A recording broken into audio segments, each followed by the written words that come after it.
That's kind of my thing, is being fashionably late. Or I guess just late, because I don't really have any fashion. But you know, that's my thing, is kind of just being late, you know? Ooh. You know? Yo, Hornet, thank you for the sub. Welcome in, dude. Appreciate you, man. Thank you, man. We banning Eruption today or for next week? Wait, what do you mean? You mean unbanning it? You mean unbanning it, or do you mean banning it? Unbanning. Oh, yeah, I don't know. It doesn't matter to me, man. It doesn't matter to me. I'd be down to do it this week if you wanted, but if you wanted to wait till next week, that's also fine and understandable, you know? That's all fine and dandy. It's up to you. It don't matter to me. I'm down for either or. What did I get 300,000 blood points for? Was that just like a login reward? Yo, I'll take it, dude. No! Fuck you. I'm not even playing today, but I don't want to see that shit. I don't want to see that garbage, man. Okay, so can I just join off of, Dude. I just joined you.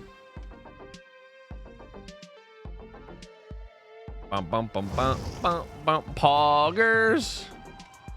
Already am spectator. Let's go, dude. Let's go, Poggers. Okay. Let me give you guys a prediction. So the first games we're doing tonight, we're starting the night out with a best of 3 series with the Australian Juicers.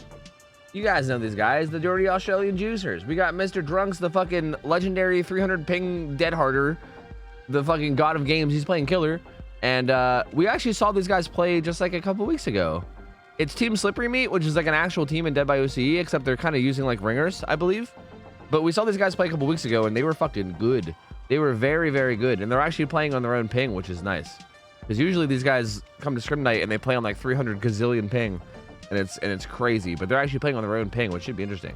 So they're probably going to be almost ready. So I'm going to give you guys a 2-minute prediction. So go ahead, go nuts. I'm pretty sure Drunks is playing Spirit to start, and Spirit is played on Sanctum of Wrath. So not exactly an easy map for Spirit. And yeah. Do we have fancy schmancy cards? Yes, we do. You can't run Deadlock on Spirit, and you also have to run Yellow and Under add-on. So no like bullshit like Mother-Daughter Ring, you know, insanity. It's gonna be pretty much like 100% like yellow yellow duration and yellow speed is almost surely gonna be the add-ons. Ghosty, stop being a raccoon. Stop it.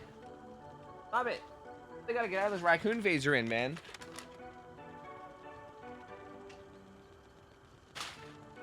Anyway, feel free to gamba. I don't know how this game's gonna go. I think it can go either way. I think if these guys have really good macro, then I think they might be able to win like on the Survivor side, because I just feel like this map as Spirit seems like it might be kind of rough, right? Like I feel like this map as Spirit just feels like if you have really, really good macro, you might be able to just win based off macro alone, even without like actually like really like getting the best of the killer in chases, you know? Maybe anyway. I can't really say for sure, but maybe. So I don't know, man. If I was a gambler, man, I don't know what the fuck I'd be gambling on. I got no idea. Look at this kitty. Look at that kitty. Yo, Tina26 for the resub. 6 months. Welcome back. Appreciate the support, buddy. Thank you, dude. Oh, wait. I should be having alerts off, first though. time. Ooh, woo. Fuzzy Blumpkin. I hate that name, but at the same time, I kind of love it. I'm very torn on it. Like, I love it in the sense that it's funny, but I hate it because the word Blumpkin is just like, you know? But I'm going to turn off alerts. So, yeah. I'm going to be thanking people manually. Yo, Hornet, thank you for the 3 months. Sin, thank you for the 30 months. Welcome back. Rain Above hit me with 11-month resub as well. Thank you guys all for the support. I appreciate you guys, man. I'll try to thank subs in between games and everything, all right? I got you. Don't even worry about it. Brizinger, what up, man? 45 motherfucking months. I'm going to turn off predictions. Just kidding. They're already off. All right, let's get started. So, Mr. Drunks. Again, Slippery Meat. Let's see what he's running. He's running Sloppy Butcher, Pop Goes the Weasel, Call of Brian, and Cryptic Intervention. Pretty much what I'd expect. I feel like Pop Call of Brian feels like pretty much the go-to when you start restricting more stuff, right? Like when there's no like deadlock, when there's no. I'm honestly kind of surprised no Noed. I will say that. I feel like every time we see Spirit, I'm always expecting there to be Noed, and I'm always surprised when there's not. It feels like Noed on Spirit is just such like a crazy.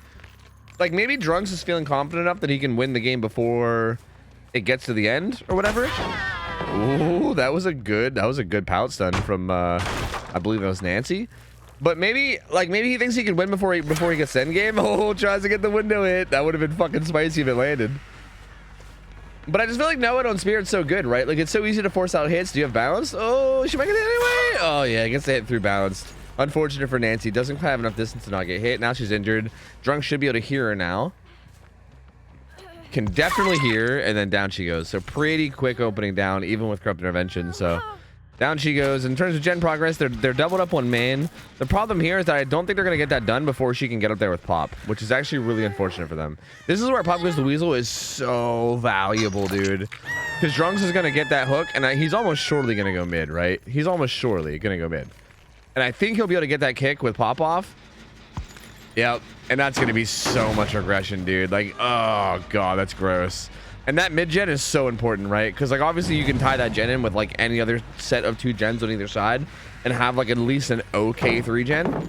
So getting that mid gen done at some point is so important. And they almost had it done, like, right away. But him getting that down in just, like, the timely fashion he did and hitting that with Pop is actually kind of a huge deal. They do get the unhook and the heal off, like, basically instantly. And as a matter of fact, Drunks is not even anywhere near it. Like, he didn't go back to the hook at all. He's looking for this ace, but this ace is a sneaky boy. He's a sneaky boy. Gets a stun on him. He's going to kick that pallet. They're back up on main gen. He's going to not actually be able to make it back in time. They're going to pop it, so. Hey, that was a good hit. I didn't hear that guy at all. Managed to either hear or predict the ace of the pallet and get the hit on him there. He kind of ran towards main.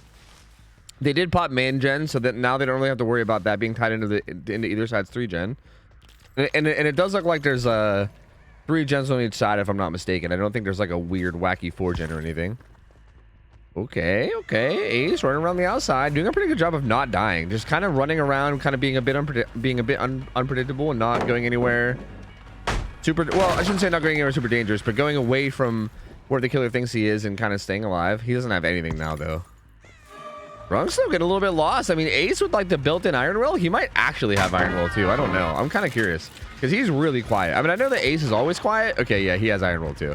Like, Ace is always pretty quiet, but like Ace with Iron Will, I feel like that might as well be like old Iron Will. You know what I mean? Like, you might as well not be able to hear him at all. So this is actually a really good target for the survivors, right? Like, you can tell Drunks is definitely struggling here because it's just so hard to hear Ace. Like, even when Ace is like, dude, and they're just slamming gens. Oh my lord. 2 more gens pop, but they're both on the other side of the map. So this side's 3 gen is definitely the one that is gonna probably be held, which is why he's just gonna leave. He's gonna find Nancy again. She's gonna get smacked. Nancy actually was the one that was on hook before, so she's gotta be a little careful. This will be her second hook stage if he can get her down quickly. I think what he wants to do here is he wants to... Does she have Lucky Break, by the way? Might have Lucky Break. I think she does, and I think she's fucking gonzo, dude. Yeah, she got Lucky Break, and she is fucking gonzo. She fucking vanished, dude. She hit that man's with a fucking ninja vanish. So she's gone. I think Drunks was hoping to hurry up and get it down and a hook on her, then make it back to this gen with Pop, but not able to get it.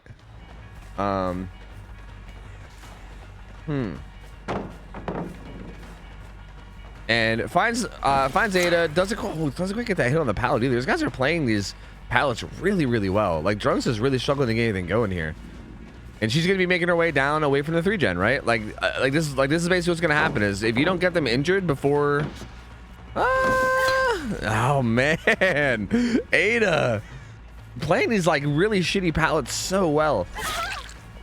Okay, finds Nancy again. She gets smashed. She was trying to sneak by, maybe get some pressure. Drunks did see 3 people here, so he knows at maximum there's only 1 person down on the other side of the map doing gens, which means he can maybe try to get the down on this Nancy again. Goes for a pretty amphibious swing. Doesn't quite get it. Nancy's gonna get away, and again, this is kind of rough, right? I mean, I don't know, like, what do you do as Drunks here? Because you kind of need to get it down. Like, you kind of need to like get it. You kind of need to get snowballing, right? Okay, there it is. Gets it down on Nancy, but they're almost surely going to be breaking the 3 gen. Yeah, they're currently doubled up on the gen on this side.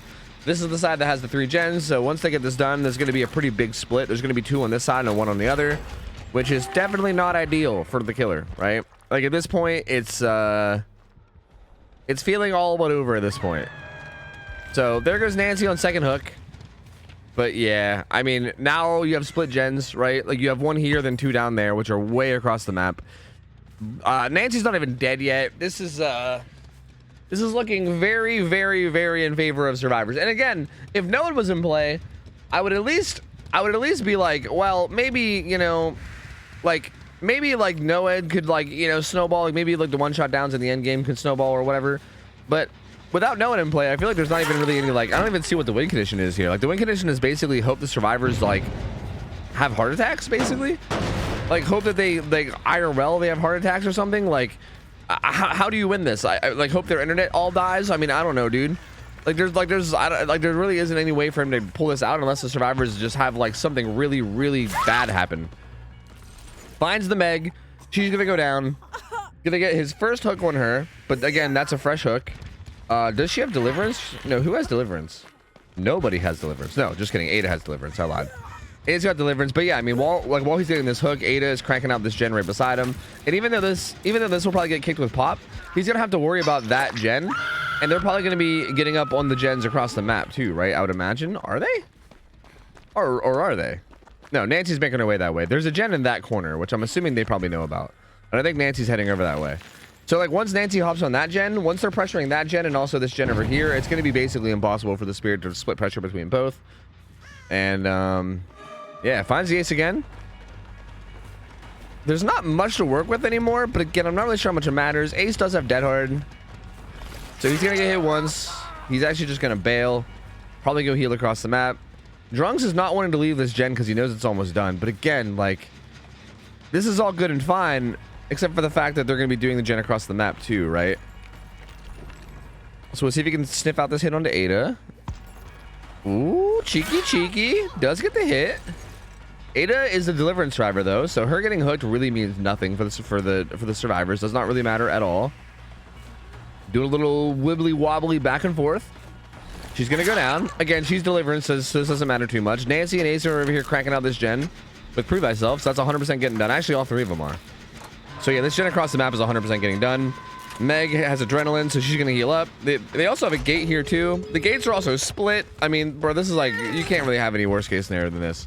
Like the gates are split. There's no Noed. That Ada's about to pull herself off the hook. Like there's just no way. I think this game just got too far gone from like the early mid game pressure that was in, and yeah, like I don't know, like not having a potential kill and losing like all those gens that you lost like early mid game just kind of made it like impossible to come back from that point. Does find the hit on the Nancy, but again at this point the win condition is 5 hook stages away. And like, there's just no way. There's just no way. There ain't no way you're getting 5 hook stages in a short amount of time.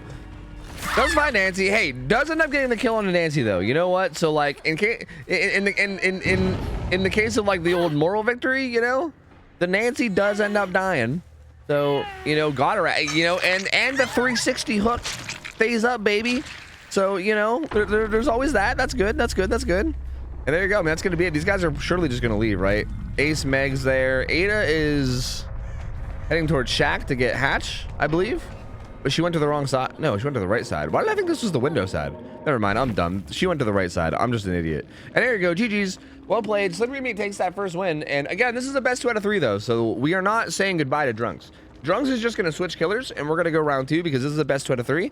But first game goes to the survivors. They played that really well, man. They played that really, really well. I feel like that chase that Drunks had with Ace was honestly very detrimental. Like I mean, I do feel like it was a little bit questionable to not just stay on the Nancy right away, the one that you had hooked.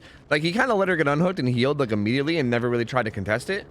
But even outside of that, like he could have still maybe made that work. But like that Ace, like chasing around that Ace was rough, man. I mean, I feel like an Ace with Iron Will is definitely a like rough chase to have. But yeah, I mean, Ace definitely got the better of the Spirit, and I think he just lost he lost too many gens and too much pressure like that early, and I think it was a little bit too hard to come back from that point. So hey, well played, Slippery Meat. Good try from Drunks. I'll give you guys the payout, and I'll set one up for game 2. I don't know what other killers he's playing. I remember seeing the list earlier, but I forgot. Looks like it's Spirit, Artist, Mastermind. So I think next up will be Artist. Are they going in order, or is he picking? He might be picking. Maybe he'll be picking. I don't know. That might make more sense if he's like picking each round. Like maybe he'll want to play Mastermind instead. I'm not sure. Either way, here you go. Bam, there's a prediction. That's just T-Doge doing what he does best, for real, for real. Oh yeah, that's true. Wait, Q, you're probably like super familiar with these guys, right? Since you're EU caster. OCE caster, you know? All right. Was that card up the whole game? Was that card up that entire fucking game, by the way? There's no way. I thought I turned it off at some point. I could have sworn I hit the button and turned it off. There's no way that card was up the whole time. Bro, there's no way I hit the button. No, I hit the button, bro. Well, hey, man. OhTofu production value, baby. You love to see it. You love to fucking see it. That OhTofu production value. Hell yeah, dude. I had to do it myself. I'm sorry. I'm sorry, Lindy. I'm sorry. We spammed it for you? I know. I saw you guys spamming it, and that's when I hit the button. Like, I thought I hit the button, like, mid-game when I saw you guys spamming it. You hit it twice really fast. Oh, did I do this thing? Here, like, if you do, like... Is it like that? Oh, I think that's what happened. I think I saw it disappear in my peripherals, and then I didn't realize that it popped back in, like that. Man. Man. Fuck. Can you explain scoring? I think, do we still have like an exclamation point rules command? Basically, we have a really elaborate system of scoring where basically like each generator that the survivors do gives them points. Each hook stage that the killer gets gives them points, and depending on which hook stage it is, it might be more or less. We have this like really elaborate like system of scoring, but also we discovered that no matter what, in the end, the win condition comes down to 9 hooks. Like in every single scenario, it comes down to 9 hook stages, no matter what. No matter how many people die, it's always 9 hook stages for the win. So it's kind of funny. We came up with this like super elaborate system, and literally it doesn't even matter because 9 hook stages is the win condition every single time. So yeah, basically that's all you gotta know is that 9 hook stages is the win. Okay, I think they're playing Burb because they just said not the Burb, and that's all I've heard from them. So I think they're playing Artist. Let me give you guys another prediction. It's Burb, right? Bird. Burge Gaming. Junksy Crows. Okay, sick. Okay, it is Bird. Bird is played on, what the fuck map do we even have her playing on these days? Because we used to have her on Suffolk Pit, right? And then we changed her. Oh god, I can't remember the maps anymore. My brain's fucking melting, dude. Torment. Is she on Torment? Yeah, I think we did put her on Torment. Yeah. But with a penalty, it becomes really fucky because 5 gens still need to be done. Yeah. With a penalty, it's a little bit weird. Yeah, because like you can't have just hook stages because it starts to matter with gens being done. Yeah. All right, so yeah, Bird is playing on Torment Creek. Torment Creek's a pretty large map. Like that map is pretty large and in charge. It's one of like the biggest maps we have for scrims altogether. So like that's got to be significant in some way, right? Like it's a pretty big map. That being said, Burge can do pretty well. I don't think Burge really has any restrictions in terms of what she can run or whatever. Like I think the only restriction she has is her add-on that makes you exposed. But that add-on is like, to be frank, it's fucking hot trash. Like Garden of fucking no, it's not Garden of Rot. What the fuck it is? I can't remember what the fuck it's called. It was like something of Rot or something. It was so bad, dude. That add-on is so fucking bad. But that's the only add-on that's banned. But no one would run that add-on anyway because it's god awful. So pretty much everything's allowed for Spirit. So, what Spirit? Not Spirit. Artist. My bad. My coffee's still kicking in.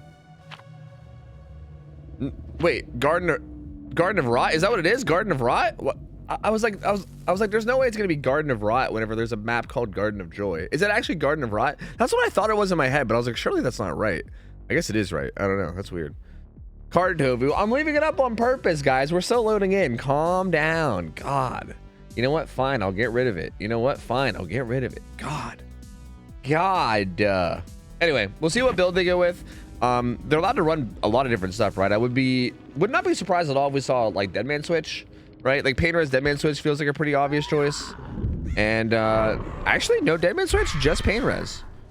So this is interesting.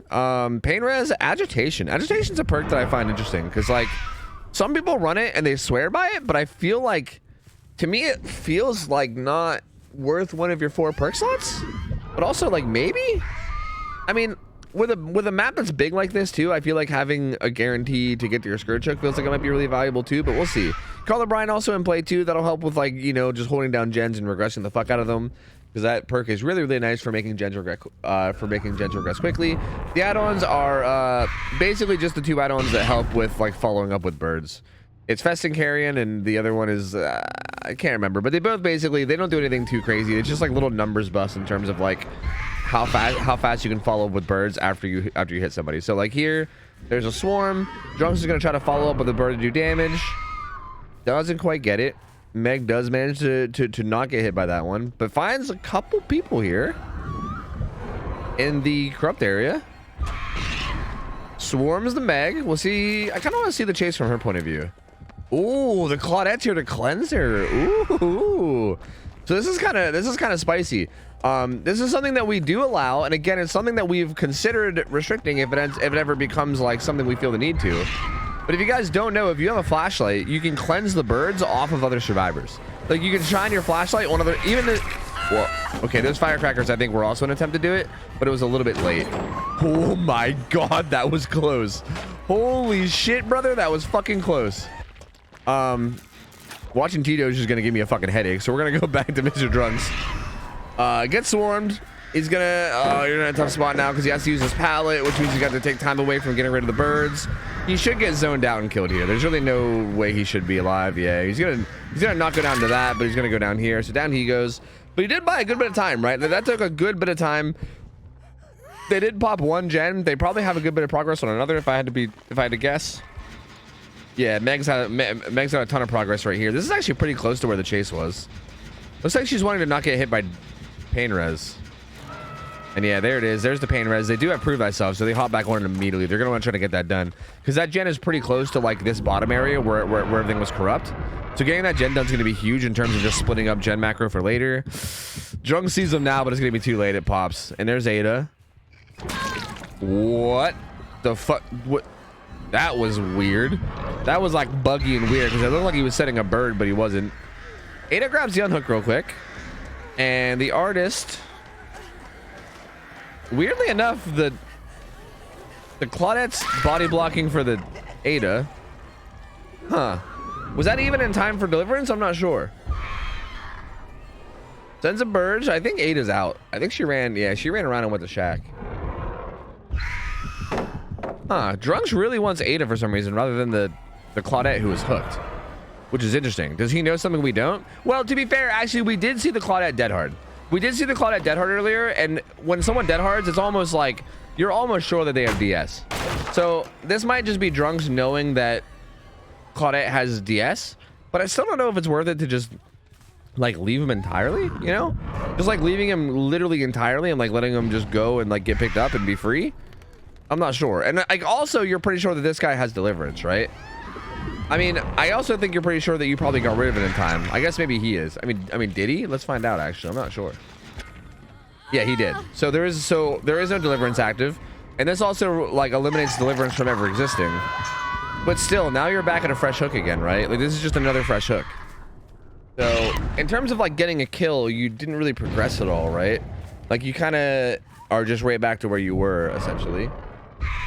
But hey, I mean, that is kind of playing around the builds, I believe, right? I'm pretty sure that's what that was. I'm pretty sure that was just like the awareness of knowing that Claudette almost surely has DS based off of what else, based off her also having dead hard. Gets a swarm onto her. Can follow up now, but doesn't have to worry about DS at this point because of the gen progress that was in play. The unhook comes in on Ada across the map too, and then there's a full heal happening over there. So again, like, I don't know, man. In my head, I just don't like. I find this odd because in my head, I feel like if you were gonna commit to the Claudette, you should have just did it earlier. You know what I mean? Base of dead hard there. That was really good. Down she goes. This will be your second hook. Because like, if you want to kill her off the second hook, you're gonna get DS2, right? I don't know. I find this odd. I find this decision making a little bit odd. There's the hook onto Claudette. That'll be your second.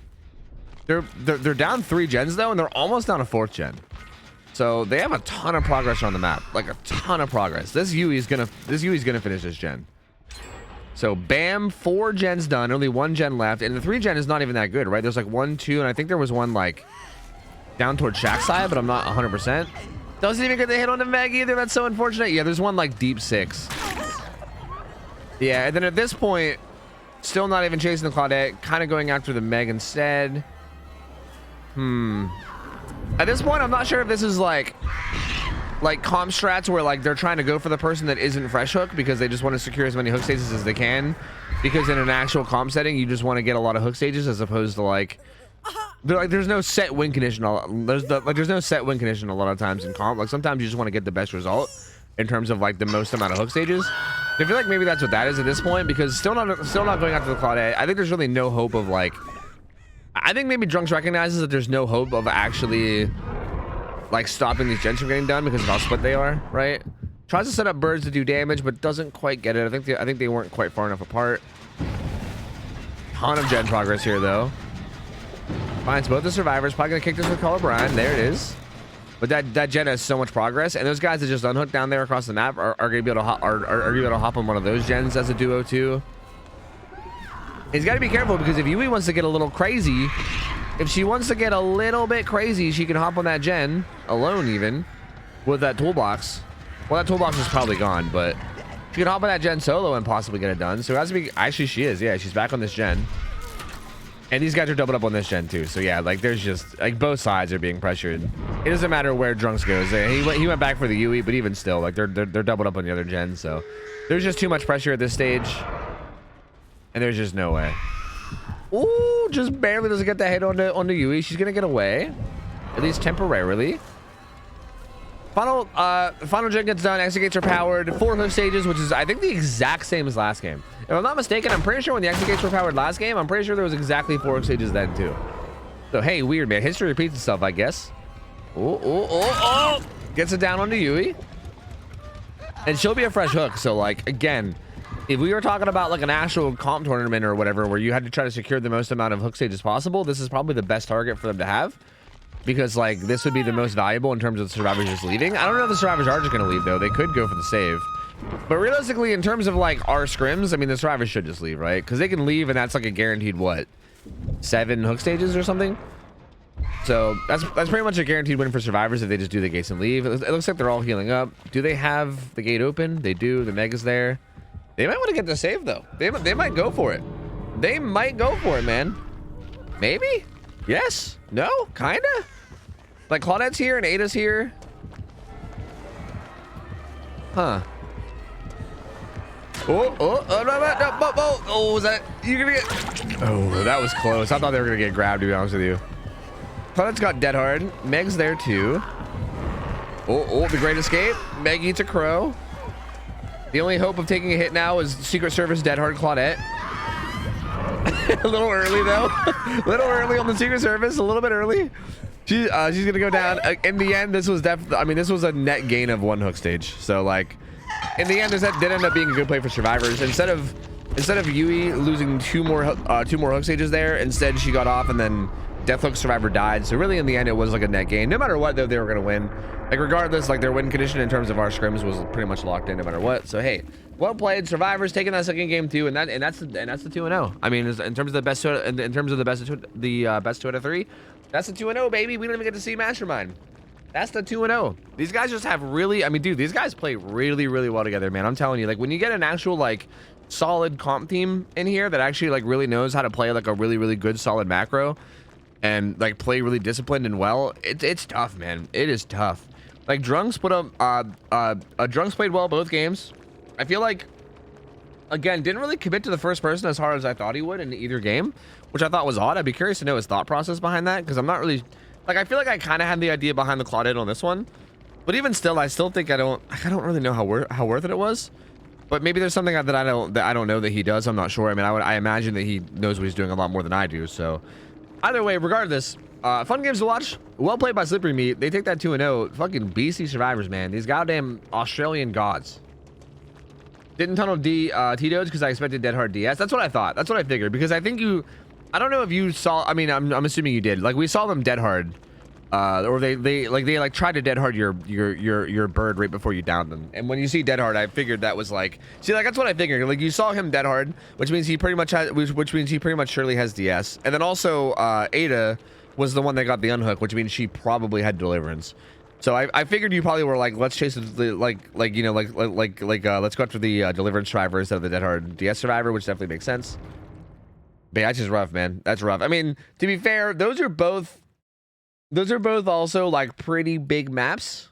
So again, like macro plays a big role there, and like their gen macro and just their macro in general on the survivor side was really strong both those games. And yeah, I mean that's just kind of hard to beat, you know. That's kind of hard to beat. So GG's. And I think we're moving on to the NA section now. Oh, I gotta pay out the thing. Yeah. Any Skull Merchant players tonight? I'm pretty sure Skull Merchant isn't allowed yet. I'm pretty sure Skull Merchant's still banned. I think we like to give the killer a good bit of time to like be out before we start allowing them in scrims, just so that people can kind of figure them out a little bit more. So I think they're going to be banned until like next month or something. Slinger, ooh. Ooh. All right, here, let me complete the payout. Bam, bam, bam. Let me give you guys a new one. Where's my music? I don't know. Poggers. What's up, Sailor Peace? How's it going? Cheeto Snorter, what up? What up? Kyle, what up? Good to see you, Kyle. Yo, Super Babe Show, thank you for the 41 months. Welcome back. Dezerov, thanks for the raid. Appreciate it, man. Ashendorf, thanks for the 6 months. Welcome back, dude. Brown, thank you for the 5 months, man. Appreciate you guys. Thank you. Thank you. I like you. I'm curious to see how people play Skull Merchant and Scrims. I mean, I have a pretty good idea in my head of how it's gonna go, you know? Like, I don't know about you guys, but I have a pretty, like, in my head, there's a pretty, like, good rough draft of how I think people are probably gonna play it. And it's not great. The rough draft in my head is not great. It doesn't make me happy to think about, you know? To be honest with you. But let me give you guys a prediction. So this is a Slinger player at around 1,000 hours. So we're now moving on to the NA section. And because we're moving on to the NA section, we're going to like do the thing where we're going to be slowly working our way up from a low amount of hours, right? Like the first game is going to be the lowest hour game of the night. Now, again, hours doesn't always necessarily mean lower skill. Sometimes we get low hour gamers that are like fucking cracked out gods. And I'm not saying that the people at low hours are necessarily going to be bad, but like on paper, they should probably be worse than the people that are higher hours, right? Like on paper, that it should probably work that way. It doesn't always work that way, but it could work that way. And on paper, it should work that way. So we're going to be going to around 1,000 hour Death Slinger player, and they're going to be going against Tontata tribe, which I think I say wrong, maybe. And this survivor team has around an average of 800 hours, which I think is by miles our lowest survivor team like we've ever had in scrims, actually, I think. So yeah, I think this might be our lowest hour survivor team possibly ever. And yeah, and I don't think we've seen a Slinger player play yet. Paraplegic Demon is their name. I don't think we've seen him play yet, so I'm really not sure how it's gonna go. Is Slinger on their new map? Is Slinger on their new map? Did we change their map, or is that not, or like did that not happen yet? I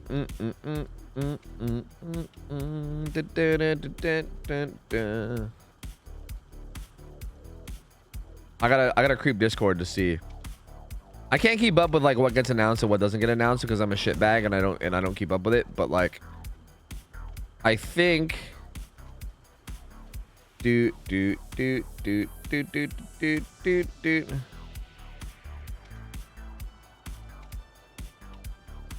I honestly, I don't even know. I really don't know. It used to be Thompson House, and I think we were gonna change him to a different map, and we might have. I think we were gonna change him to Ironworks.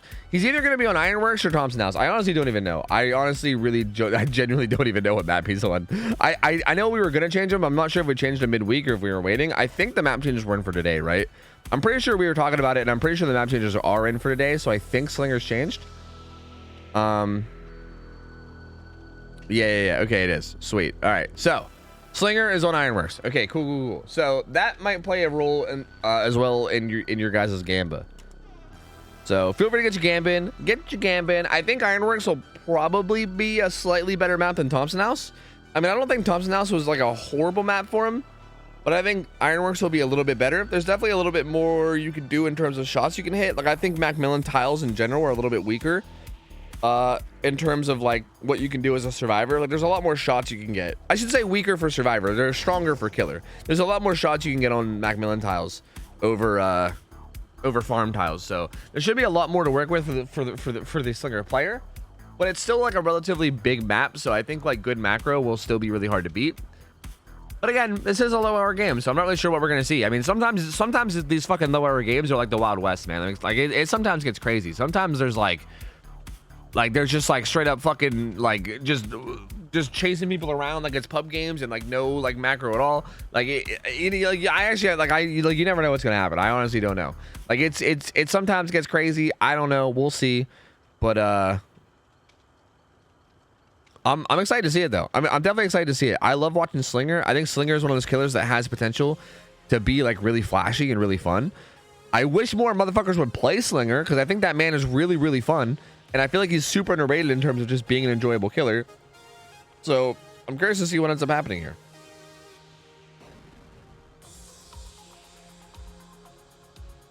Yeah, the winner is whoever wins twice in a row. Yeah. So basically the way this works is it's basically King of the Hill style. Like if you win as killer or if your team wins as survivor, you stay for like another round. And then we rotate out the others, right? So like if this, for instance, if this team of survivors wins, they will stay and we'll rotate out the killer for a new killer. And the new killer will have to play against the team of survivors, right? If the, and then also vice versa. If the killer wins, then the survivors will rotate and then like the killer will stay. But if you win twice in a row, like the maximum games that anybody gets is 2. Like you basically stay for one more game, but then that one more game is your last game no matter what. Like after the second game, if you win again, then you're still done. If you lose, you're done too. But you basically get 2 games max. Like winning just means that you can come back and play a second game and then that's it. But we don't let people play more than twice. Otherwise, like juicer gamers would just be fucking playing all day and we would never, not see them. It'd be the fucking array gamer stream for the whole goddamn stream if we let people play until they lost. So we do got to cut them off at some point, and we decided the cutoff is going to be 2 games. Like that feels like a pretty good healthy way to do it. Please let me live. What are you saying? What's happening? Is everyone Peepo stabbing you? I don't know. Everyone's spamming this fucking aggressive ass Peepo email. I don't know what the fuck's going on, dude. I don't know what the fuck is going on.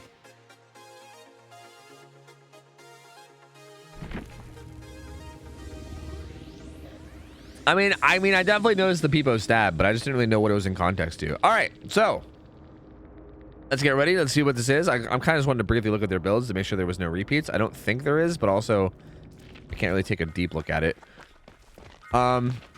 Something I find interesting is that they're still running Dead Hard. I was wondering if we were going to not see Dead Hard against Slinger, because I feel like Slinger almost completely bypasses Dead Hard. Like, Dead Hard almost doesn't exist against this killer, assuming you're actually hitting shots. Immediately goes for a shot that doesn't land. Is running probably the best add-on combo you can run on this killer. The green add-on gives you faster reload. Ooh, that shot! I thought that was gonna hit the wall. That was nice. The green one gives them a faster reload, which is why this bar is yellow. And then the purple one also makes it so that when people break free of the chain, like what happened right there. Damn, that shot too. You recover quicker. That's a really fast down right there. That's a really quick down. And also on top of that, the build is actually pretty decent too. Force Penance is interesting. Like Force Penance on Slinger feels not necessary to me, but also like, hey, I mean, go nuts, I suppose. But he's got Pain Res, Jolt, Corrupt Intervention, and Force Penance. Corrupt Intervention is basically gone now, so we don't got to worry about that anymore. So Jolt, Pain Res, and Force Penance. That's that is a Pain Res hook. So there you go. There's first hook. Already some regression happening. That gen right there got hit by Jolt. Pain Res got hit on one of these gens down here. Probably that one that Rebecca was doing, if I had to guess. You guys think that there's 2 adrenaline? 1 adrenaline. No, there's not. We're good. Yeah, we're good. There's only 1 adrenaline. We're good. Nope. We're good. All right, Slinger. The unhook comes in. I don't think Slinger is playing around the unhook. The Slinger, well, he's kind of heading back now. He was chasing whoever was here, but he kind of let the unhook happen, and he also let them heal up completely. So whoever was on the hook is basically good now. The Michaela, and he sees the Nia, goes for a pretty spicy shot. The Michaela might still be here. He should probably go for the Michaela and just kill her. But no, he's actually just gonna look for this, this Nia. Okay. Actually doesn't shoot there. So the Nia, like, kind of preemptively juked that, I think, anticipating a shot. But he didn't shoot, which is the big brain mind game. Whoa. Mind gamed by not doing anything. Whoa. Goes for a pretty spicy shot there that doesn't land. And it does take that corner. She also pre-throws the pallet, which is pretty smart. She'll probably be able to use that to get some distance, although he kind of is baiting it a bit. Nope, she gets her on the water tower. And yeah, she has a good bit of distance here. She's going to play this water tower. She also has this pallet she can vault too, and she probably will. Ooh, well played by this Nia. This Nia, kind of a juicer. Kind of a juicing god, to be honest. I think I'm okay. If I remember this team, I think I remember this being a thing. I think this Nia had like more hours than like a lot of like the rest of the people in the team, if I remember correctly. And I think I remember the Ada or sorry, not the Ada, the Nia being like a fucking Omega juicer. I think that's what I remember about this team. But I think I cast her cursor because down she goes now, and that's gonna be her first hook though. And they got 2 gens done in the meantime, which is really nice. So 2 gens done, and this is gonna be fresh hook on the Nia as well, which is not that bad. This mid gen is a bit of progress. Everyone's kind of scurrying right now, though. No one's like really doing any gens. Everyone's just kind of scurrying around the map. Now Rebecca got on a gen. Tab should probably be the one to get the save, so he can get his deliverance. But it looks like Michaela's gonna run in and grab it instead. But they should really let Tab get his deliverance at some point. You know what I mean? Like, deliverance is such a strong perk, and as more hooks happen and Tab doesn't activate it, you're risking him just not activating it at all. Because if Tab just gets chasing down at some point and then just never activates it, then like that perk is just essentially not in play. So they really should be letting him get the unhook, especially if it's free like it is, you know? Also, again, Paraplegic Demon not really playing any macro at all. Like, not really playing around like Survivor's hook stages or like holding down gens or anything. He's just running around chasing people. So again, these lower games are a little weird because people do this kind of stuff a lot. And normally this shouldn't work, right? Like, normally this shouldn't work at all, but because every one of these games is a bit lower hour, it might work out, maybe, for him. Like, as long as he's able to end these chases quickly and just get pressure down, like, fast, it might still work out for him, but he's definitely making the game harder for himself than he needs to. Like, if he would just, like, focus down one survivor and kill them, and then just kind of play around that, like, play around the 3v1 afterwards, this game would probably be much, much easier for him. Much, much easier. But we'll see. This is the first hook for Rebecca. Tab is currently doing a gen, and Michaela is back on the mid gen, which has like 70 or 80% progress, which is kind of nice. Looks like he's going to be leaving hook. He's going to find Nia. Goes for a spicy shot that doesn't land. Finds that gen with some progress. I saw that pupper's charm on the hook, which I respect. But gonna leave that one. The upstairs area here is really not that safe against Slinger. Like, it's really not. There's a lot of shots you can hit up there. But I think he's just going to leave her alone. He's going to head back to the hook. And now he's going after Rebecca off hook. But I feel like this should have been done sooner. Like, and Tab is here to take a hit. Tab also has deliverance now, which will be in play. Doesn't get that hit on under Rebecca. She's going to get out of here. That Force Penance coming in, though. Force Penance value, baby. Mid-gen pops. I should say main-gen pops. That's probably more like mid-gen. So 2 gens left. Again, 3 hook stages on 3 different survivors. So no one really that close to death yet. The survivors are looking to be in a really, really good spot. Nia does get hit there. Gonna let him break free. Again, Cigar makes it so that break free animations like basically nothing at all. Recover almost instantly. Shoots a locker. Yeah, fuck you, lockers. Yeah, fuck you. Fuck you, hiding survivors. Get out of here. Hell no.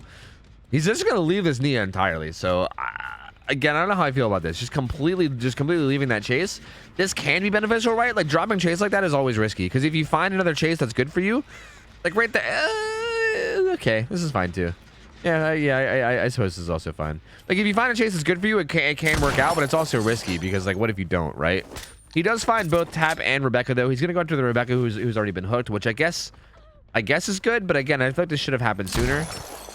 Going for some ambitious shots here, dude. Like, this man is amphibious as shit. He's practically underwater. He's so amphibious. Gonna go for some more. He might go through the window shot. He keeps trying to get these like around the corner shots, which is interesting. It was working for him in the early game, but I think the survivors have kind of caught on to what he's doing because they're just making sure to like have enough distance now. Free throws that pallet too. Well played by Rebecca. This Rebecca is playing this shack really well.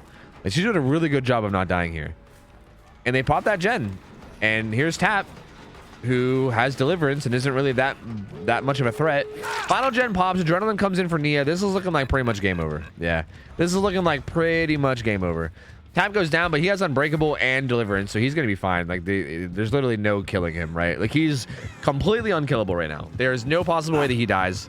You can hook him if you want, but he's just gonna pull himself off. So now their teammates can basically open the gates. Nia is still kind of hovering a little bit. Was that Dark Sense? The Dark Sense gamer? You love to see it.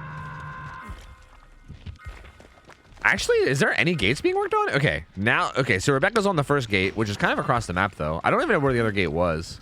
Does anyone have wake up? Is there any wake up gamers? Sorry for cycling so much. There's no wake up gamers, so they don't actually see the gate auras, but I'm assuming they were probably paying more attention than I was when they popped. Finds Rebecca at the gate, gonna interrupt it. Again, at this stage, you're kind of just grasping at straws, though. You need so many, like, he's at 4 hook stages. He needs 5 hook stages to win, and everybody's been hooked once. So you need to, like, kill 2 survivors and then hook another one is what you need to do. Like, it's so, like, the win condition is just so impossible at this stage. Nia opens the gate. Ooh, he almost gets a shot off onto Rebecca and kills her. But hits Nia instead. He's going to pull her as far back as he can to let her break free, but she's going to get out. You don't get the reload in time to get that.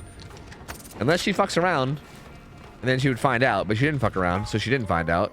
And these guys are across the map getting out too, and there's the 4 out. There's the 4 out, 1 hook on each. What? She's like, come on, Tap, we gotta go. Come on. And he's like, hold on a minute, babe. Hold on, babe. I'm not ready to leave yet. And she's like, come on, we gotta go. Anyway, there you go. GG's. Well played. Again, I think this is kind of just what happens when there's really like no like.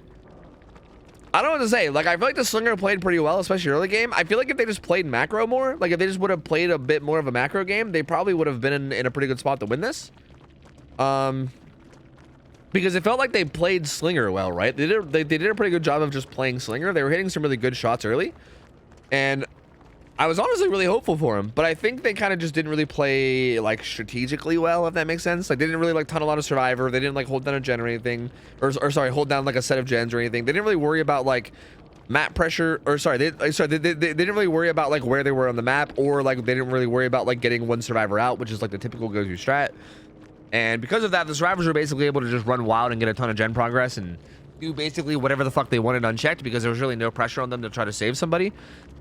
And yeah, I mean, the survivors, to their credit, did do a really good job, right? Because you do find that sometimes in these lower hour games, again, like sometimes with these lower hour gamers, sometimes even when the killers don't play macro, sometimes the survivors still just get shit on because they just don't play chases well enough or whatever. So to the survivors' credit, they did play chase well enough that it did punish it, right? Like if they were a little bit more potato-y and if they just died faster in chase, you probably would have won this game anyway. So to these guys' credit, the fact that they played chases pretty decently and like bought time for their teams to do gens and they really like played efficiently made it so that it punished the killer really, really hard for not playing in that, you know, hard macro play style. So hey, well played. Good job from Tata Tribe, which I think I'm saying right. I still don't know. I think I'm saying it right. So well played by them. That's going to be their 1-0. We're going to rotate out the killer. We're going to bring in a new killer to go against these guys, and we'll see how they do in game 2. GG's gamers. It was his first time playing anything competitive, which makes sense. Oh, his hands are shaking. Poor dude. Man, that's tough. Like playing a killer like Slinger too. Slinger's a tough killer to play for your first time ever playing comp, because like you gotta be so precise with Slinger. Like his hitbox is so fucking small that you gotta be so goddamn precise. I feel like if you're nervous and your like hands are shaking playing Slinger, that's probably fucking tough. Because yeah, I mean, I do think he did well. Like again, I think he played Slinger the killer well. I just feel like again, like the reason why he lost, I think was mostly just his macro and his strategy, right? Like I think if he played a little bit of a harder macro strategy game, I think he would have been. I don't know. I mean, who knows how that game would have went, right? Like if he would have just hard tunneled out that Michaela like right off the bat, like right off the rip at 5 gens, that could have been a whole different game, you know? Like if she was dead at like 3 gens left, who knows how that game could have went, you know? Could have been a whole different video game. Now we got Big Idiot Baby. Oh shit, we got the Big Idiot Baby. Uh-oh. All right, let me pay out the last one. Here you go. Bam, bam, bam. Hey, so far, 3-0 for survivors to start today. You love to see it. You love to see it. Usually killers dominate scrims, so 3-0 for survivors to start out is actually quite nice. This is quite nice. So it's Piggy. It's Piggy, and it's gonna be on. Oh, I thought this Ada was me. I was gonna go to Spec. There's just other cultured Ada gamers. You love to see it. So this is gonna be Piggy. Piggy is played on Midwich. Midwich is a really, really strong map for Pig. Like. I know that Pig is not necessarily the strongest killer in DBD or whatever the fuck, but Pig performs surprisingly very well on Midwich. Like, it's a really good map for it. On top of that, we also allow basically everything. Like, you're allowed to run essentially everything on Pig. Like, you're allowed to run whatever fucking add-ons you want, like whatever, like basically whatever, right? Except for like the globally banned things. Like, there's nothing outside of the global bans that you can't run. So, Yeah, a lot of options. I think it's very, very common to see videotape. Like, videotape is used in almost every game I've seen of Pig, which is a really strong add-on. And on top of that, Midwich in general is just a really strong map. Like, it's just a very, very powerful map. And, yeah, like, a lot of the pallets are really playable. A lot of them are dangerous when you have, like, the Pig Dash. And it's just a really, really tough map to play, especially for, like, a team of survivors that isn't really, like, disciplined on comms, right? It's one of those maps that's really hard to calm because it all kind of looks the same. So this is going to be a tough one. This is going to be a tough test. I mean, this Survivor team played really well last game, but I think this is going to be a really tough test for him.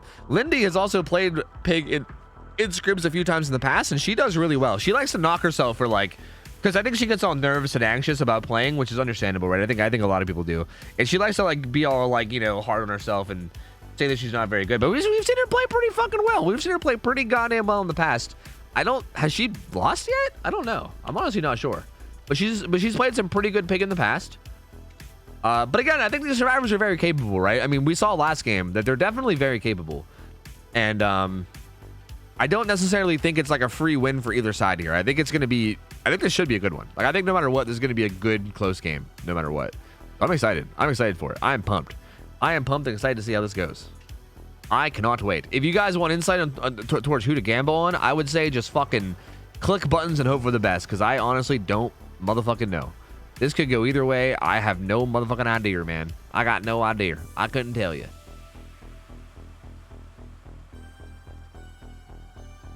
What are the survivor rules? Nothing. There's nothing specific for survivors.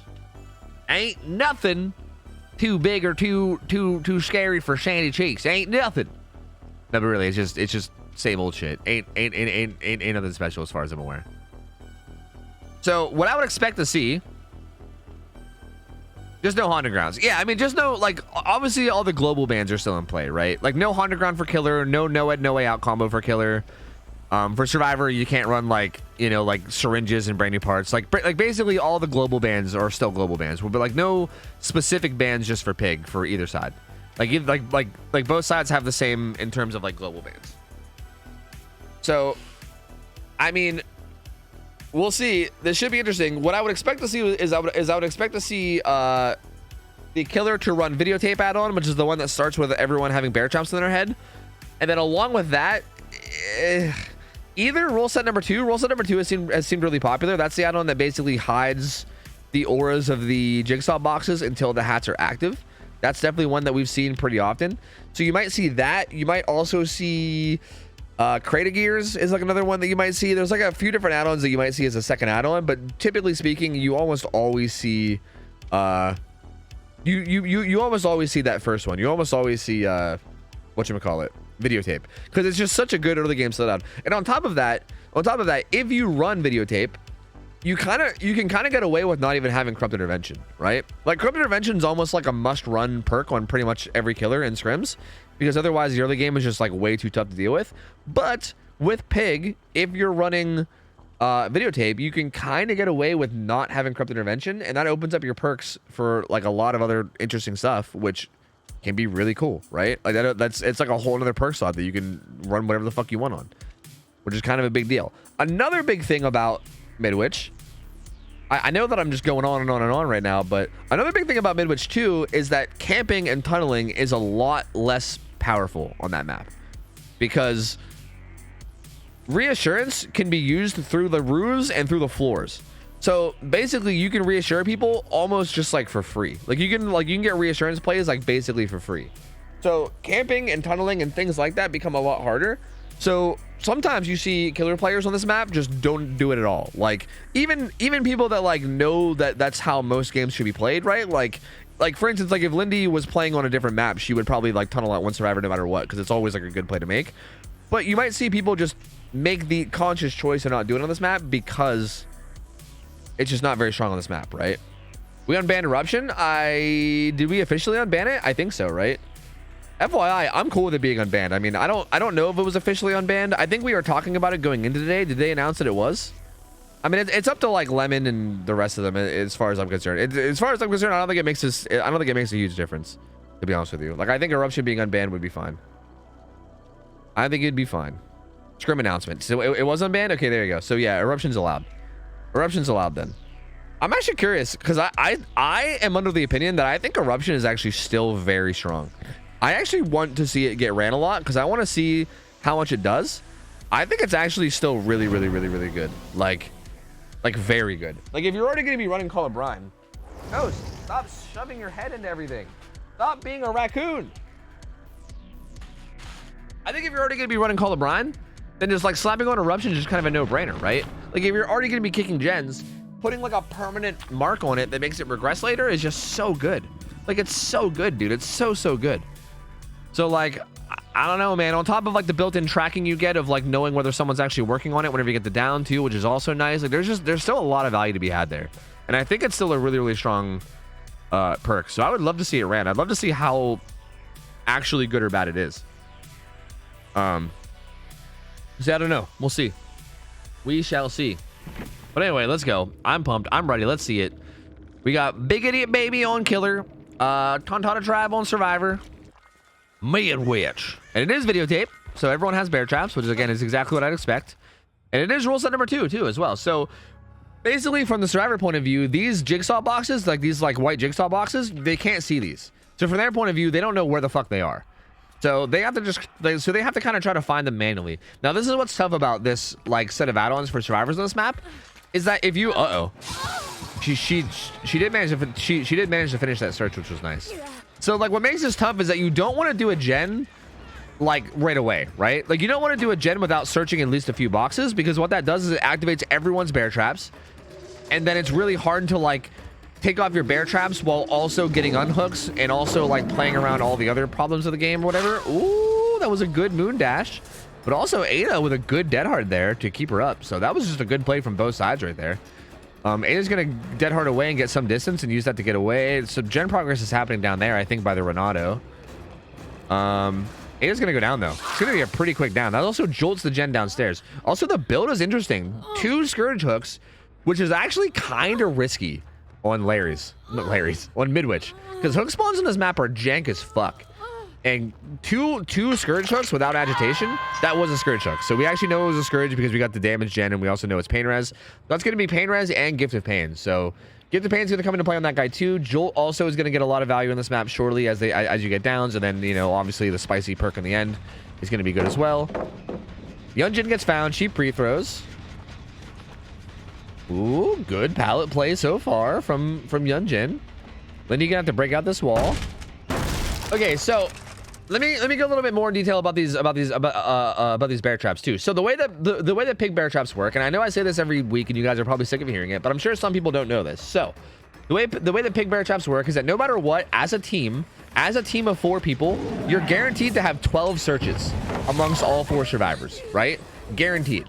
So like for instance, if 3 survivors, like if Jake takes 4 searches to take off his bear trap, Renato takes 4 searches to take off his bear trap, and then Yunjin takes 3 to take hers off, that's 11 searches, which means you know for a fact that Ada would take hers off first try, right? Like it's always the same amount of value in terms of how many searches it takes to remove all 4 bear traps.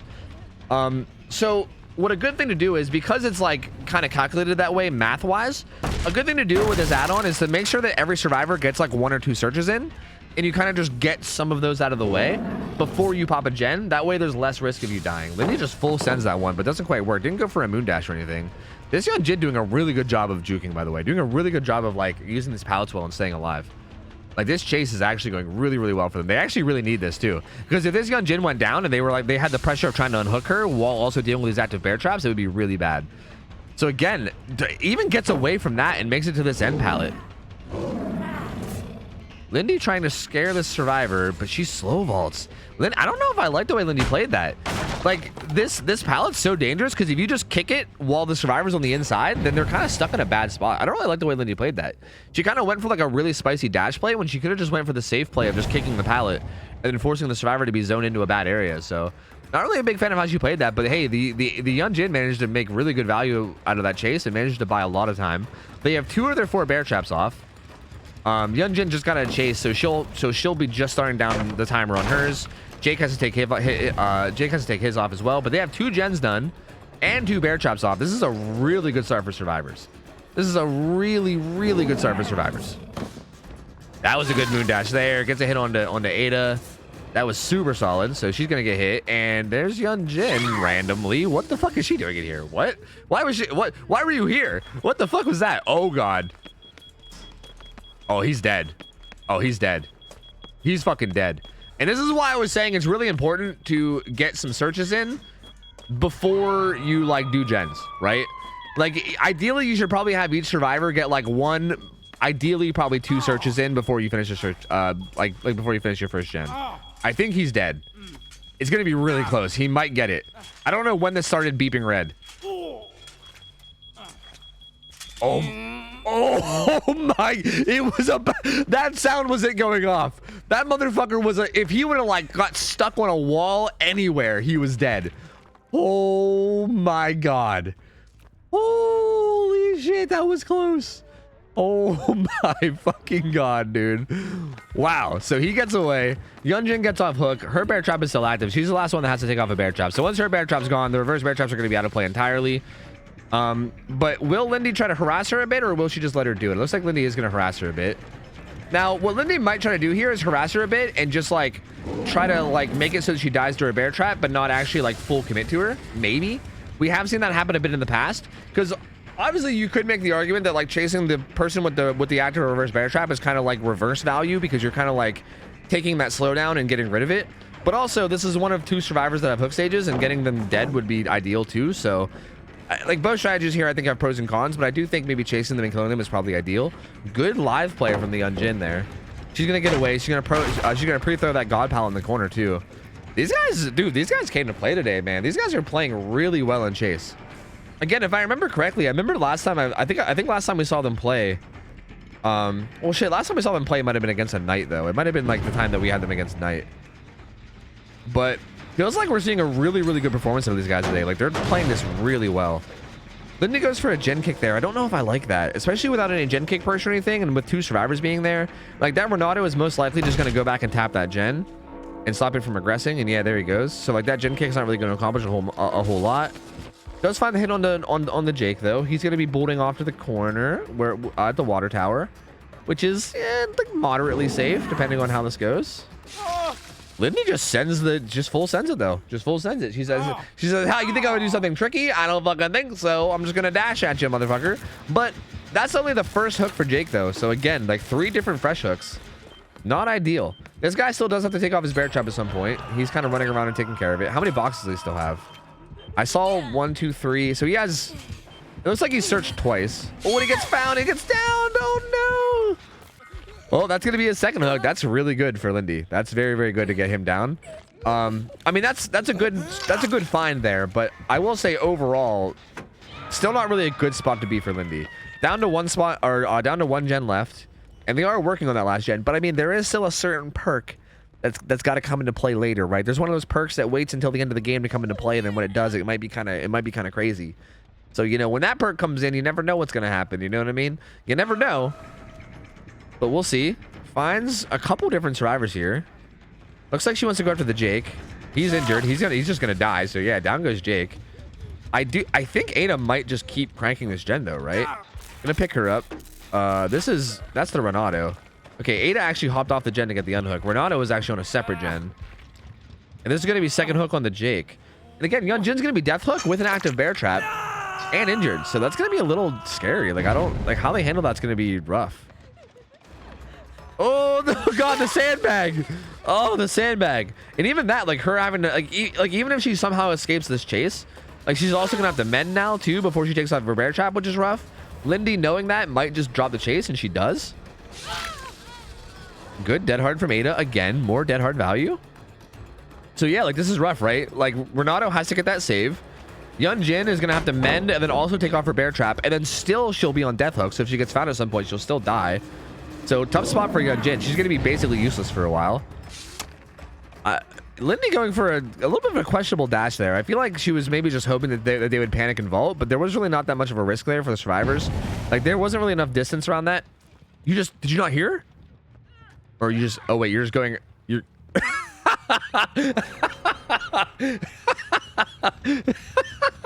Later, bitch. Later, bitch. Well, hey, she's dead. So hey, good.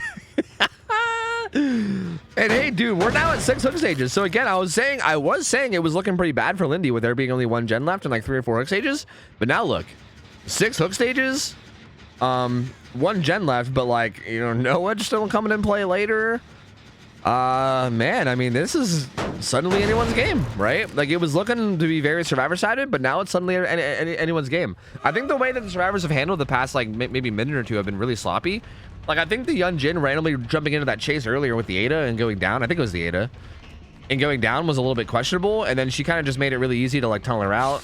Renato greeting there for no reason, should have got hit, but then actually spins Lindy. It doesn't get hit, so that was, like, a weird interaction. I feel like the greed was a misplay, but then also the getting spun was a misplay. So misplays on both sides. And Renato's gonna get out of here. Jake and Ada are both on separate gens that are both almost done. So the final gen is most likely gonna get done. Now, the thing here too, though, is that Renato's worth 3 hook stages. So hypothetically, if Renato goes down after the final gen pops, they're gonna have to save him. And they're gonna have to save him while Noah's in play. Ooh, it was a good dash hit. Down goes Ada. I think she thought she'd get that hit in before the oh, they don't actually know about Noed yet either. Because that happened before Noed. The problem now though is that they're cranking gates. And I don't know if Lindy knows this, but this is not enough for the win. Like her getting this hook is not enough for the win. Like she needs more than that. So like if she gets this hook and then like if these two just walk out of the gate together right now, they win. But Jake's not there. Jake's not there. This is a pretty big misplay from them, because if Jake was here, like if Jake was here with the Renato, they just open the gate and leave, and then they win. Like that's it. They just open the gate, leave, and then they win. Ooh, and then Renato, he doesn't know. He's not a knower. He doesn't know. I mean, he might find out. I don't know. Oh, auto aim. What the fuck? The auto aim cucketry. This is a pretty dangerous pallet. Yeah, if you just like can get some bloodlust here or something, like I mean, you could literally just let him throw it and then bloodlust. Oh, he's dead. He's dead. And then, well, he fucked around and then he found out. And again, this is the ideal target because he's a fresh hook. So you put him up on hook and then she's like checking the gate. She might be worried about deliverance. She doesn't know who has deliverance. It's not this survivor. It's this survivor. And it's no longer in play. But she might be worried about deliverance, right? But Renato is the only fresh hook survivor. You need 2 hook stages. So hypothetically, if you just throw Renato on hook and then face camp him, she actually allows him to get picked up. I don't know how I feel about this. I'm not really sure why she's doing this, because these survivors are not winning survivors. Maybe she was confused about hook stages. I'm not sure. Maybe she like thought that other people were. I don't know. She might not have been aware of hook stages. But like there must have been some kind of confusion on hook stages, because she had the right survivor down and then she just let him go. Wait a minute. Never, I take it back. Why did the Ada what?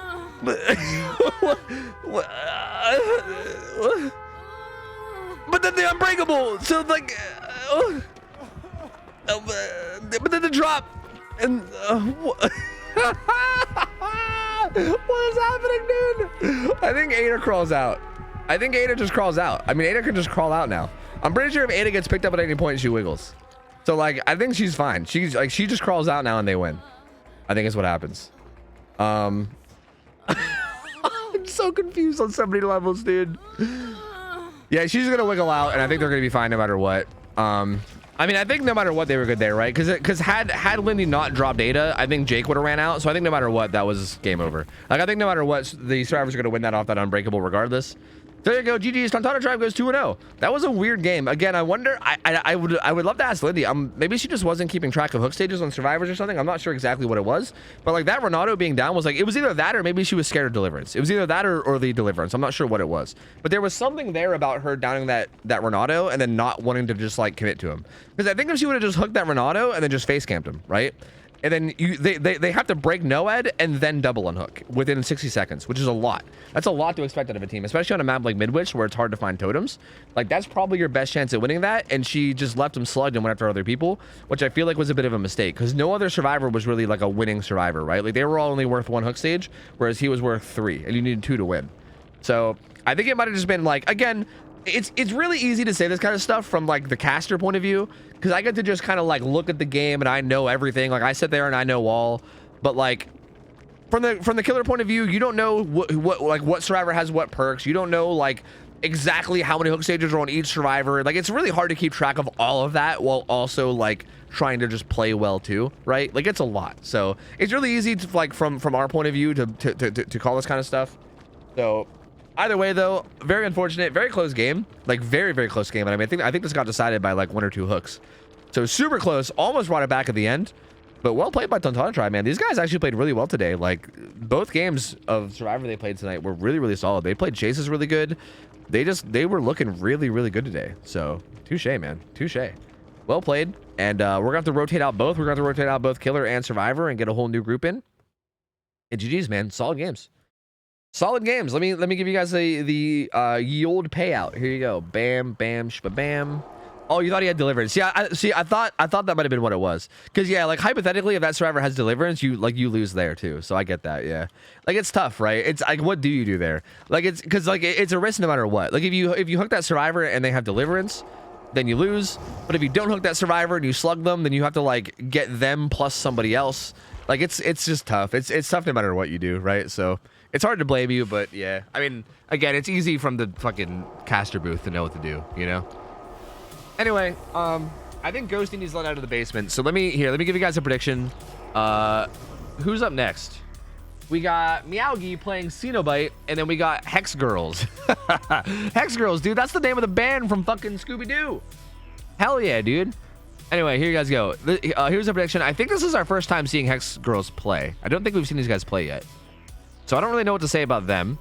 Meowgi's playing Cenobite. Cenobite's actually on a new map now. Cenobite is played on Chapel now. Cenobite used to be on Dead Dog Saloon. Cenobite is now on Chapel, so keep that in mind. A bit of a harder map. Cenobite has in the past performed really well and has had a crazy high win rate, but now we're putting him on a bit of a harder map. So you know that might change. Just keep that in mind. Still though, don't know. Have not seen these survivors play. Don't really know how good or bad they'll play. So really don't know how it's gonna go. Honestly, I couldn't even begin to guess. But I need to let this cat out of the basement because he's kind of being a menace. Let me actually play some ads too. Let me hop on Pinhead, and let me also play some ads, just so that we can keep mid rolls out. You guys can take a look at the chatter. There you go. There we go. Just go on and take a look at that beautiful smile. That beautiful smile. I'll be back, guys. 1 sec.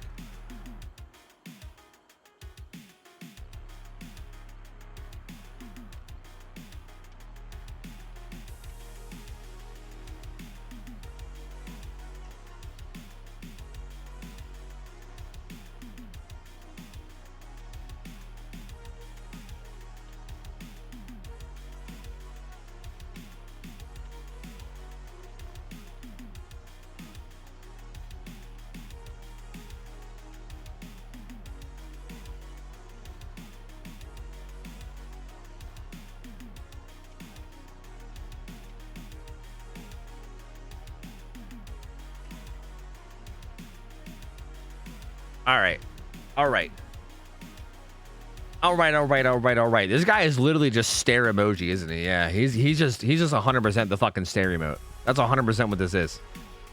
That is weird. That is very weird. Very strange. Very strange. I gotta still hold this lobby hostage for a bit because we're playing like 3 minutes worth of ads. So I got to hold you guys hostage for a minute. Hope you don't mind. Put on other skin, please. Why? This guy's such a nice smile. What's wrong with this skin? He's got such a beautiful smile. What's wrong with it? Please switch out of Skull Merchant next time you're out of the lobby. Chat is too horny. Yeah. Oh, is that why everyone's saying booty? Oh. Yeah, I should probably do that. You're right. Chat is way too horny, dude. Chat has like never seen a fucking set of cheeks before. I swear to God. They're like, pixelated booty. Oh my God, that pixelated booty. E on screen? Yeah, there's an E there. I wasn't getting coffee. I was just letting the cat out. I think that E was on the screen in case I was going to do this. Wait, where is it? Wait, where is it? Wait, where is it? Oh God, I have too many captures now. This. It's supposed to fix this. But I wasn't actually going to get coffee. Yeah. Rumi wants me to let you know that the tofu plushie is really good at calming the baby down. Hell yeah, dude. Good. Hey, that's a pretty cute plushie, so that makes sense. Hell yeah, dude. That's that fucking tofu plushie value baby. You love to see it. Literally value on a baby.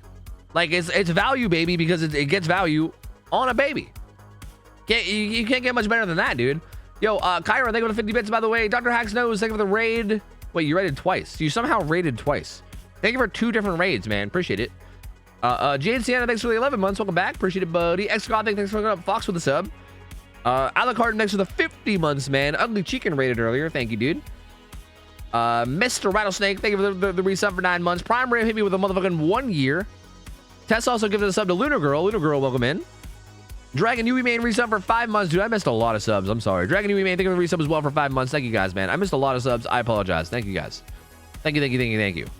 I've been kind of in the zone. I'm sorry. Okay, these guys are all readied up. The ads are done, so I think I'm ready too. Let's go. Let's go. What are they? There's a lot of exclamation points in here. What is happening? What is happening in there? Bum bum bum bum bum. Yeah, Thor, I can do that real quick. Yeah. Baker, what up? Sangria, what up? Toby, turn him around. Why? He has such a beautiful smile. Why would I ever do that? Wait, who else is missing too? Oh, wait, both of you guys are. Oh, were you guys doing stuff? I see. The E, please. The E's not me, guys. You guys gotta tell Lindy about that. I can't control the E, bro. I don't got control over the E. That's not me. You gotta let Lindy know, because I'm not the one that controls the E. The E is just that. I can't help it. The E is just there, okay? I think it's Lindy anyway. Okay, it's gone. Now I miss it. Now the E is gone and now I miss it. Good job. Now my heart's broken. Hope you guys are fucking happy. We didn't know what we had until it was gone, you know? Anyway, Cenobite, here we go. Let's see what this killer runs. This should be interesting because I've not seen the Cenobite played on this map yet. So I don't really know what to expect out of this. This is interesting. Huh. So surveillance, jolt, terminus, Noed, huh? Huh. Oh, it's back. Let's go. Hey, I miss you so much. Hey, E, you're back. It's so good to have you back. Anyway, the add-ons are, this is actually interesting. What is this add-on? Wait, what actually is that one? Original pain, sorry, not original pain, impaling wire is what this one is, which makes it so that if you break the chain with the environment, 2 more will spawn, which is like it's like pretty much like one of the best add-ons on Pinhead. Pretty much everyone runs it all the time. Usually you see Original Pain ran with it, which is the one that puts them into deep wounds, but this is not Original Pain. What even is this add-on?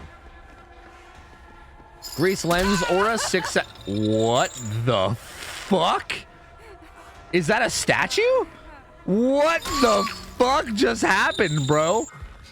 I thought someone sculpted a Claudette fucking clay statue on that window. What the fuck? What is happening, bro? Is this guy okay? Is this guy okay, dude? Bro, what the fuck is going on? Whoa, he lagged out. Do we reset? I mean, this happened so early that I think we could probably reset if they wanted to. If everybody wanted to like, this is so early, I think we just reset, right? Like, I think it's safe to just reset here. Yeah. Looks like the killer wants to reset too. The killer's like, yeah, okay, good. Yeah. That's definitely the right play. Like, nothing has really happened yet, right? Like, there's really nothing, like, nothing happened yet, so I think it's totally fine. It's chill. It's chill. That was that was fucking bizarre though. I don't know what the fuck was going on there. That was fucking crazy. Well, what's funny was they literally have somebody whose name is Hex Lag, and Hex Lag wasn't even the person that was lagging. It was Hex Third Wheel. So I think they maybe need to have a name change. I think maybe the Claudette should take over as Hex Lag, and maybe Nia's now the third wheel. I don't know. That was fucking bizarre. That was weird. That was very, very strange. Well, hey, I guess we'll chill and wait. Kind of unfortunate though, because I feel like the killer's build gets revealed, right? I mean, I guess we can just hope that the survivors don't, like, out of like courtesy, maybe like don't like look at it and play around it or whatever. But I feel like it's kind of hard to not. Like, I feel like it would be very like hard to not just naturally be like, oh shit, I saw that perk, and then like just know it's there. Like, in the back of your mind, even if you like try not to, you might just like think about it without thinking about it, you know, if that makes sense. So I don't know, pretty unfortunate. Yeah, I mean, Killer's allowed to change build if they want, but like like that is a thing, right? But like obviously they might not, because you know they obviously want to run that build, so we'll see. He's having DBD troubles. He's coming back. Okay, well hopefully he comes back, and hopefully it's better next time. That was so crazy. That vault situation was fucking weird. Like I don't know what the fuck was going on there. That was fucking weird, dude. That was very, very weird. Yo, why not? Thanks for the resub. 7 months. Welcome back, dude. Appreciate it, man. Was there a DBD server issue today? I don't know. I've only been casting SCRIMS, so I'm not sure. If DC again, I'm guessing we just play it out. Yeah, if it's twice in a row, you just play it out. Like if your internet's dying so much that you play 2 games in a row and you still can't play, then you just kind of have to take the L, I think, you know? Like at that point, you just play a 3v1 and probably take the L and then just go next, essentially. Like we can't sit here and play like 30 games in a row to wait for your internet to be okay, you know what I mean? So yeah, I don't know.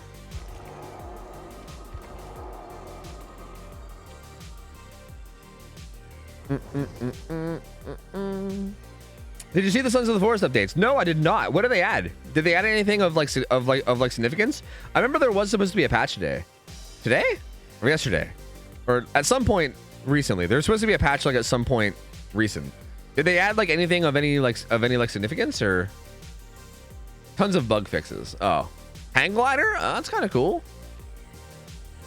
Defense gates? Yeah, but there's still really no reason to build though, you know?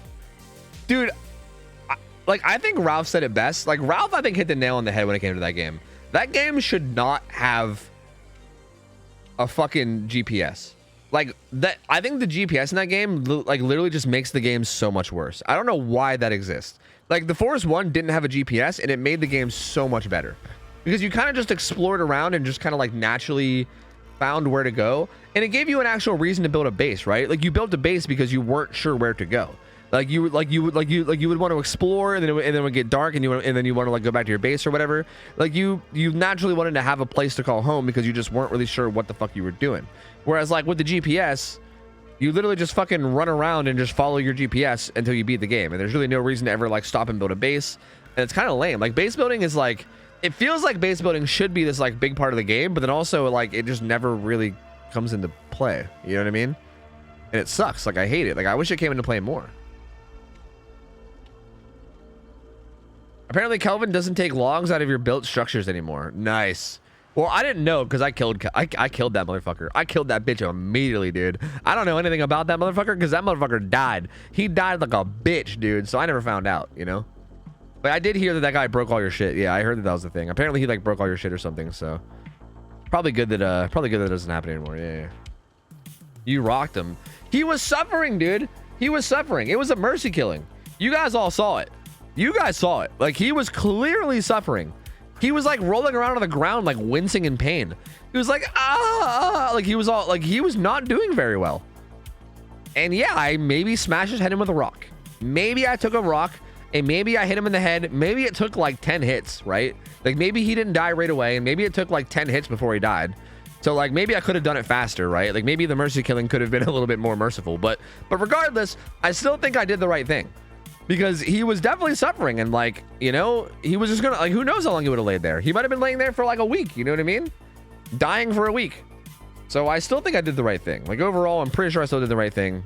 You guys can judge me if you want, but I'm pretty proud of myself for doing the right thing. I think morally, I'm good. You know, I'm sleeping good tonight is all. And that motherfucker didn't then tear apart our base.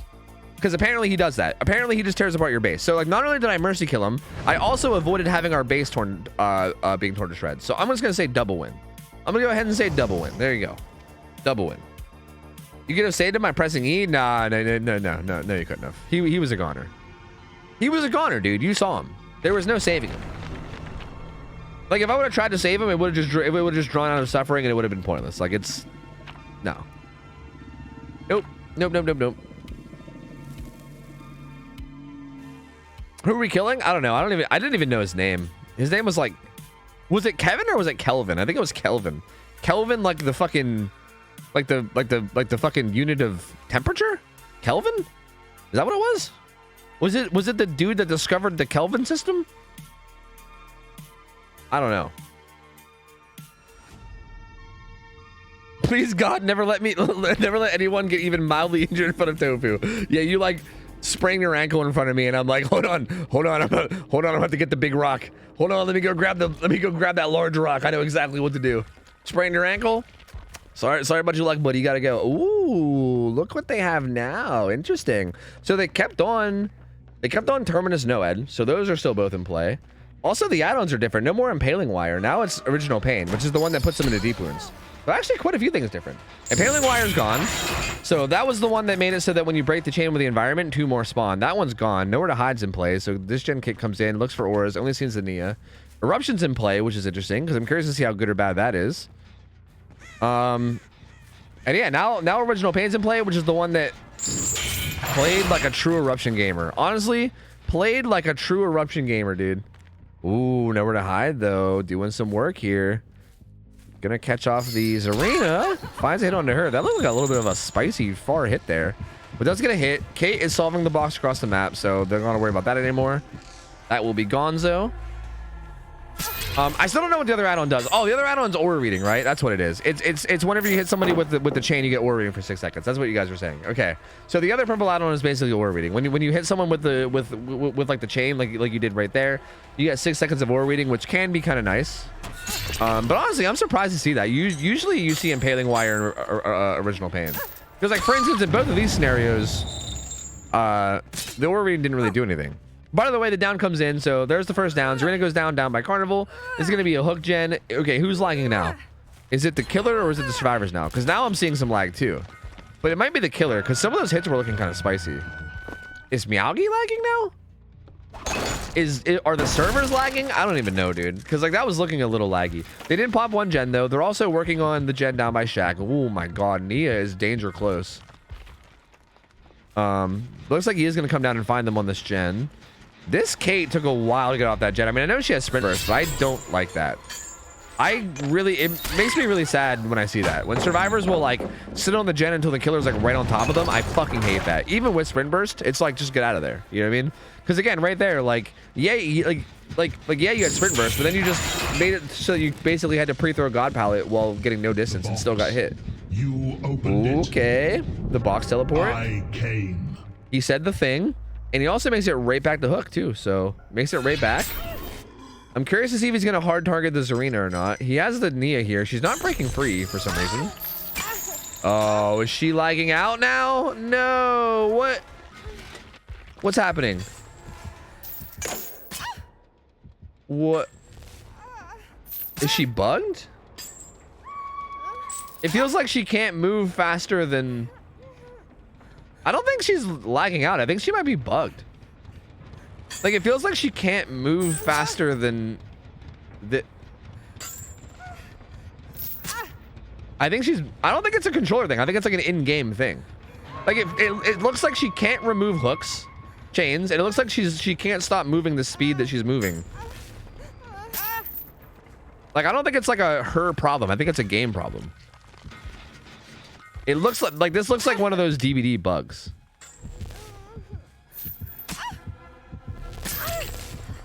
Because even when she had no chains on, she like was moving. Like even when it. What the fuck? You must come with me. What? This is so creepy, bro. Come with me. He's just spamming voice lines. Now you must endure suffering. Now you must come with me. What the fuck is... She's like crawling around all fast and shit. Yeah, this is definitely some kind of in-game bug. Yeah. This is definitely some kind of in-game bug. That's really unfortunate. Man, I kind of hate this. Like, I hate that both these guys' games got cucked by something. Like, the first game, the guy lagged out or whatever. Something happened with the guy in the first game. And this game, this dude gets bugged. Like, these guys can't catch a break, man. This sucks. Well. I mean, I don't know. I guess finds the Claudette. I don't know how to even cast from this point. They basically are like, they basically have a survivor dead already. Dude, she's crawling so fucking fast, though. Look at her go, dude. Look at her go. This is like Tenacity 20.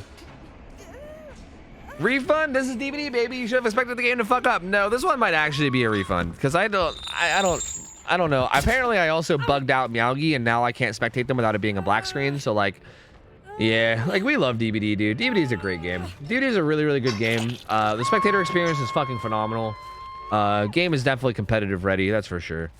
Yeah, it's good stuff. It's real good stuff. So, I guess we could watch the game from the point of view of the really... Wait, she's getting healed now. Is she gonna be...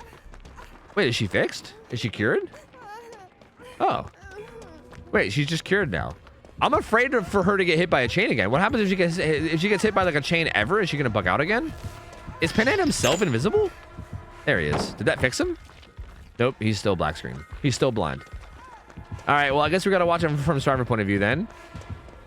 Hex Lag, the newly freed Nia, no longer shackled by her chains of being bugged. Tries to... Oh my god! I think she might still be bugged. No. Yes? Pinhead's just really sad. He's just really sad, I think. No, yes, still bugged. Yes, no, I don't know. I don't know. Bro, I don't know either. Like, honestly, I don't know either. I really don't know. You know? I don't fucking know. I don't know, dude. I don't know. Meowgi's still just the black screen, so that's nice. Hey, Hyperfocus Gaming, you love to see it. Oh, that's gonna get smacked. Two survivors are death hook, but neither one of them are the ones getting chased right now. I don't think Hex Lag, like Hex Lag, I think can be picked up. Can Hex Lag do gens? Like, I wonder if they can do gens. They can literally crawl around while being healed. You see that? She can crawl while being healed. Look at this. She can literally crawl across the map and still get healed. Like, what? I wonder if she can do gens. I would love to see. Huh. Claudette's actually doing a pretty good job over here. Like, I know we've been focusing on this bug. Claudette's actually doing a really good job. She hasn't died yet. Like, it seems like she's been doing a pretty good job of staying alive over here. She's gonna die now, though. Down she goes now. I jinxed her. She's dead. Nia's back on her feet. Can she use her flashlight? Can she do gens? Can she... I'm curious to see what she can do. Like, what is she gonna be able to do? Like, what's possible? I want to see her trying to do a gen. Because they at least got her out of her spot where she was, like, permanently getting rid of chains, right? Again, I can't even spectate the killer because this is what we see, so I don't know what the fuck they're up to. I guess we'll just watch them. Okay, chasing Nia again, which feels like probably not the right target because I don't think Nia can do anything. Okay. I mean, can she dead hard? It's lighting up. It's lighting up like she can use it, but I just don't know if she can actually use it. Oh, well, she's gonna be going. She'll shoot me in deep boot now, so I don't think it matters. Dude, Nia actually kind of juicing. The fucking broken game Nia kind of juicing out here. Kind of a juicer god. Oh. Pinhead might just be leaving. I think he is. We really can't tell because we can't spectate him. This is what he's doing, which is pretty cool. Oh, I think he found the box. Oh, we found the box. Okay. So that's going to give him more reading of everybody. I don't know who he's going to chase. Looks like Zarina. He's going to chase Zarina. She's dead. What? Now you must come. She's also bugged. What a waste. What a waste. Now you must come with me. What a waste. Now you must come with me. You summoned me.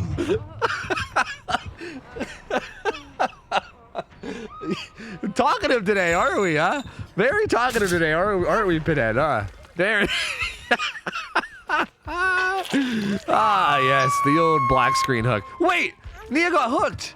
Wait, how'd this happen? Wait, what? I think I bugged out Pinhead again, and I think he was invisible. Like, I think there's like a world record for bugs. Okay, I think he's... Yeah, no, he's good now. He's good. I don't know. Look, he's like 3 hook stages away from winning, which is pretty cool, right? Like, you know, if we want to get back onto like what's actually going on, he kicks a gen. I think he's like 3 hook stages away from winning. So, you know, this has been a really close, tough battle so far. But Pinhead's in a pretty good position to win. You know, pretty solid position to win this match. This is that chain. Juicer Claudette now. I'm curious, like, Nia was able to get hooked. Does that mean she's fully fixed? Like, Nia was fixed, but it looked like Claudette, or no, not Claudette, Zarina became bugged in her place. Is that what happened? They also got to get Nia off the hook at some point. Missing his chains over there onto her. She's just going to keep running. Ooh, she might not get it. She has balanced, so that'll activate balance. She'll be out of this bitch. Vroom. Let me go take a look at what's going on. Like, is there... Oh, yeah, Zarina's done. Yeah, Zarina's done. I think Zarina, like, took over the bug for Nia. Because I think she's done now. Like, I don't think she can do anything. Like, she's...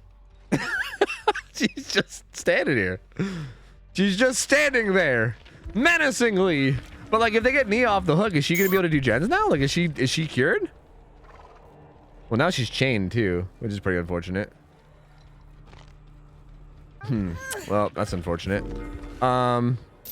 Kate's coming to try to help. She's like breaking, oh god. She's breaking chains for her, but I don't really know how much we're actually gonna be able to help her. Yeah, she doesn't look like she's doing too good. Like she still looks like she's not doing great. Okay, the unknown comes in. I'm curious to see what's going on with Nia now. Can Nia do things? Nia looks like she might be fully cured. I don't know. I think she just went for a flashlight save even though she doesn't have a flashlight. I think she had one earlier, right? Did she? Okay, she's able to remove her chains, which is good. But she's just gonna die anyway, so it's fine. I think she's fixed. She seems to be fixed. Like, I think she's fully fixed now. So... The box. You opened it. I came. Is it solving the box? Is that what it is? No, because she seems fine now, too. Oh, I think it is. I think it's solving the box. Does solving the box bug them?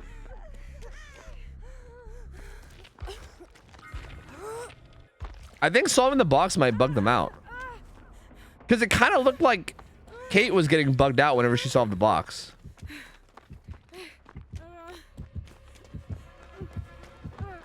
Huh.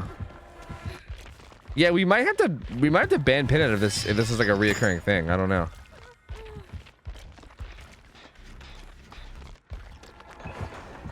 Because I think it might be box solving, right? I would love to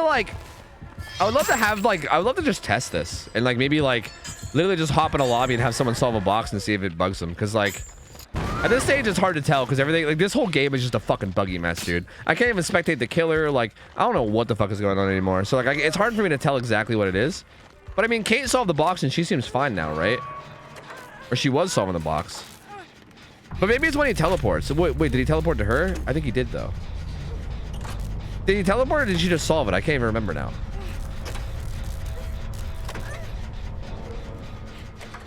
Reaper said it happened during his Light in the Fog game, so probably just a custom thing with Pinhead. Yeah, but we've had like a million Pinhead games since Light in the Fog and it hasn't happened. So like, but it's happened like multiple times this match. I mean, I don't know. Like maybe this server is just like shitty. Like maybe we just got a shitty server and maybe that's causing it. I don't know. Like we could try again. I'm curious. After this game, I think what I'll do is if Miyagi wins, we can just hop, like we can just like run it again real quick with like whatever survivors and we can just test it real quick maybe. And just see what happens. We were practicing against Kurt's Pinhead a few hours ago and had no issues like this. Really? So is it just so is it just this game, I guess?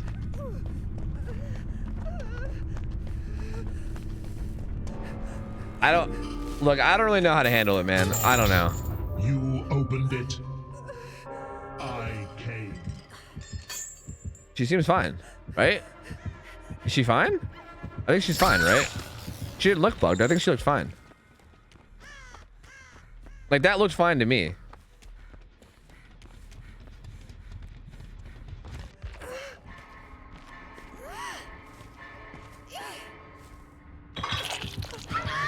Okay, I tell you what we could do. What we could hypothetically do, if these guys even want to at this point, like if they're even up for it, what we could do, in my recommendation, would be give them one more chance at a rematch, but just make it their last game, like for both sides. Like we can just let these guys play play against each other again, and we'll just consider it like a fucking best 2 out of 3 type situation, or we can just give them both a second game. But after the second game, we just rotate them both out because they both got like 2 games in, like 2.5 games in. Because we could do that if you guys want. Because we don't really know, like, yeah, we don't really know. Let neither of these two teams play again and go next. I was going to say let them both play, just rematch each other, then go next. Since, like, we don't, like, I think because there's no fault, I feel like it's kind of, it feels more unfair to not let one of them come back, right? Like, I don't know. I feel like we should let them just try again and see what happens. But that's if they even want to. That's if they even want to. They said that they're lagging like crazy. So they honestly might not even want to. I don't know. Hard to say. It depends on what they want to do. I don't think I can talk here. Hi, can you read this? I don't think I can talk here as a spectator. I think I can only talk in lobby.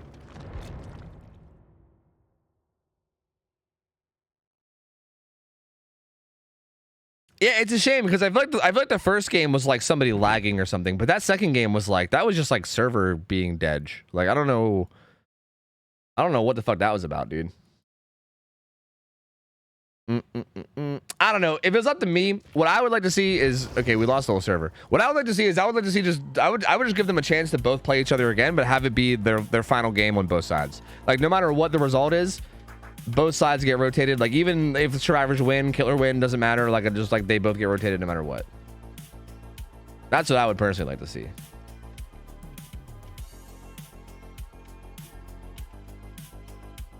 Survivors are lagging in DCing. They're gonna try for next week. Okay. All right. If they're just super laggy, that's fine too. Yeah.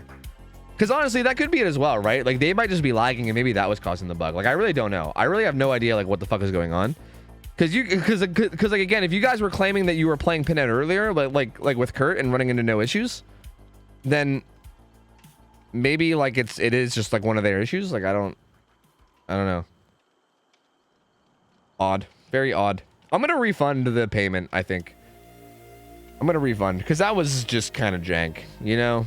Like, that was a little bit jank. Like, that was just super omega jank. Like, it's one thing for someone to like lag out or something, but that was just omega jank. So it's just gonna get refunded. There you go. All right, and then I think the killer's gonna stay, right? So yeah, I think we're gonna keep Miyagi because Miyagi really officially only got one game. So that'll be pretty much 1-0 for Miyagi, and then we'll get a second game from Miyagi against a different group of survivors. And that's less for X Girls though, man. That's a bummer. Next position, add a third option of everything fucks up. That's a good idea. I'll literally do that right now. That's a very good idea. Yeah, I probably can't write the word fucks, right?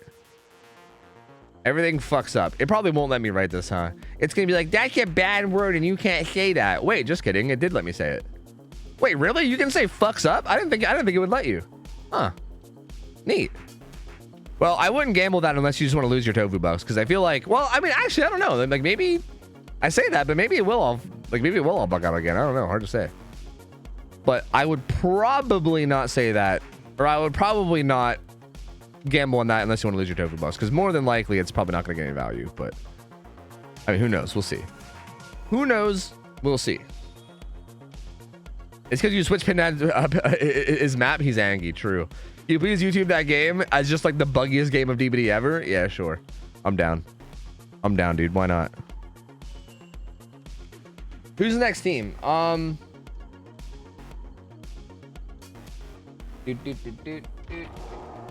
Blowing the gens. I believe it is blowing the gens. Team blowing the gens. So the Gamba has 5 minutes, so it's really no rush, right? Like, you guys can take your time on the Gamba. I remember the name, but I can't remember who's on the team. I think this is one of those teams that's like one of those like teams that are just like a mashup of different players that play in scrims, right? Is that what this is, or is this a brand new team? No, well, kinda, maybe, sorta, somewhat. Blowing the gens is Emmy, Pryon, Succubussy, and Mr. Trippy Smiles. So yeah, not really actually that much of a mashup, but I think we've seen these guys play before, but I don't remember how the game went because I'm an old man and my memory is bad. I can't quite remember how these guys played, so I can't really give you any insight. I mean, even Miyagi, it's hard to even say how Miyagi played these last couple games because they were so fucking buggy. That was really hard to even get a good grip for that, for that too. So honestly, we're going into this pretty blind, I would say. So just Gamba however the fuck your heart desires, I guess. You know, go nuts. Maybe Gamba on option 3, honestly. We lost hard versus a Pinhead last time. Oh, okay. Well, They're up against Pinhead again, but this time they have a better map, so we'll see. No, we were amazing. Can you say those names again? Did you want me to say Suck You Bussy? Is that what you want me to say? Is that the one you were waiting for? Yeah, because their name is Suck You Bussy. Yes. We definitely didn't all die in basement. Oh, you're right. I think that is what happened. Oh, yeah. I think there was like, I remember because I think the Pinhead player did that twice in a row. I think there was 2 different teams that both all died in basement, if I remember correctly. That's right. Well, it should be a lot harder for everybody to die in basement now because there's no longer going to be a centralized basement. Because, yeah, we're on, we're going to be on Chapel, and the basement's going to be deep in one of the corners rather than, like, dead center of the map. So, luckily for you guys, everyone dying in basement should be a little bit tougher to achieve this time. So, I think we might be a little bit better off. But feel free to get your games in. Do whatever you want. We're going to give these guys a chance to get their builds together and make sure they don't, like, catch any penalties or anything, and then hopefully they'll start soon. Hey, my birthday is this year. Hey, happy early birthday, man. My birthday's also this year. So happy early birthday, dude. 20K for everything to fuck up. This is when I become rich. That's right, dude. This is when I become rich. Let's go, dude. Poggers. He's at experimental build time. Uh-oh. Monka. Not like this. Crazy about this year. Dude, that's crazy. We all have birthdays this year? That's wild. Whoa, dude. What are the coincidences? What are the chances? Yeah, Arf, happy birthday, man. I remember you saying that before. Happy birthday, dude. I was going to go type in fucking ROK, but happy birthday, dude. Mine was this year? What? Are you saying that we all had birthdays either before now or later this year? Because that's crazy. What are the chances? What are the chances, man? That's wild. This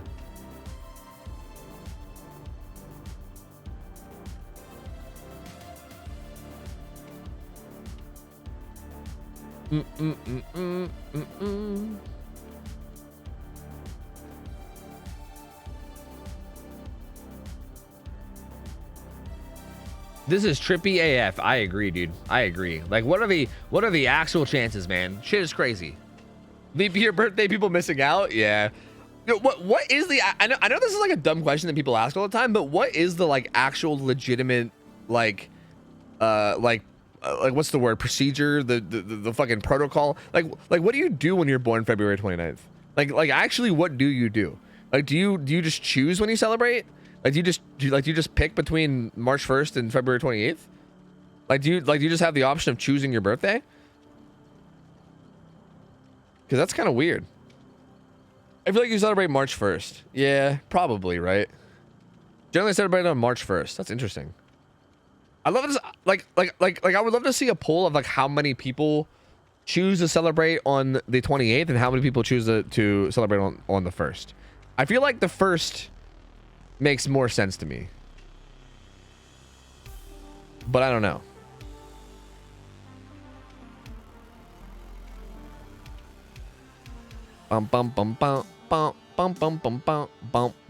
What is the point of this? Whatever, it's fine. It's fine. You just don't grow old that year. Oh, is that how it works? I see. That makes sense. I see. There's got to be a faction rivalry between the 1st and 28th. Yeah, that's what I'm thinking. Like, do you think that like 1st celebrators hate 28th celebrators? You know, like, do you think they hate each other? You think they're like, damn firsties celebrating their birthday on the 1st? Like, I feel like they probably hate each other. And if they don't, I would like to like find a way to get them to hate each other. Like, I would love to create that rivalry where like they hate the people that celebrate their birthday on the other day. You know what I mean? Like, you damn firsties celebrating your fucking birthday on March 1st instead of the 20th, instead of the 28th. What's wrong with you?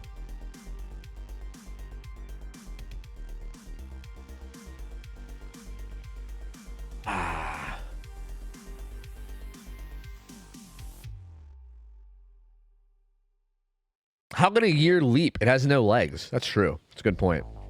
I think leap years might actually be a fucking scam because like they literally can't leap. Okay, the prediction's closed, right? Yeah, we're good. Damn, 21% of people voted for everything fucks up. That's actually kind of crazy. That's kind of wild that many people voted for it. But honestly, if it ends up happening, then I don't know. I mean, I guess we'll, oh, this is a build. This is a build. This is certainly a build. Okay, so no corrupt intervention. He did say experimental build time. So no corrupt intervention. Same add-ons. He has original pain. That's the one that puts you in deep wounds if you break free of a chain that you're hit with. And also the other purple one gives you aura reading if you hit someone with a chain for 6 seconds.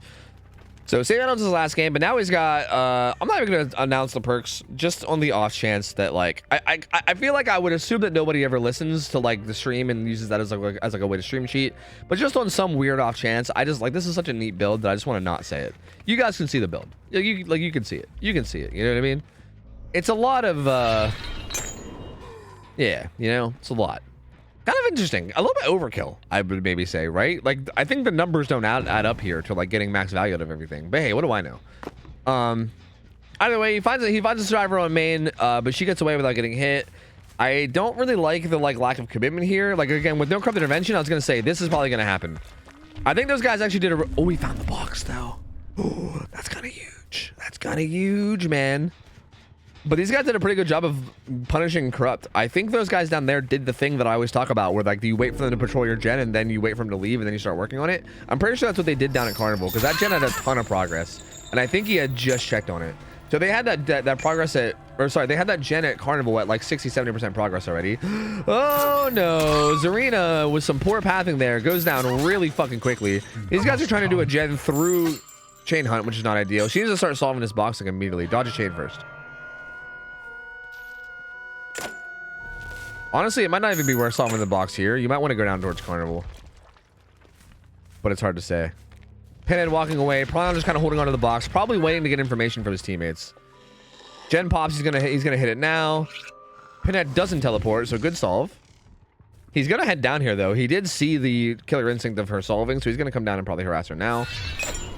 But didn't force the teleport, and also didn't actually get hit to cancel it either, so good job. Box gets solved. Gen down to Carnival gets popped. But this is the first look stage, so definitely not great. He needs to leave the radius if he wants to get value, but he's not. Did they break it though? Actually, did they break it? I don't know. There was a lot of different sounds. Was one of the sounds them breaking it? I don't think. No, because that's it. No, but that could be plaything. I don't know actually. Cancels the unhook. Rebecca doesn't even 1-for-1 either. She actually just runs away. Weird. Like, I feel like if you're gonna run up and go for the unhook like that and get hit, you should just get the 1-for-1. Why not? Huh. She also has Deliverance and Unbreakable. That would have been so worth it. Like, with Unbreakable Deliverance, you want 100% just get the unhook there. Like, if you go down, it doesn't matter, because you can just pick yourself up with Unbreakable or pull yourself off hook with Deliverance. Like, that's what your build is designed to do. Like, your build is literally designed to 1-for-1. Huh. Down goes Succubussy near the hook, too. This is really bad. This is snowballing out of control now. This is not ideal. This is definitely not ideal. Prion finishing that gen up in top mid. So that's done, but now, I mean, you finish gen top mid, but like now the game is, you know, in a pretty dire situation at this point. Uses Blood Amber to see where the killer is. Still kind of Blood Ambering a bit just to see, but I mean, yeah, I mean, Miyagi doing the right thing here and just kind of camping this out, right? I think that was that kinship activating? Yeah, kinship activated on this survivor, which is why the bar wasn't moving for a very long time. That buys a lot of time on that hook. Does look like Cheryl is going to be able to come up and get the unhook now, but like, man, they lost a lot for this. Cheryl gets hit. Rebecca's going to be solving the box. Really? You opened it. Really? I came. Don't think it was a good decision to teleport over here. Like, you had Zarina on death hook and like right in front of you, and a survivor downed.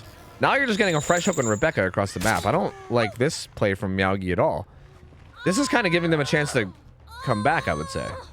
I don't like this at all. So, I don't know, man. I would say like equal part throws from both sides. I think the Rebecca not 1-for-1ing that hook was a pretty big throw. But then I also think Pinhead teleporting here is also a pretty big throw. Like, I don't know what either side is doing. Right now, this Zarina needs to play really careful. She needs to go stealth and play really fucking safe. Like, she has Plaything, which is kind of rough. So she needs to go somewhere, ideally, like on the more safer end where you don't think Pinhead's going to be, and play really, really safe and really careful and like take very few chances, right? Like, if she gets found and killed, it's going to be not great. Like, I don't like her even going into mid right now. Like, I kind of hate that. Like she should honestly be sitting like edge map, and yeah, she got found. So yeah, it's not ideal. Like this is basically the one thing they needed to not happen, and they had it happen. So yeah, like she literally should have just been edge map. Like 100%, she should have been edge map. She should have let her teammates like pressure the unhook, and then only done gens once they knew Pinhead was like committed to something else, right?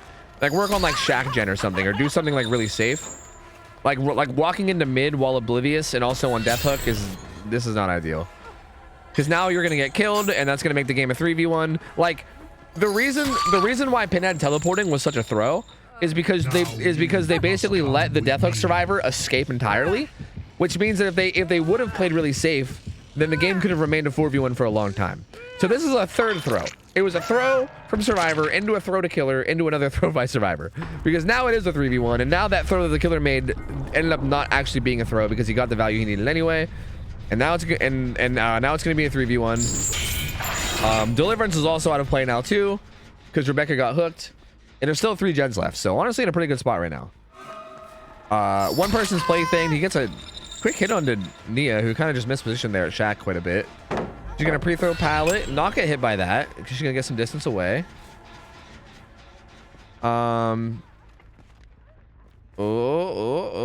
Okay, and Cheryl's here to take a hit.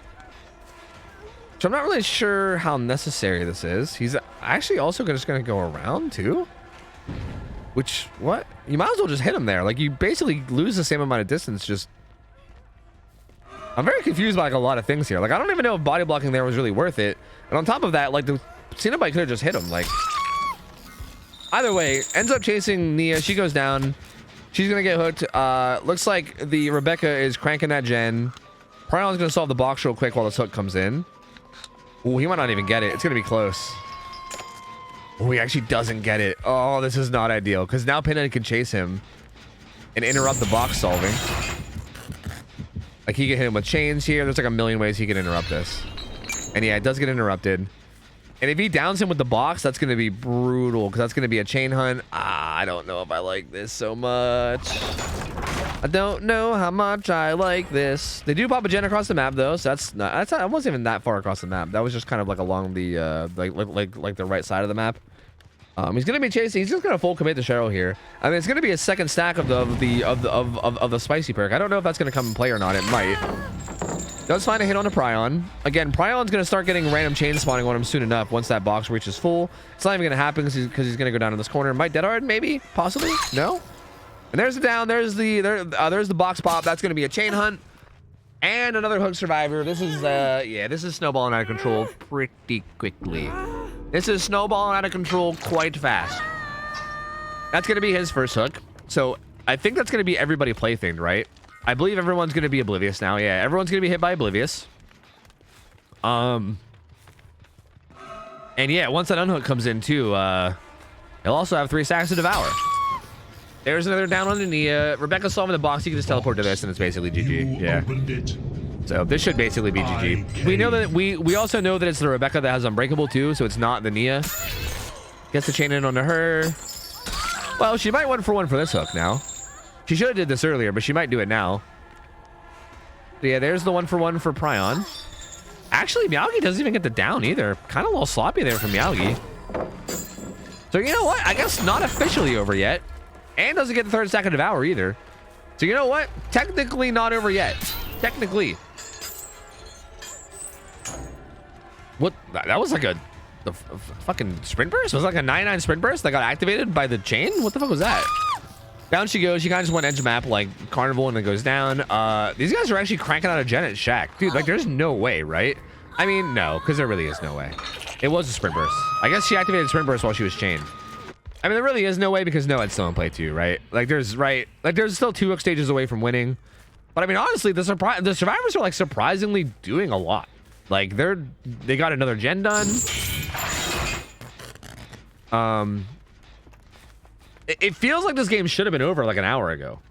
I mean, I know we've only been here for like 10 minutes, but like I feel like it should have been over an hour ago, even though we've only been here for 10 minutes. Ooh, Cheryl kind of gets found here. Does have a pretty strong pallet though. Gonna get hit with chains. I think he was trying to bait them into slow vaulting, but it didn't work. So good patience from Prion. Ooh, the slow vault. Oh, the slow vault. I think he dies here, though. Yeah, he dies here. He dies here for sure. This is going to be hook number 8. And yeah, I do think this game's over, though. I do think it's over. I think the survivors were definitely getting a lot done. And it was looking interesting, at least. Like, it was definitely at least looking interesting. But I think this is definitely over. Because, like, there's the unhook. And now it's 1 hook away from winning. And on top of that, you have 3 sacks to Devour. And if they somehow break Devour, you also have Noed. And also, if they break Devour, you could also Pedimeno. And, like, there's just so much going for the Pinhead now that he would have to basically just, like, AFK. Or, like, he would have to just get, like, Omega Juice to lose at this point. I don't think there's really any way he loses. Survivors are running around. They also have to solve the box at some point soon, which is going to give him a free chase because he's going to know where somebody is. So, Nia's going to grab the box. She's going to start solving it. Pinhead's actually conveniently nearby. He's right here. He's going to be like, hey, surprise, I'm here. Going to hit her with some chains. She's going to be like, oh, fuck my life. Everything sucks. And she's going to go down. That's going to reveal Devour Hope. It's also going to reveal that the game is over because it's going to be hook number 9. And yeah, that's it. That's it. That's all. That's over. It's over, baby. It's over. It's over. GG's. Meowgie takes the win. This was an odd game.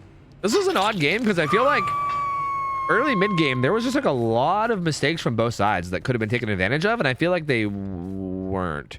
Well, I do feel like I think the survivor mistakes got taken advantage of a lot around that first hook. But like I think the killer really did fuck up a lot by teleporting to that Rebecca after the unhook. And I think that could have been taken advantage of a lot better than it was, which is unfortunate. Wait, did he not get his 5th stack? Oh, wait, never mind. That wasn't the explosion. Okay, he was waiting for the 5th stack so he could Mori. There we go. Goodbye, Cheryl. Goodbye to Brazil. I have such sights to show you. Yes, we have such sights. Let's go to Brazil. Okay, bye. You summoned Oh, me. okay. I came. Teleports onto the Rebecca. She has a pallet to use here, but it's really not the best pallet. It's actually one of the worst pallets. I'm surprised it didn't just go around. This pallet is really bad. Like that's one of those like notoriously bad pallets. Oh, do they want to? Wait, I think they want to get Moried up on Pride Rock. Yeah, they want to get Moried on Pride Rock. I respect that. I respect that. This is definitely the best place to get Moried. Like if you ever can choose a place to get Moried, having it done on the top of the hill is 100% the play every time. Every time. Oh, so are we not showing such sights? Oh, never mind. Yeah, we are. Never mind. Yes, come down to Brazil. See Christ the Redeemer today. Come on down. Come on down. We have such sights to show you. Come on. You also win a trip to Brazil. Congratulations. You're the winner of our Pinhead game show, Nia. Congratulations. And there you go. GG's. Meowgie takes the win. There's the, I mean, I guess it's a 2-0 technically. Like the first game felt like a little bit of a weird win, but that game was a pretty good, legit win. Well played by both sides. I do think there was a little bit of sloppy play from both sides, especially in the early mid game. But I will say Meowgie definitely played much more solid, and it obviously showed with the result of the overall match. So good try from both sides. The survivors, I definitely think there were some major plays that they made that were mistakes, and I think if they look back and try to just learn from them, I think they'll do a lot better. I mean, again, it's one of those things where it's really easy to judge from like our point of view of like not being in the game and having like pressure and feeling nervous and all that jazz. Like it's really easy to like point out like one mistake and be like, oh my god, like why would you do that? But at the same time, like from their position in game, it's pretty understandable to like not know whether something is the right play or wrong play. But hopefully they can like go back, watch the footage, review the game, realize what they did wrong, come back next week and maybe be stronger. But good try. Good try from those guys. Meowgie is gonna take the 2-0. Both of these guys are gonna get rotated out, so we're gonna get a new killer and a new group of survivors next game. And GG's. GG's. And everything didn't break, which is great. The fact that like the game didn't fall apart and break already is kind of sick. Like the fact that we didn't have a gazillion bugs is kind of a fucking fat W, to be honest. So that's kind of cool. But here we go. I'll give the payout. Bam, spam, biggity. And we'll wait for the next lobby. Yeah, I gotta get off Skull Merchant, like fucking Lemon said. I don't know. Oni, sure.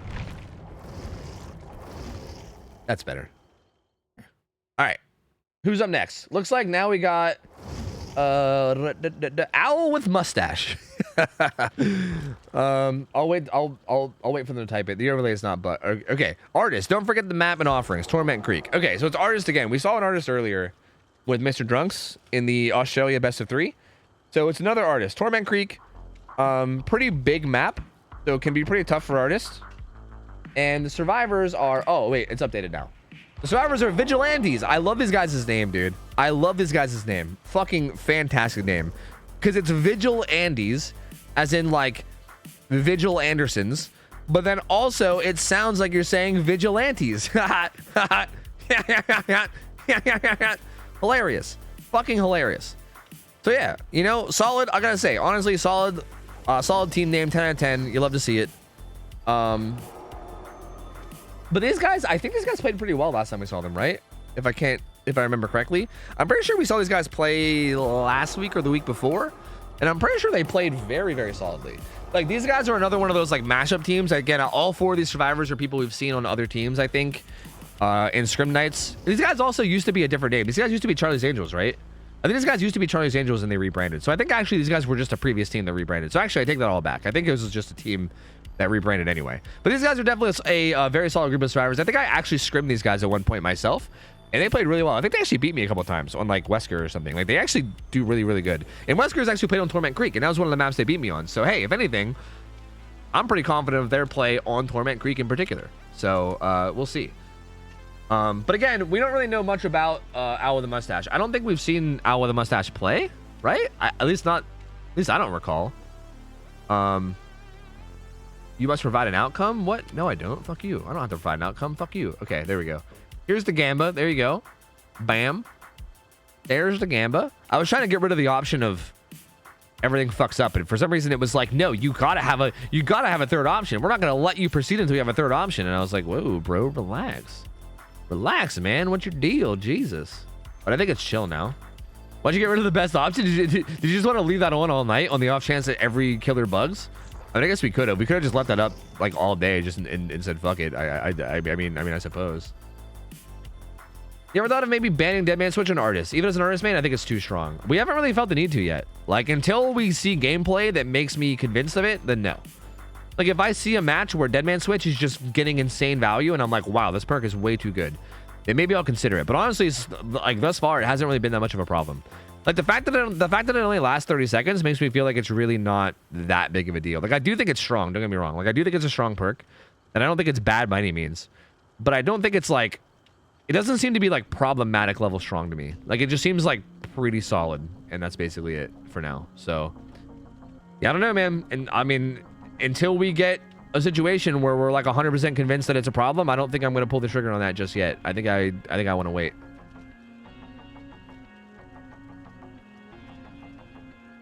Let's be real, who plays artists and scrims anyway? Yeah, true, we don't really see artists that much, so, like... I mean, I don't know. Like, I feel like when it comes to anything like that, it's always going to come down to, like, let me see the results first, right?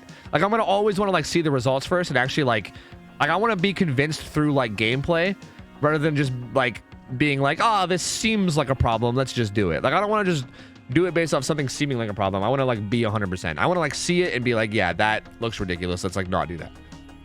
You know what I mean? So, yeah. All the E's back. Let's go, dude. Oh, we love the E. Oh, we love the B. We beat your Blighted Odie. Oh, is that what it was? I thought it was Wesker. Who beat my Wesker then? Somebody beat my Wesker. I can't remember who that was. I can't remember anymore. I have no idea. I have no idea then anymore. It was me. Oh. You. Oh, was it all you guys?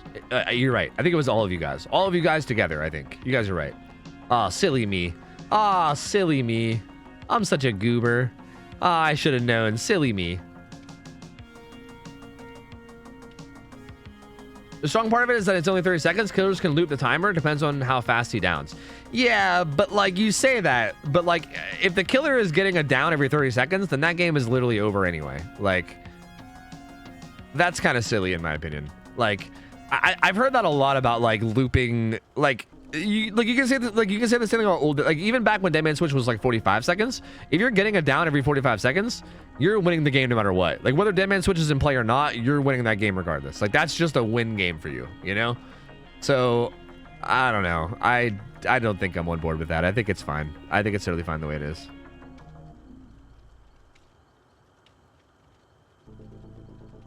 When will you ban Beasts of Prey on Clown? It's OP and I hate it. Dude, you're right. I mean, no, what we should be banning is fucking Zanshin Tactics. I mean, that perk, bro. Zanshin Tactics? OP, baby. That shit is nuts. You want to go fuck around with Zanshin Tactics, bro. That shit is insane. What's the song's name? It's called Moonbeams. Wait, the last song was called here. Let me see what the last song was. The last song was called A Sunset Divided, and this one's called Moonbeams. Like moonbean, as in like a bean, like a you know, like a baked bean or like a garbanzo bean. Have you tried Game of It with Nemesis? With Nemesis the perk?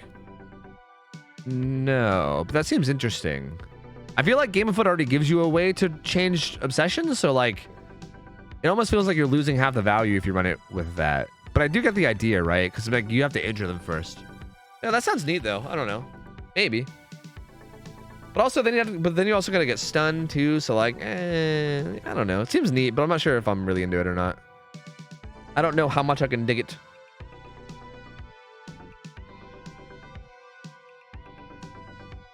Ban every perk. That's a good idea. Let's just play perkless. That's a very good idea. Average gamer, thank you for the sub, by the way. Oh, I should probably catch up with subs. Visualization next to the 7 months.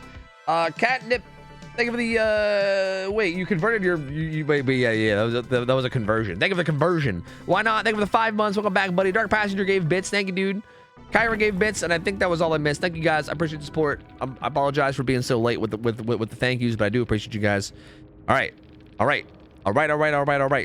Let's doot. Let's fucking doot, brother. Let's doot. All right, so we are seeing Deadman Switch. Pain Res, Deadman Switch, Agitation, Monstrous Shrine. Interesting. Very interesting. So, again, no Corrupt Intervention. Monstrous Shrine is just not, like... We saw an artist player, like, maybe like 3 weeks ago, play with Monstrous Shrine, and they did this, like, really neat strategy where they, like, set up a bunch of birds to basically, like...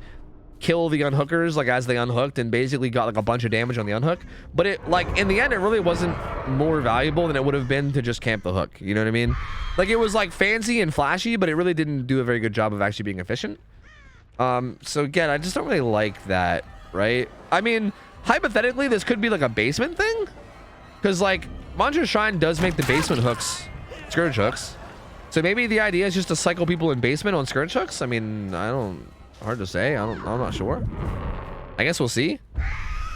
But I don't know. We'll see. Either way, finds it on the swing blade pretty quickly, but doesn't actually commit to the chase. Finds Michaela as well. Looks like he maybe wants to commit to this instead. Again, no Corrupt Intervention, so there could be a lot of gen progress happening right now. Tozer Bath Bomb utilizing lockers well over there, not really worrying about being crowed at all. Cricket kind of eats a fucking crow to the face, and he's gonna run away to this maze tile. We'll see how long Cricket can juice here. Again, these crows are not a good idea. Like, they have a locker there. You just saw them use the locker. Like, they're going to do it again. I don't like that. Stop sending birds. It's not accomplishing anything. What are you... Stop it. Focus on the person you're chasing. Oh, not like this. Oh, like, these are accomplishing nothing because they can just hop in lockers. I'd say that, but if Swing Blade is damage here, I'm going to be so sad. But yeah, like, if you pay attention to Nia, every single time she gets birded, it goes away in, like, half a second. Because she has lockers right beside her.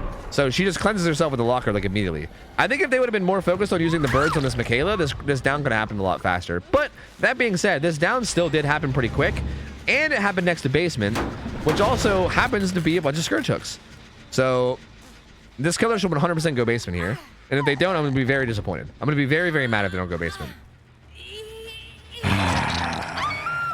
It wasn't even a scourge hook. That wasn't even a scourge. That wasn't even a scourge hook.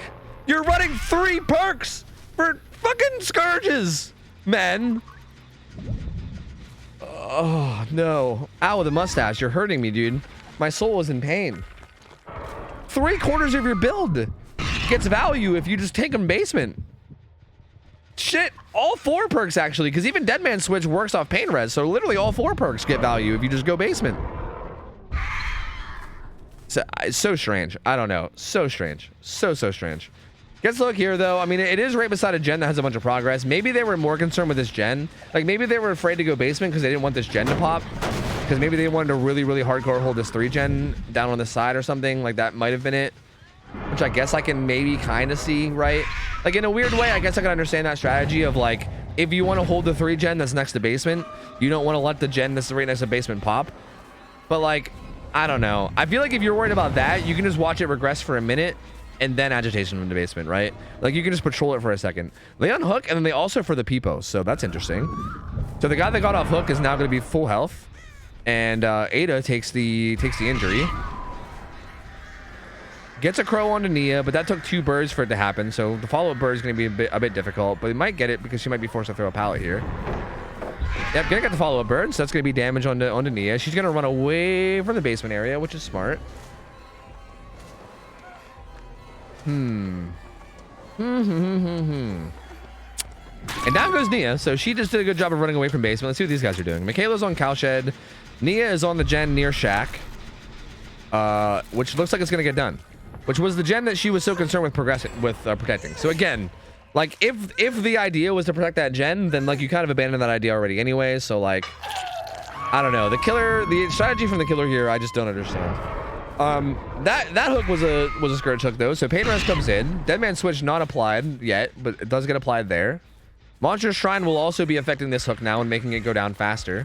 Which, do they see that? They do. Yeah, so they actually do see that. I feel like you barely run into that perk, but I wasn't actually sure. Setting up a bunch of birds here. Might try to get like the old damage state with 1 bird send thing. Oh, actually just... Oh my god, Swing Blade, are you okay? Swing Blade just walking into a bird and then walking into a swing and just dying in like a second. And now you can go basement. Yes, there you go. Utilize your perks. There you go. Now we're getting the basement hook. And again, these are all Scourge hooks. So this will be Pain Res. This will be Monster Shrine. This will also probably activate Deadman Switch if they're not too careful. So there it is. There's Pain Res. Now they got to also worry about a basement unhook. That'll get Deadman Switch on that gen as well. But also it's been 3 different hooks on 3 different survivors too. So still not the best spot. I'm assuming Ada probably has Deliverance, but I'm not sure. Cricket gets hit there, but actually doesn't get a chance to take his birds off either. So has to be careful. Could go down here. Oh, good snipe from Al. Oh god. Well, you know, I was getting a little frustrated with him earlier, but now he kind of looks like he's out here firing all cylinders, you know? I don't think the pickup here was good though. I think the pickup here was very bad. I think you secure struggle. Yeah, I don't like that. I don't like that at all. I think picking up there was a huge mistake. I think you 100% secure struggle. Look up gang. Look up gang. Down with the look down gang. Up with the look up gang. Look down gang almost got that guy killed. Just saying. Or got him killed. Got him not killed. You know what I mean? I think you know what I'm saying. It almost fucked over the killer is what I'm trying to say. But does get another basement hook. I still think you probably should have just forced struggle on the swing blade because it was so close rather than doing that. But regardless, gets another scourge hook in basement. So survivors are still in kind of a tough spot. Looks like Ada's just gonna run down and grab this on hook too though. So like basement hooks aren't really being that protected. So like might for the people as well. Yep, for the people comes in. Ooh, that was really fucking good. That was really sick. Gets the double hit. I mean, you can kind of say a bit of a misplay from the survivors to both line up on both sides to get hit rather than maybe lining up in like a single file line and only getting hit once, but gets 2 hits on the basement stairs. So downs Ada and then also injures Michaela and then gets a follow-up hit on her way out. Luckily, she did have the built-in borrowed time still, so she only went into deep wounds. They finally popped cow tree gen. It's a crow hit there though. The snipes are on point for Al, man. The snipes are fucking on point. Like his crow play is pretty good, man. Man is quite good with the birds. Ada has deliverance though, so she's chilling. She doesn't need a teammate to come save her. Like they can, they're big chilling. They can just 100% use this time to slam gens, and I think they probably will. I mean, Ada can probably pull herself off like now, yeah, because he's so far away. Good juke from Michaela there. Does she make this? Does she vault? Oh, dude, very fucking patient. Very patient. Good disciplined play from Michaela there. That was like a scary spot to be in. The fact that she didn't vault that and actually protected that correctly was really fucking good. Dwight's also here to take a hit. Michaela is death hook, so they're trying their best to keep her alive, which is why Ace is taking a hit why Ace is body blocking so hard here. That's a tough spot though, because like you can't really take a hit from the crow and the artist at the same time. So well played by Al to force that down. He might also try to greed and get it down onto Ace too, but no. That's gonna be Michaela dead. This is close now. This is anyone's game, dude. I don't know. It's gonna be a 3v1, 6 hook stages, and still 2 gens left. Interesting. Ace, whatever. Dwight, whatever, guys. You can see the survivor, okay? You know who it is. All right. Look, man. Speaking is hard. The English language is hard. Names are hard. Cut me some slack here, all right? Cut me some slack. Anyway, this is still anyone's game. I don't know. This is actually really close. I mean, still 2 gens left. Oh, make sure you get past that bird range. Okay, does get past the bird range. She's going to be running around the outside of the map and getting some distance. Has to definitely make sure she has a good chase here. Like, if she goes down to this bird, might use the locker. Does use the locker. Very smart. Probably shouldn't use the locker again. She doesn't. This is going to be really sketchy. You got to make sure you don't get birded here. Don't get birded. Don't get birded. Don't get birded. You got birded. I don't think they're going to be good enough gen progress for this to matter. Like this down happened pretty fast. Assuming you can make it to a scourge hook here, which I think you probably can. It looks like they're really making it a point to go to this gen. So I'm assuming this is a scourge. This also is near a gen that has a bunch of progress too. So yeah, this is actually looking very not good. I think that was the gen. Was that the gen that they were working on? No, it was a different one. Never mind. This is actually looking really good for the killer now. Only 2 hook stages away from winning. Can kind of just chill here now. Yeah, he's kind of just chilling here and watching.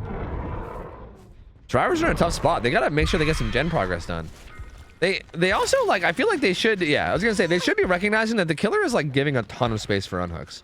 Like, I don't think they need both survivors to unhook. Like, I don't think they really ever need a double unhook. They can basically single unhook every time. Also, Dwight reassurances, so that just buys even more time. The artist is really trying to follow this up with some damage, and she might get it. Oh, Ada does a good job of juking. That was some high DPI nopers right there, dude. That was some god fucking damn it, no. Dwight hops on the gen beside the hook survivor instead of unhooking, which I think is a little bold. I think if you have time to hop on a gen, you maybe just might as well get the unhook at that point. Like, I think that was maybe a little too much. Like, I understand wanting to buy more time from the hook or whatever, but like, that's a little extreme, I think. Ooh, doesn't quite eat that damage, so the shaky camera. Oh, Al's freaking out. He's freaking out, man. He's freaking out. Finds a hit on the ace, though. Ace, Dwight, whatever. He's ace now. Fuck you. He's ace. I don't care. He's ace. He's now ace. Fuck you. He has lucky break, though, so he's going to be very hard to track. These guys are now doubled up on a gen as well. As a matter of fact, I don't think Artist actually knows where he is anymore. They do pop, dude. They pop that gen. There's only 1 gen left. 2 hook stages left. This is so close. Like, this is so close. This is really bizarre. Like, I feel like this should be, like, not this close, but then it is. Ada for the Peepos again. And she's gonna run off to the corner, but she's dead. Like, she's 100% dead here. She's gonna go corner edge map and die. We'll probably end up going basement. I know this close hook isn't a scourge. At least I don't think it is. Doesn't go basement, though. Honestly, I thought you would go basement. With agitation, I'm pretty sure you make basement. Doesn't go basement, though. That didn't get pain res. That just got blocked through letting go, so that's unfortunate. Whoever was on that gen just kind of preemptively let go. These guys might try to heal up. Oh, what do they do here? I mean, they can't let him die. Like, next hook stage wins. Oh, and they got found. Yeah, this is over. Yep. Gets a hit on the Dwight. Was that a styptic? Maybe? I don't even know what the fuck caused that. Probably a styptic? But this is looking pretty over. I mean, all Artist has to do is basically end any of these chases with a down and it's over. So I'm pretty sure this is going to be GG, and I think Al's going to take this.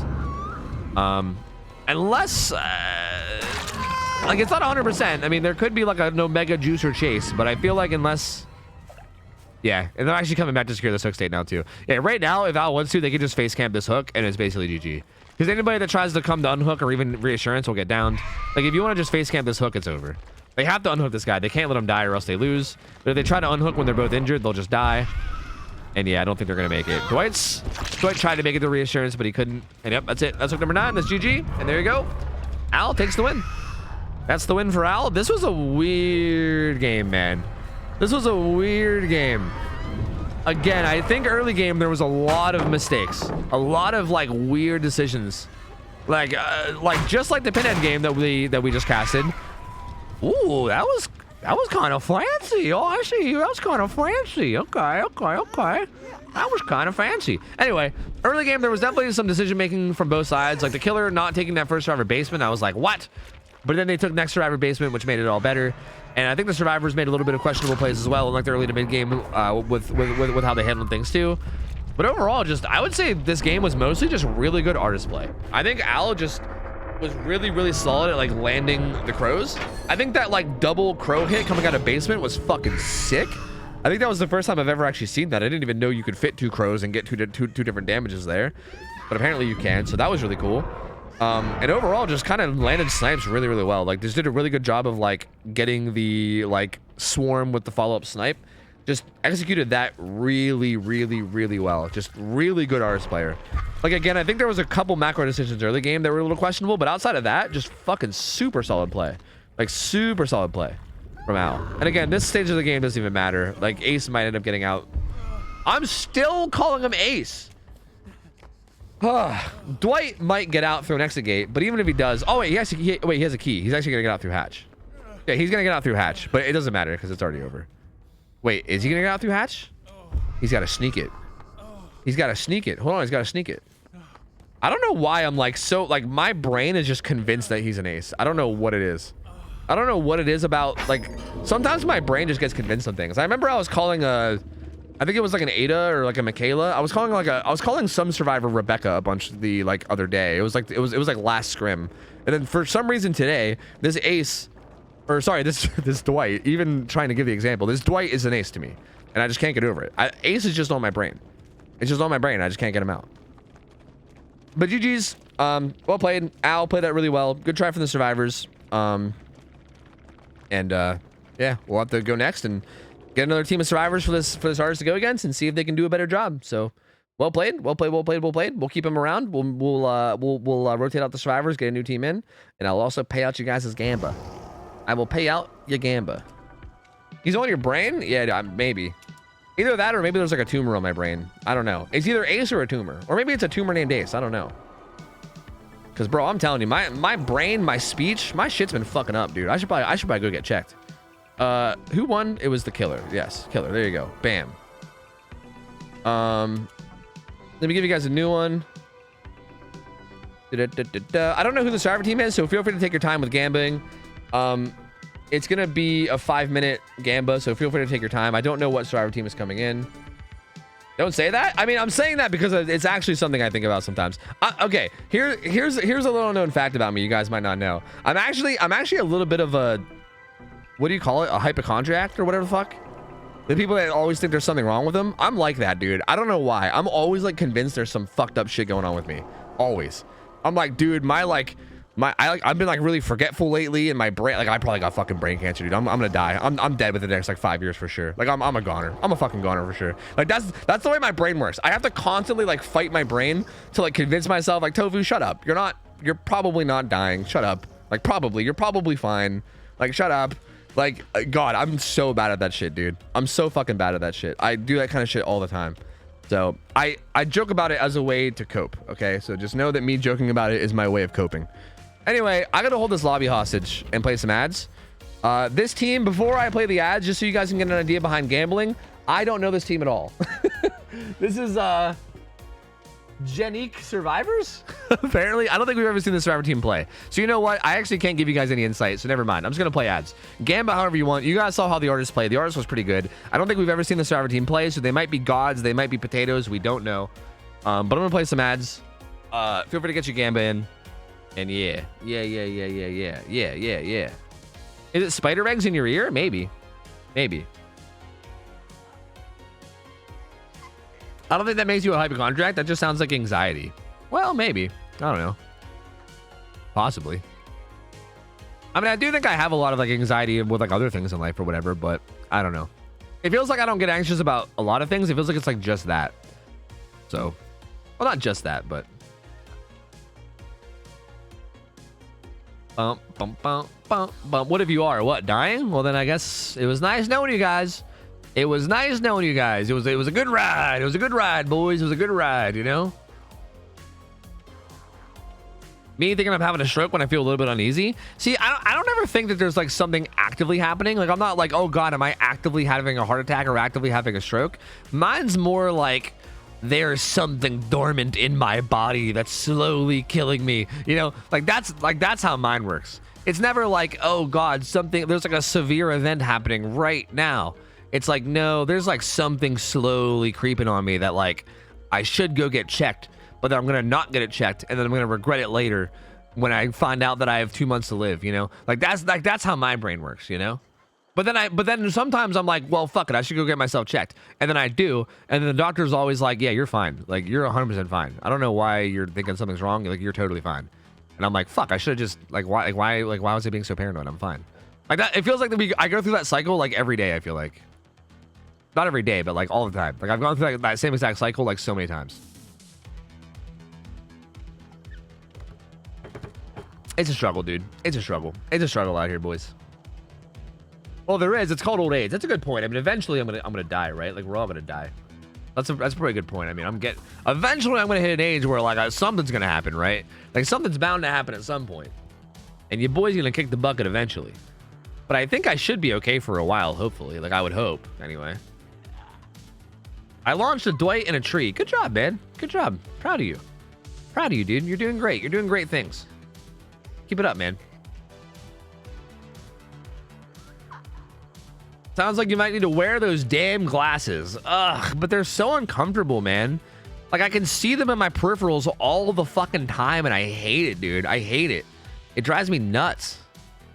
I don't want to wear them, Dad. I don't want to wear the damn glasses, Dad. I don't want to. They're annoying, dude. I hate them. Aren't you already that age? No. You guys meme about me being 50 years old, but no, I'm not already that age. No. No. I should have plenty of time left. You know, I should be big chilling. Again, I should be. I don't know. Who knows?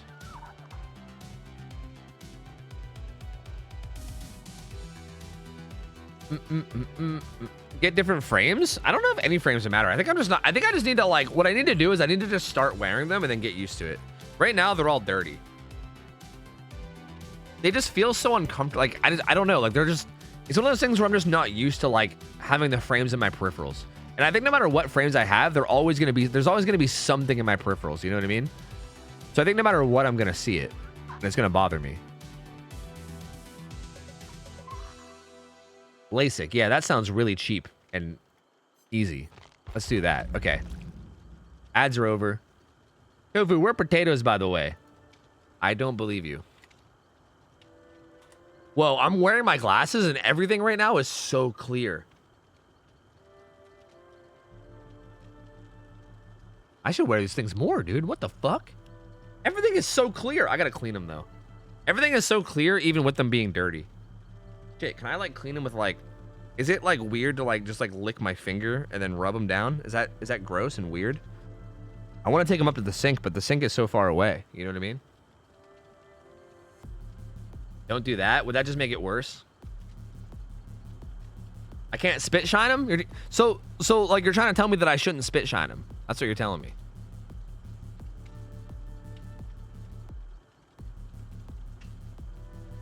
Man over here with huge box frames. Oh, are these, like, frames that are bigger than most? I don't know. Like, are you telling me that if I get smaller frames, I won't notice them as much? Maybe. I don't know. I could also just get used to it. Like, if I just start wearing them, I'll probably get used to them. I don't know. Use your shirt? Yeah, but they're really dirty. Like, they need some kind of, like, water. Like, they like, just using a dry shirt is not going to help them. They're very dirty. Breathe on them and fog them up. Isn't that, like, basically the same thing as just, like... Like, that's essentially the same thing, is it not?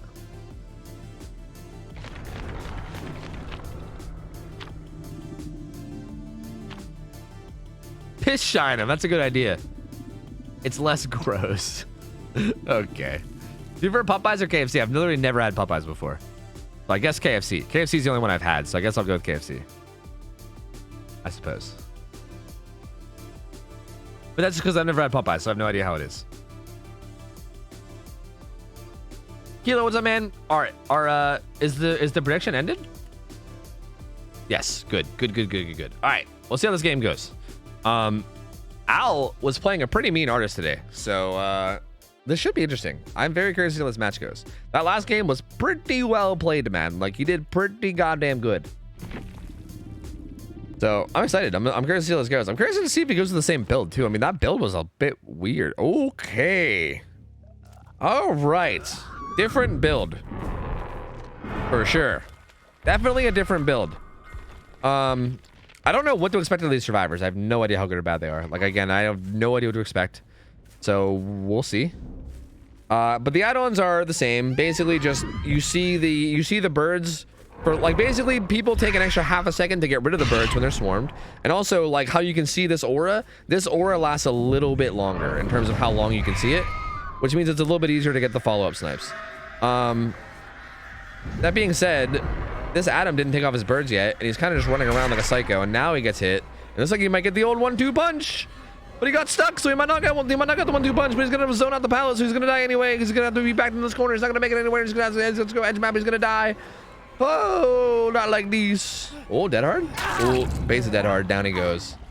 There is a survivor nearby. That's gonna be the first down pretty quickly. Doing a little 360 before picking up. Phase up, baby. Interestingly enough, the bird killer is running the bird perk, so doubling up on birds. You love to see it. Bird gang. First one to Adam comes in. Does see some auras with barbecue, which again, I feel like these guys are probably not expecting barbecue. Now they probably know about it though, right? That should be a call out of barbecue, right? These guys should 100% be like, this killer has barbecue. Good snipe there.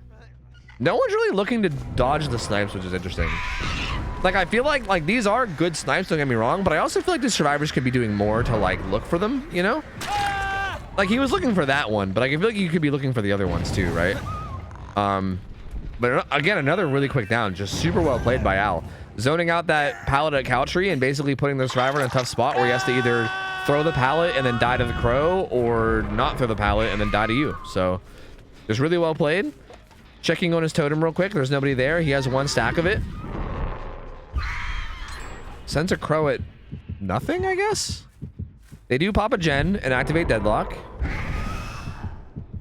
Can't quite get the swarm onto this guy, but he does find the Adam who got off hook. So this was the guy that was just on hook. He's gonna swarm him there. No, actually doesn't swarm him. Adam gets the pallet throw.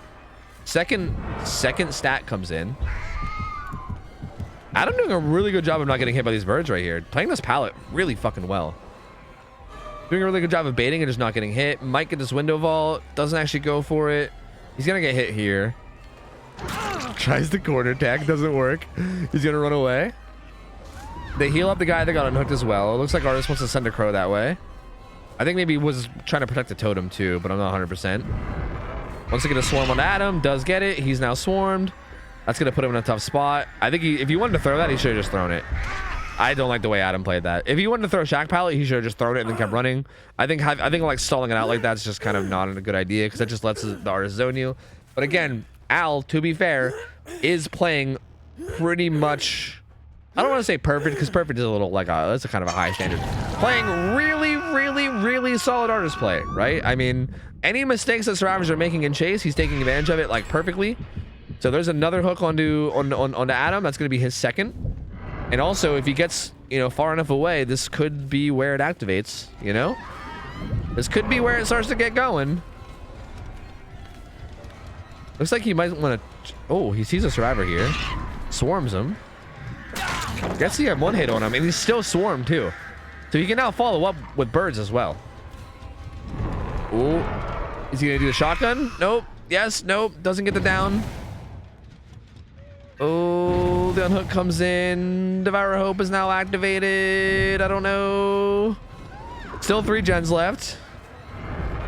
That guy's dead to the birds. So down he goes. Does that reveal Devour Hope to them? It does. Devour Hope gets revealed on like pretty much any damage state. It's weird.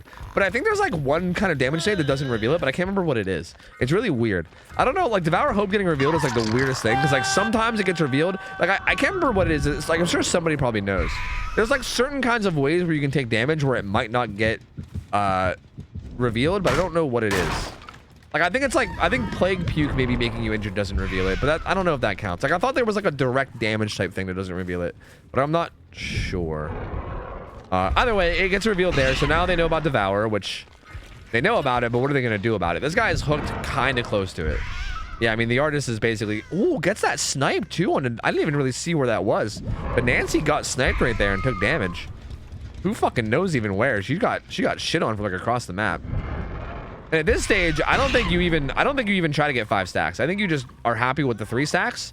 And you just secure this kill, which is what he's doing. Like, they literally can't unhook here. There's no way. This guy's 100% dead. If they try to unhook, he just one-shot downs. So, yeah, I mean, this Devour Hope is hard carrying right now. Like, they can't do anything. They literally can't do anything. This guy on hook is dead. This is interesting to see Devour value. This might be the first time we've actually seen like good legitimate devour value in scrims. Down goes Nancy. She tried to come up and punch her the hook at the last second. I mean, that guy was already dead, so this kind of just feels like a waste. She's gonna go down, and that's gonna be her first hook.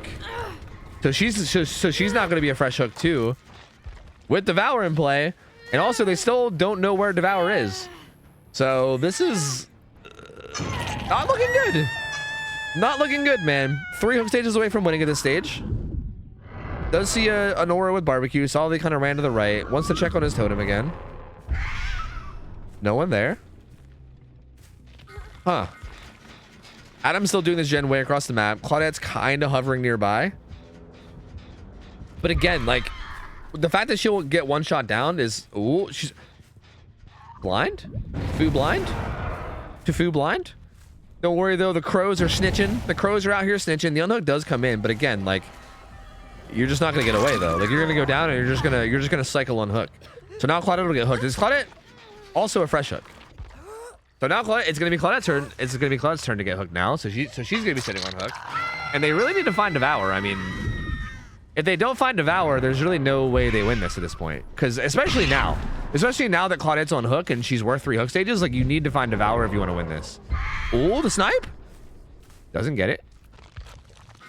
But they haven't located it. It doesn't look like they're looking for it. Adam just wants to do this gen. Nancy's getting birds, like, thrown at her. And the artist feels confident enough to just completely leave the hook, too. Which is interesting. Because I feel like if you just camp that hook, it's basically GG. So it's kind of odd. Like, this feels like the much riskier play. I mean, I think Al's probably going to win regardless because they're in such a dominating spot right now. Ooh, good snipe. Good snipe. But yeah, I mean, it just feels a little risky to, like, leave, you know? Either way, this will be hook number 2 on to Nancy. And this will make it so that next... Oh, wait, that was Deliverance. Deliverance was in play on Claudette. I didn't even realize. I did not even realize. Deliverance was in play, so Claudette gets herself off hook. And that's going to be Nancy's second hook. And now we're at 8 hook stages. Next hook wins. Gonna go for the snipe here. Good job from Claudette to bait it and not get hit. Gives him the nodders. Gonna zone out this window. Gonna eat the crows, but that might not be a good idea because now it's really easy to just follow up. Ooh, that was cheeky from Al. Al actually predicted the juke there. Al, like, predicted that Claudette was gonna juke backwards and set the crow up accordingly. Because if Al wanted to snipe there, he would have set it further ahead. That was cheeky. I like that. That was kind of cool. I think Al, like, knew that Claudette was gonna try to avoid that. So that's gonna be hook number 9. That's gonna be the win. That's gonna be the win. That's gonna be the fat W for Al. Goes 2-0. Solid artist play, man. Very solid artist play. And this was the first time we saw... I mean, I know we saw Devour get to 5 stacks in that pin end game earlier, but I don't know if Devour really, like, played a big outcome on the game, right? Like, Devour got to 3 and 5 stacks when the game was basically already over. This game, Devour got to 3 stacks, and Devour getting to 3 stacks is kind of what made the game over, right? Like, I feel like the first time it was, like, Devour activated... And the game was already, like, basically donezo by the time it activated. This time, it's like Devour helped the game get to the point where, you know, it was over. So, kind of crazy. Devour Hope actually coming through really huge this game. Making those unhooks look basically impossible on Blair. And yeah, there's hook number 10. They might get the unhook over here, but at this point, they're just playing just to play because the game is already over. It's already over. Just going for snipes. I think, oh wait, they can get Moried. I think they want to get impregnated by the birds. They want to have little bird. That's kind of weird. You know what? No, Mori them. What? Mori them. Or wait, are you taking them somewhere more cinematic? Is that what it is? Don't hook them. You got 5 stacks. With the 5 stacks, you can give them the bird impregnation. Oh, brother. Not like this. You can give them the bird impregnation and you're not. You can give them your seed, bro. What are you doing? Don't you want to fucking keep the species alive? Oh, not like this. Not like this. Well, Claudette's way down here. I mean, Shaq is at... Or Hatch is at Shaq and everybody knows it, which is... I don't know why no one is... Like, I don't know why nobody went to the Hatch where they know it's at... Like, they know where it is, but nobody went to it. Instead, Claudette wants to finish his gen. An artist wants to kill her. Come on, more of this guy. More of him. Get him. Get him. Yeah, yeah, there we go. Hell yeah, dude. Hell yeah. Nice. There's the crow baby that we all love to see. Hell yeah. And there you go. GG's. Well played. solid games from Al here, man. I mean, just good overall artist play, really good snipes, really good plays, good try from the survivors. I mean, it's tough to really like, it's tough to give him much shit because like, who the fuck expects Devour? You know what I mean? Like, who expects Devour Hope in scrims? It's harder to like give him much shit for that because like, I feel like nobody would expect that really. That being said, I feel like some of the snipes that I feel like Al got in both of these matches felt like they were a little freer than they should have been. Like, there was definitely some good jukes this game, but some of them definitely felt like survivors just held W in a straight line and kind of like let themselves get sniped.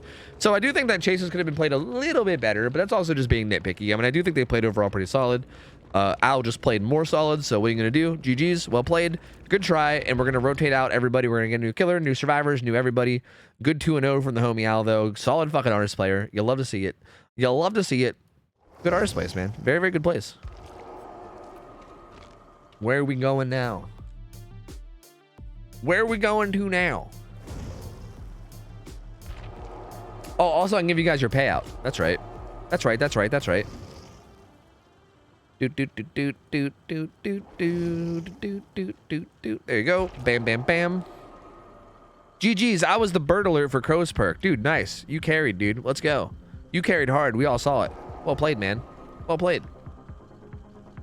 All right, looks like up next we got Waddles. We got Waddles against Burn the Weaves, I think. Maybe. Is this Burn the Weaves with Tyro? I think Tyro is filling in for somebody, and I think it's Burn the Weaves, right? I believe. Maybe, or is it another team? It is Burn the Weaves. Wait, but Flopper's here too. So now I'm confused. I don't know. This team has gone through some. Like, this team has gotten some subs and they've changed around some people quite a bit. So I never know anymore. I never know, dude. Tyro's a member of Burn the Weaves. Oh, is he now a member? Because I thought he was just filling in last time. But is he now an actual member? Oh, Flopper's a sub. Okay. Where's our AFK this week? So Flopper's here for us. Got you. Wait, so is like matchup mix done? Either way, this is Burn the Weaves. These guys have been around for a while. This was a team that was made as like a solo queue team, but then they ended up playing really, really well together. These guys are all very capable gamers. We've all seen these guys play survivors, and we've seen them all be juicers. So we know that they're very, very capable. Again, something that you do see a lot of when it comes to like a lot of these teams, especially these like newer teams, is like the consistency issue, right? Like, these guys are very, very capable, but like depending on the day, you know, they might bring it or they might, you know, potato out a bit. It happens, right? It happens. Like, it's I mean, it happens to the best of us, but especially whenever you're learning the game still, I think it's kind of bound to happen. So again, this can go either way. Like, this could go either way. These guys could play really fucking phenomenal and play out of their minds, or they could spot out a bit. It's hard to say. But they're definitely very, very capable survivors. This killer Waddles, I think, is a killer that has comp experience. I'm pretty sure this guy plays like actual comp, so I expect good things out of him. He's playing Spirit too, which is pretty scary. So somebody that has comp experience that's playing Spirit feels like it should be a pretty tough match to go against. That being said, I do think that Sanctum of Wrath, being as big of a map as it is, makes the macro aspect of Spirit kind of hard. And I think if they can just manage to have like a couple good chases, then macro-wise, Spirit can definitely struggle a lot. So we'll see. I mean, we'll see, man. But I think it's going to come down a lot to that, though. It's going to come down a lot to the chases and how well they play on both sides, right? Like, depending on how the chases play on both sides, I think that's going to be a big part of it. And I don't know. I'm curious to see how that goes. OhTofu gave me a Gamba addiction. You're fucking right, I did. You're fucking right, I did, man. You just wait till I start taking all those sponsorships for all those fucking crypto casinos. Then I'm gonna really get you. Hasn't Waddles played before? I know we've seen Waddles play Survivor. We might have seen Waddles play Killer. Maybe. Have we? I'm not sure. We might have seen Waddles play Killer. I know we've seen him play Survivor. But I'm not 100%. I'm not 100% to be honest. We'll give them a minute. They're probably gonna be putting together builds and everything, so we'll give them a minute to figure out what they're doing before it starts. No rush, obviously. They can take their time. What build do you expect from the killer? I would expect Corrupt Intervention. They can't run Deadlock, so if you guys don't know, Spirit has like her own restrictions where you can't run Deadlock. You got to run yellow and under add-ons, so I would expect the add-ons to be yellow duration and yellow speed is pretty much the go-to all the time. I think it'd be weird to see anything else. As far as perks, I mean, again, I would expect no ed, but we've been seeing a lot of spirits not run Noed, which I found to be weird. I feel like Noed to me on spirit seems like a no-brainer. Because again, like you're an M1 killer, and Noed just being as strong as it is late game on a killer that can force M1s as easy as spirit can just seems so good that it seems like kind of crazy not to run.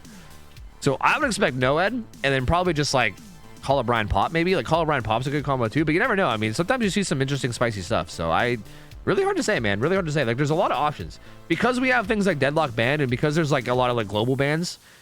And actually even Eruption's open now too. So man, like, I don't know, man. I don't know. Like there's a lot of different options in terms of builds to run. I really don't know what we'll see. I feel like there's a lot of different things you could see.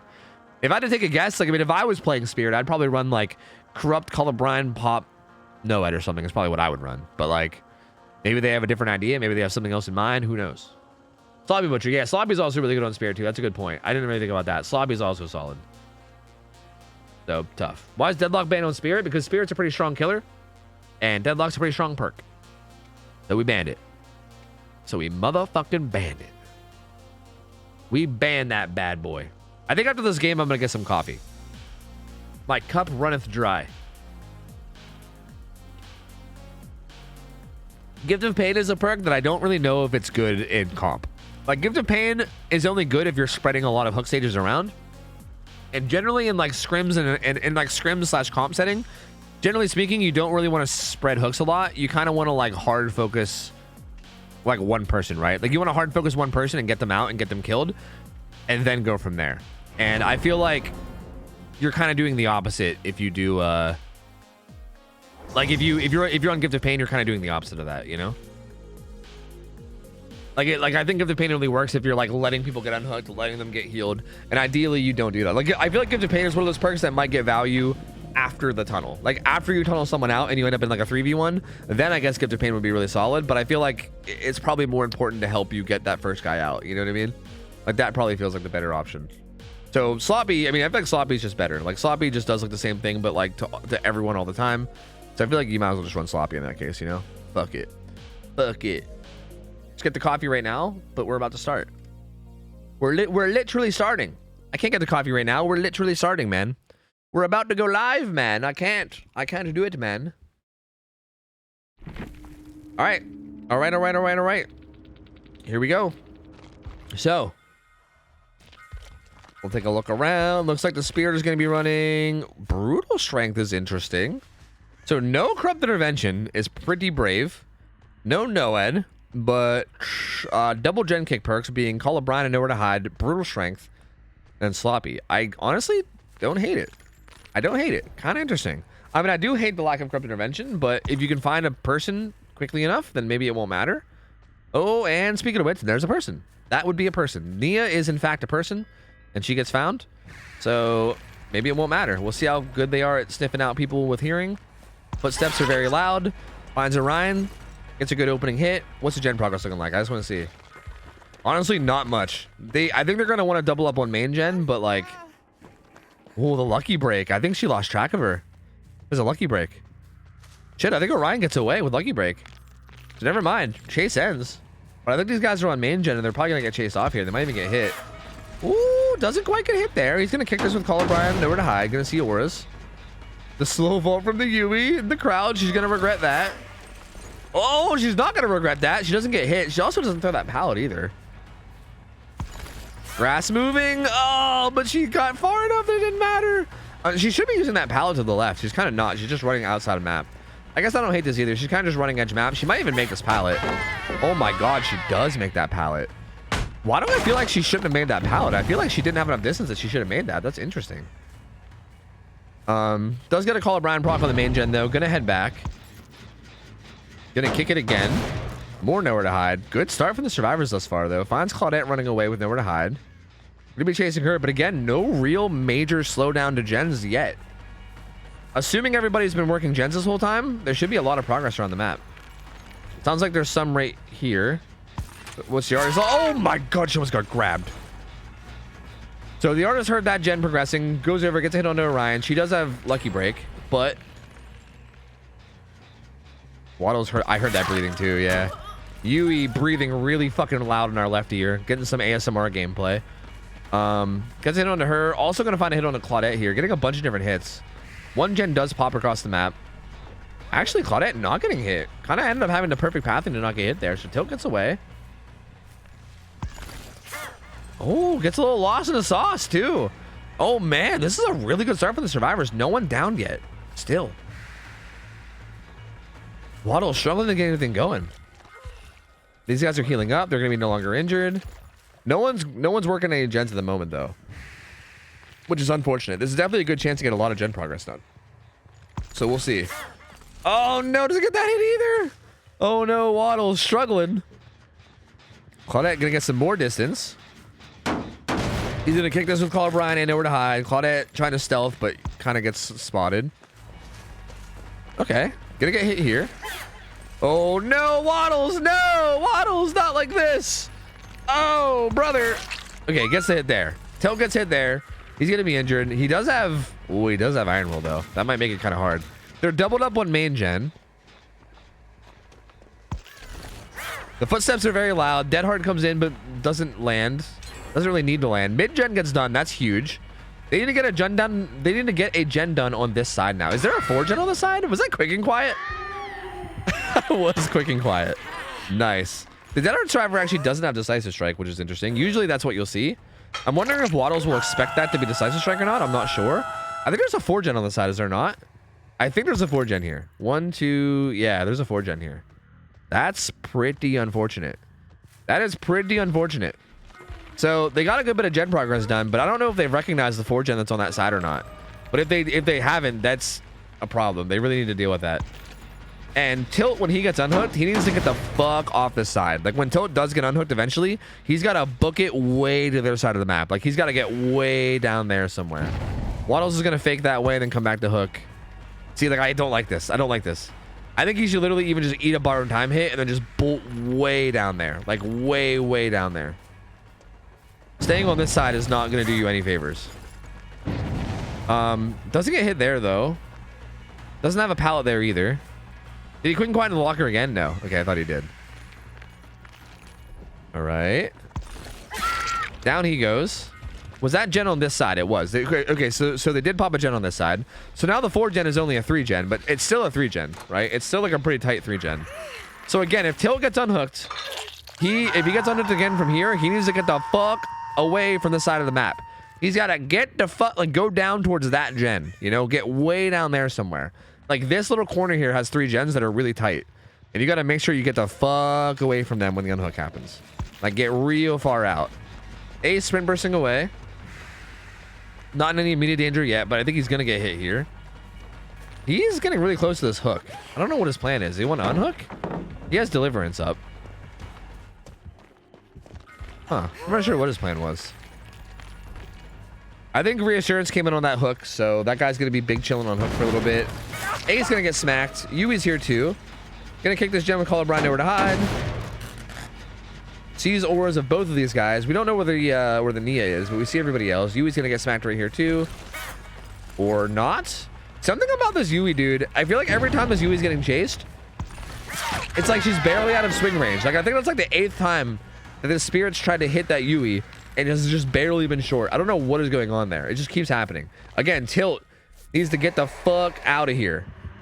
Tilt now, being full health, should go to the opposite side of the map, please. Don't stay on the side of the map. Tilt, Tilt, go to the other side of the map. Tilt, get down to the other side of the map. You psychopath. Go do that gen down on the other side, you psycho. Go do that gen. Do that gen down there, Tilt. Tilt, buddy. Tilt, you're killing me. You're killing me, Tilt. Tilt, you're making me tilted. Stop it. You got to get down to the other side of the map, bro. You have to. You can't stay here, man. If you get hooked here, it's done. Okay, he's making his way down south now. He's walking fast. His face is past. What the fuck are the words? And he's homebound? But I don't think he's gonna make it far enough. Like I think he needed to get a better head start. Like he's gonna. Ooh, that Dead Hard was actually really good. That was a really good Dead Hard. So he actually does buy more time. Now he's down here. This is where I needed to be. I think he should have ran down here immediately. Like the second he got like near, like the second that the spirit even went back to hook, he should have immediately started making his way down here. Was he in the other?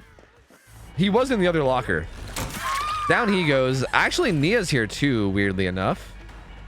And she might die too, which is not good. That is not ideal. Not sure why or how that happened. But these guys are going to be doing this generator, and they're going to break this 3-gen on the side, which is good. So, like, in the end, this does end up being pretty good for the survivors. Even though Nia went down there, which I think was not ideal, it still ends up being kind of good because they're going to break this 3-gen, right? So that's going to be donezo. So now they'll have 1 gen down here and 2 down here, which is a good split. So there will be really no good opportunity for the Spirit to hold down a 3-gen anymore, which is huge because she does have Call of Brian. So, like, holding down a 3-gen would be a really viable thing for her to do. But they also did kind of feel like give him this second hook for free here, which is not ideal. You don't really like to see that. We'll see how they handle it. Yui's kind of hovering here. I mean, I feel like Ace should be the one to get the unhook. He has Deliverance Unbreakable. So like if he can just 1-for-1 even. Oh no, that's not. Uh-oh. Well, the survivors got really sloppy just now. So wait a minute. This could snowball out of control really fast from here. I mean, Ace does have Deliverance Unbreakable, so he's... Ooh, that was a really good catch on the Ace. I don't even know how he hurt him. But Ace should be fine, right? He can pick himself up off the ground. If he gets hooked, he can Deliverance himself, so he's fine. Like, he's unkillable at the moment. But...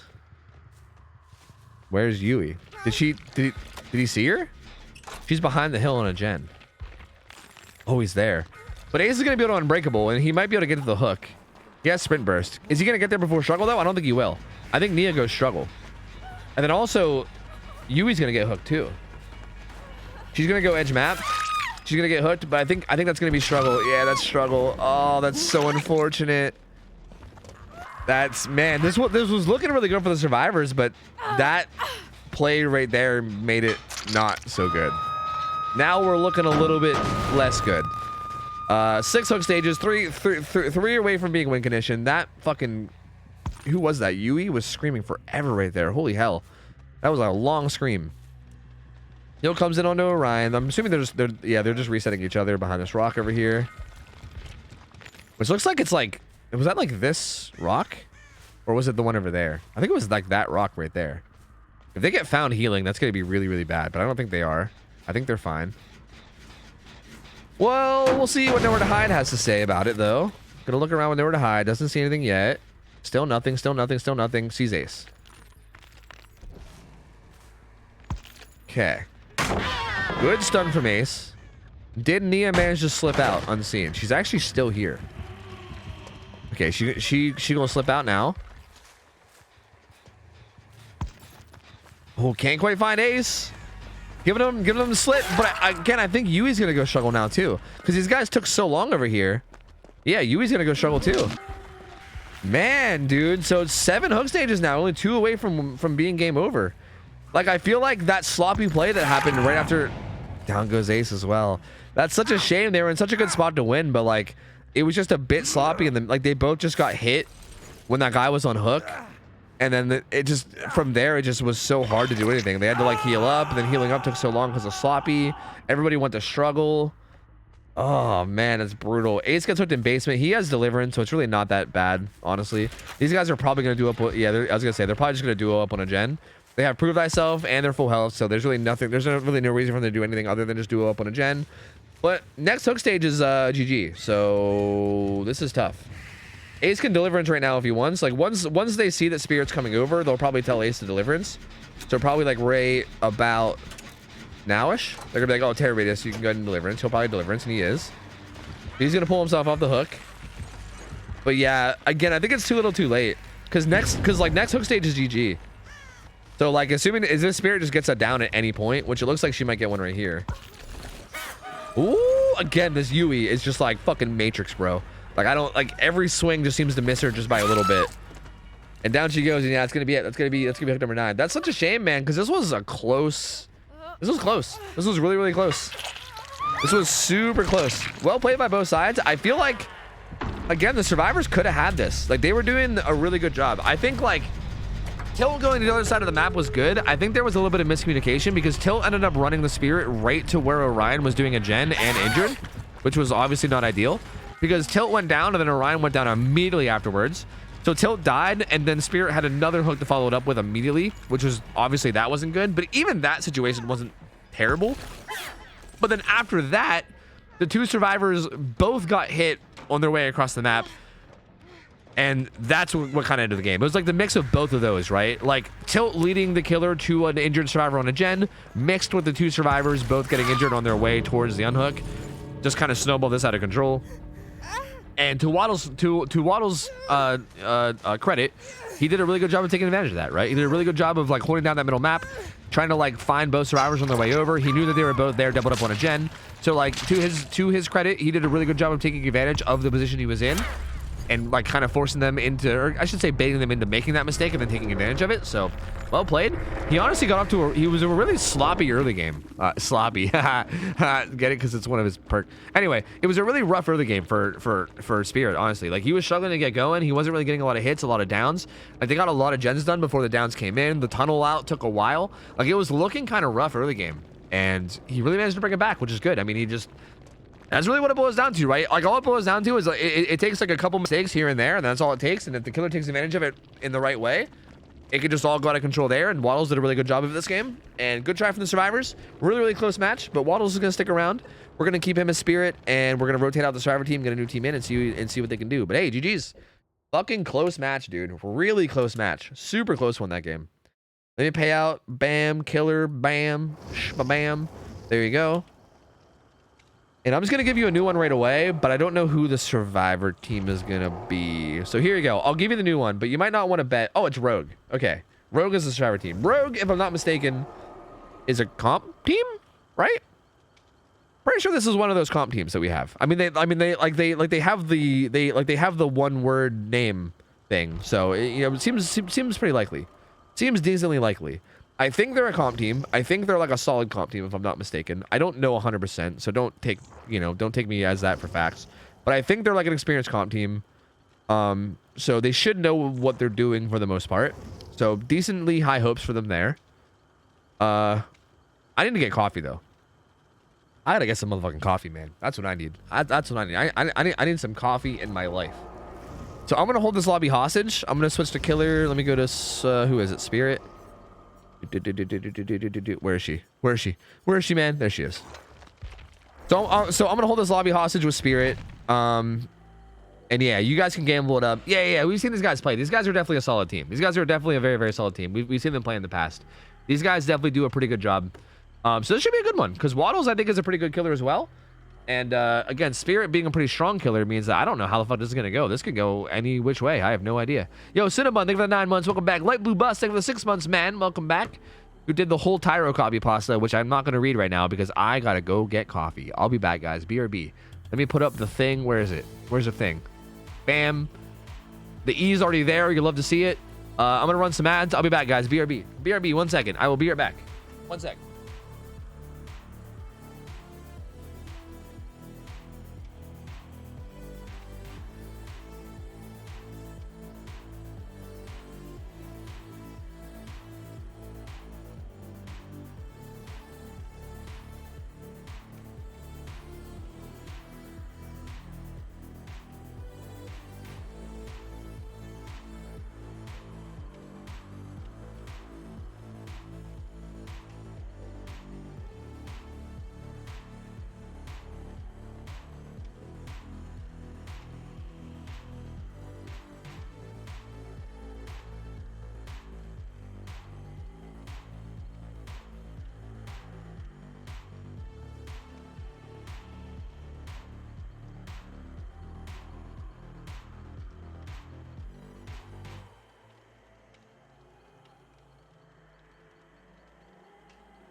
Okay. Okay. All right. Are we all gambling? Are we all good? We all good and ready? Probably, right? I'm ready to go. Let me get rid of the thing. The E might remain for a while. We'll see. I don't know. But hi, guys. I'm back. Hello. Hello. Hi. Hello. Hi. When Tofu comes back, let's tell him the stream is muted. That's a good one. That's a good joke. Streamer, you're muted.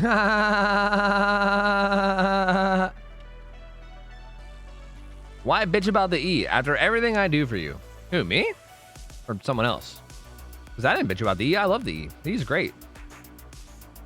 Did you went to the other side of the earth? Yes. Yes. My answer here is going to be yes. I think I'm going to go with yes for this one. Yes.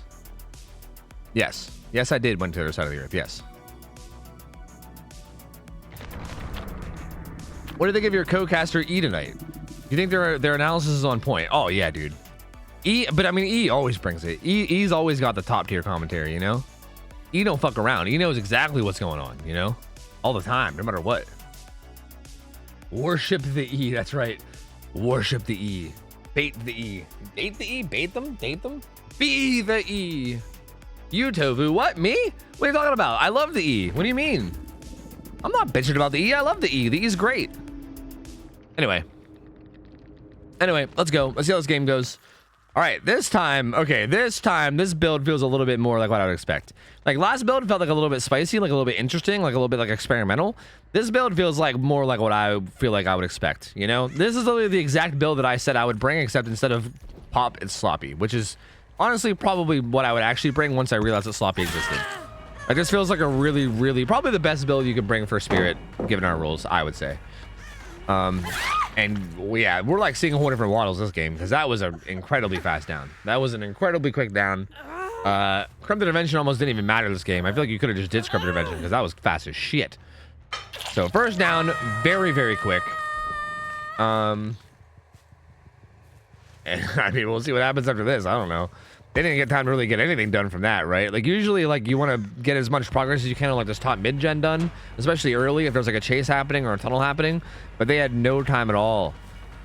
Ace gets that vault. I think he might have had bounce landing. He got some distance away and he's just kind of running around. He'll probably try to take it to the complete opposite side of the map as the hook. Actually, he ran back up main. Damn, good hit from Waddles, dude. Maybe last game was Waddles getting warmed up because that was fucking gross, man. This is the immediate reappearance hit. Sees him down there. The unhook still didn't come in. It seems like they reassurance them because the bar hasn't moved yet. So I believe that was reassurance, but Ace gets down right as the unhook comes in and he's just going to hook Ace, which is interesting. Ace is the toolbox survivor. He's the toolbox built the last survivor. So getting Ace, like Ace being the one to be like hooked and tunneled might be kind of okay. That might be a good thing considering he's a toolbox survivor. Also the first survivor that was hooked was the deliverance survivor, which is really unfortunate for these guys too. This is not ideal. Like the two people that got targeted early game are definitely not the two people you would want to get targeted early game. The deliverance survivor being the first hooked and then now the toolbox survivor sitting on hook is not great. Still at 5 gens. Another hook comes in. Another reassurance though. But still, Killer in a pretty commanding spot right now, I would say. Pretty solid position. Gotta go check on main. No one's doing it. Cheryl's doing a gen across the map. Looks like they were doing 2 gens across the map. Ada was doing a gen across the map too. She might go meet up with the Cheryl and do that with her now. Nancy's doing a gen kind of close to the hook, which is a little risky. Ooh, almost gets hit there, but has a good stun. Spirit might end up going back to hook here, right? Right? No, gets hit on the Nancy. The Ada can maybe sneak up and get the unhook. Maybe. But she's not here. Okay, this is huge. I would say that was kind of risky, right? To like full send getting that hit on the Nancy, I think is a bit risky because you risk the Ada sneaking up and getting the unhook for free. But Ada wasn't there, which means this is just pure value. This guy's going to go struggle, I think. Ada's kind of here, but she can't unhook solo. So yeah, that guy's going to struggle for sure. That guy's going to struggle 100%. So definitely not ideal for the survivors. He's going to go struggle. Then once he goes struggle, you can basically go do whatever you want now. Because if the unhook, and also he can't be reassured again because he was already reassured on his first hook. So honestly, they basically have to unhook him at some point now. They're gonna opt to do it now, but because now he's gonna get tunneled out even faster. Like I feel like at that stage you might even just wait a little bit longer to unhook him. You know what I mean? Ooh, hits him with the Uno reverse, but it doesn't work. Gets hit. Ace having off the record, I feel like he should have stealthed there a little bit more. Like he should have maybe not sprinted and walked a little bit more. Like that might be hard to think of on the fly, but having off the record against Spirit's kind of fucking nuts because it makes you completely silent. Like it's like better than Iron Will. Like you're completely silent. So he could have maybe like tried to be a little bit tricky and like walked a bit as opposed to just full sprinting, because when you sprint you have like the loud footsteps. But yeah, I mean the Spirit just does a really good job. Waddles does a really good job of like hunting him down twice and just getting 2 hits on him and killing him really, really quickly, and that's gonna be a full death. That's gonna be a full death on him. If Waddles can get back to these gens on this other side of the map quickly and kick them before they get done, this is a brutal spot to be in. Because there's like a 3, kind of a 4 gen if you count main here. And it's now a 3v1. 3 gens left. Call O'Brien in play, Noah in play. This is this is not looking good. I think the 8 is on the one on the other side, right? I believe she's on the other side of the map. I don't think that was the Shack side gen. Actually, never mind, it was. I take it back, it was. But I mean, Waddles is gonna come down here and kick that with Call O'Brien too. And again, Call O'Brien is just so strong. These gens are gonna be regressing so fast. Like if they don't get tapped like immediately, they lose so much progress. Goes for a swing around the corner, but gets a little bit stuck and doesn't get it. Tries a bit of all, but doesn't work. But it's gonna get a hit on Ada anyway. There it is. She gets smacked. What are the other two up to? Nancy's on a gen. I can't really tell where. I think she's back in that corner again. Ooh, good. Dead hard. And then Cheryl was on a gen on main. So yeah, I think they're actively right now trying to break the 3 gens with the 2 gens that they're doing, which is good. Like I think they're working good gens at the moment. Ooh, good prediction from Waddles. Down goes Ada. That's also basement that she can get put in as well. They will, depending on their progress on these gens though, this could be pretty big. They're gonna finish main gen. I don't think Nancy's gonna have time to finish this gen, which is unfortunate. Because this is a really important gen. Like that gen right there is probably more important than main even. Because that one's like deep into 3 gen, right? If this gen popped, like for instance, if Ada could have bought a little bit more time and this gen got done, that would have been so huge. Because like look at how tight these 3 gens are right here, right? Like this is clearly the 3 gen that's gonna be being held. And it's gonna be really tough to do anything about that. Following up with the Ada. Gets another down on her like immediately. Oh man, that's so unfortunate for these guys. Nancy back on this gen though. Again, if this guy's gonna get tunneled out, oh the DS, and also has dead hard too. You know what? Not a bad spot for the survivors actually. I didn't realize that was the DS. I should have known from the dead hard. Good fucking down from Waddles though. God damn. Down she goes. They do break the 3 gen, but is it too late? Like I mean, this is hook number 6. Cheryl is across the map, way across the map, working that gen, which is good. So again, like their gen macro, like the survivors gen macro is like chef's kiss, mwah, on point. They're like on the right gens at the right times all the time. They're doing a really good job of just being in the right spot at the right time in terms of gens. But Waddles is fucking nailing some good fucking phases too, though. So like, this is just some really, really sick high level play. I love watching this, dude. This is so good. Waddles comes over here, kind of has an idea that they might be on this gen, confirms it by seeing this progress. Gonna kick this with Call O'Brien, probably wishing he had nowhere to hide again right now, but might just have to leave it. Cheryl is still stealthing here. She wants to make 100% sure she's leaving. She is. She's going back to hook. Reassurance on the survivor on hook. Cheryl's gonna hop back on the gen. It's at like 30% though, if even. It's not that far progressed. Did she hear that? I don't know if she heard that or not. Sometimes a really small drop like that, you'll still make a sound, but I don't think she heard it. That would be so unfortunate if the Spirit heard that and then killed her in basement because of it. But I think she's just gonna leave. Maybe? Seems like she's kind of baiting, trying to see what they're gonna do. Again, we know Cheryl's doing the gen across the map. Spirit knows it too, but she also knows that somebody has to be here because there was reassurance, right? So she knows that somebody's here, and she's like, "Hey, if you want to let this guy die, that's fine." But she's not. Okay, gonna probably deny this unhook. We'll see. They'll have a little standoff here. Nancy's gonna She has to be really careful because if she gets grabbed, it's GG. But if she can manage to 1-for-1, it would be good. But yeah, she's actually just going to do neither. And she's just going to run away. She's going to get hit. How far is this gen? Does Nancy have adrenaline? No. This is probably game over. Oh, unless Waddles gets lost in the sauce, which he did. But it's still probably game over because no Ed, you know? All it takes is one hit on anybody from this stage. Like one hit on any survivor and it's over. So, I mean, we'll see. If these guys are juicer gods, maybe. As a pallet. Oh, I'm fucking scared. The cheeks are clenched. They're clenched. Where's the pallet? Yeah, there it is. Well, there it is. There you go. There you go. That's gonna end it. Because there's no way they can unhook now. Like, he can just put this guy on hook, and there's no possible way for Nancy to unhook. She's injured. She can't heal herself. No one's in play, even if she did heal herself, so she should have to break it anyway. She's just gonna escape and take the 9 hook. Which again, like, if this was a tournament, right? If this was a tournament where both sides took turns playing Spirit and then recorded the results, this would probably be not a terrible result for the survivors, right? Like, I would say getting a 1-out 9 hook stages is probably not a terrible result if it was a tournament. But this is scrims, and this is the exact win condition that Waddles needed to win. So, bam, 2-0.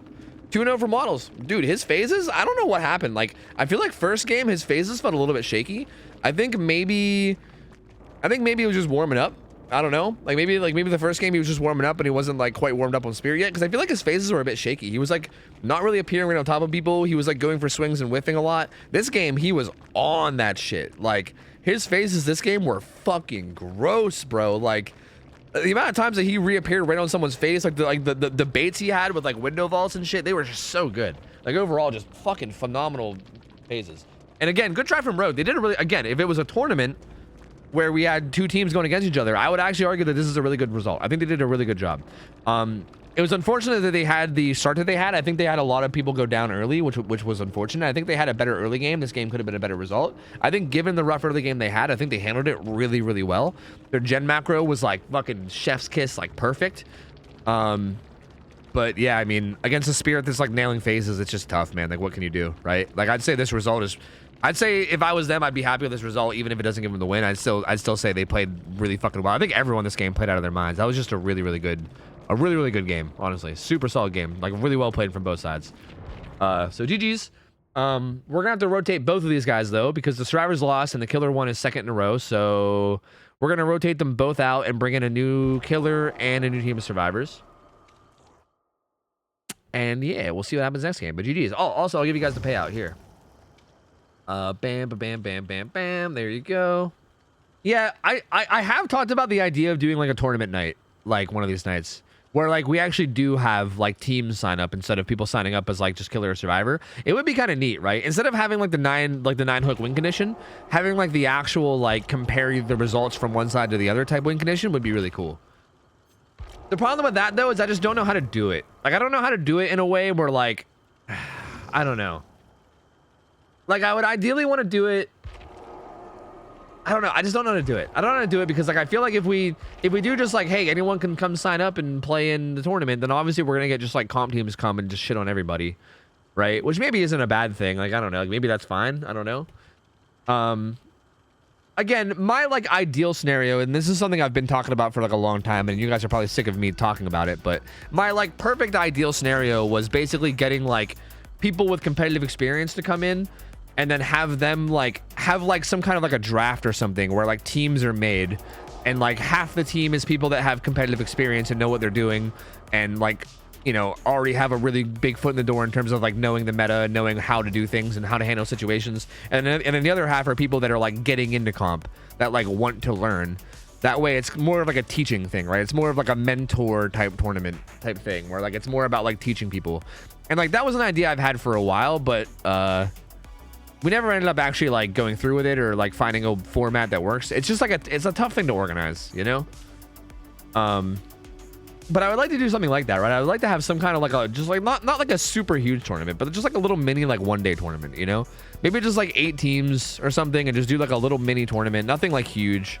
I mean, I wouldn't mind doing a huge tournament at some point too, but like, I don't know, just like a little like mini tournament where like people like, you know, take turns on each side and compare results type thing would be really cool.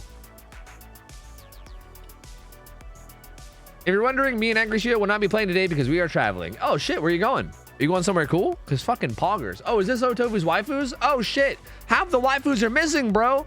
We got substitute waifus. Oh shit, dude. We got substitute waifu teachers. Oh yeah, Gamba, you're right.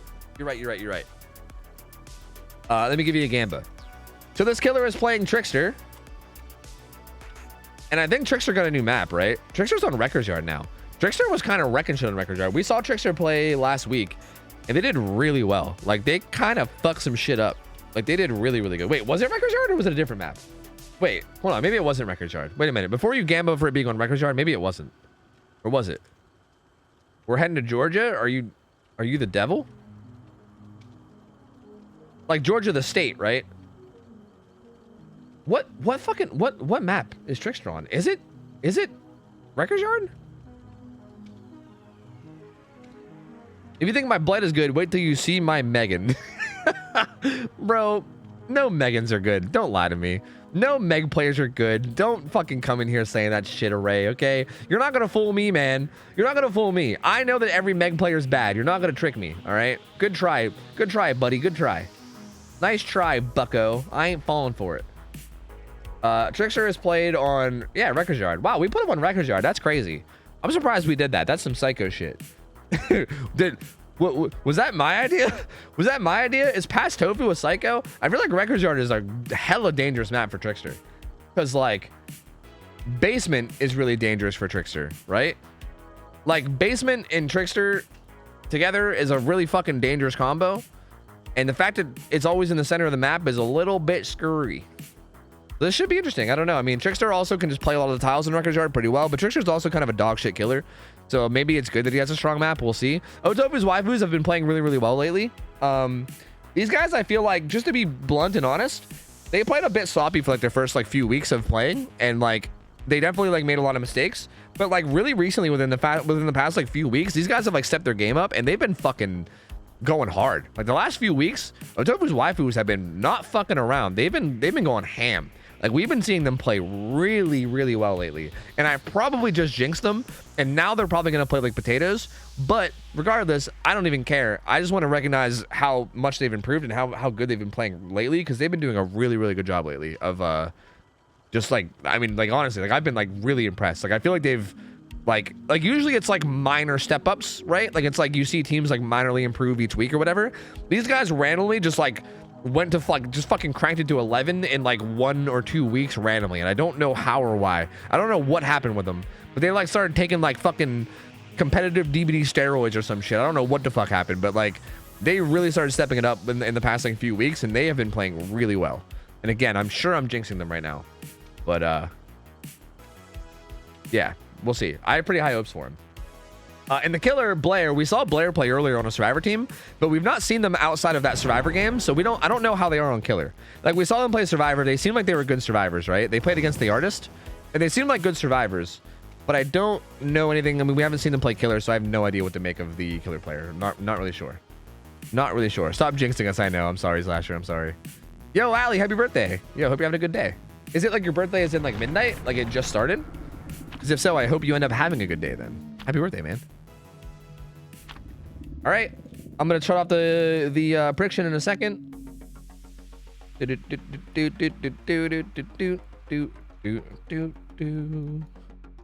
actually my birthday this year. What? Same. What the fuck? Same. That's crazy. I redeemed a build request for Outcast Andrew. I told him to run No Mither and self-heal perks. Gonna get my killer gamble going strong. Like on his stream? Like you went to his stream and you requested a build? Nice. Because he's not gonna obey that, right? There's no way. Like there's no way he runs No Mither, right? That would be nuts. Hey, I mean if he ends up with No Mither and self-heal perks, then he has to. No. There's no way he honors that because of a fucking build redemption. Bro, no way. No way, dude. Oh, no chance, but I asked for it. Okay. I was gonna say, dude, I'd be mad for like him and for his team if he did that shit. I'd be like, what? I think an important part of being a streamer is having the ability to tell your survivors, having the ability and like the peace of mind in telling your viewers to go fuck themselves on occasion. You know, that's a very important part of streaming. Like if you can't on occasion be okay with telling your with telling our viewers to go fuck themselves, then like I just don't know if you're gonna make it as a streamer. You know what I mean? It's a very important part of it. Anyway, here's Blair playing Trickster. Pop goes the Weasel. Monitor and abuse, huh? So Pop, Call O'Brien, Deadlock, and then Monitor and abuse. Monitor and abuse is very odd here. The rest of it makes sense. Like if you just replace this with Corrupt Intervention, I'd be like, wow, that's a good build. You know? But Monitor and abuse feels weird. No Corrupt Intervention also feels a bit weird. The add-ons are Trick Blades, and can you guys remind me what that like? Those are the diamond, like cuffs or whatever the fuck, right? Shit, what do those do? Ah, shit, what do they do? What do they do? Aura reading? Is it aura reading? Is it like when you get the last hit, like the second to last hit or whatever on the survivor, you get aura reading? Is that what it is? I think that's it, right? I think that's it. And then the other one's Trick Blades, which means that they ricochet. So yeah, okay, so aura reading. Okay, kicks that gem and Call O'Brien. Knows that there was someone there because there was some progress. Wants to bait them, so he's going to come back. Ooh, saw them. Saw. Okay, didn't see them, but saw them there. We're going to opt to not chase them.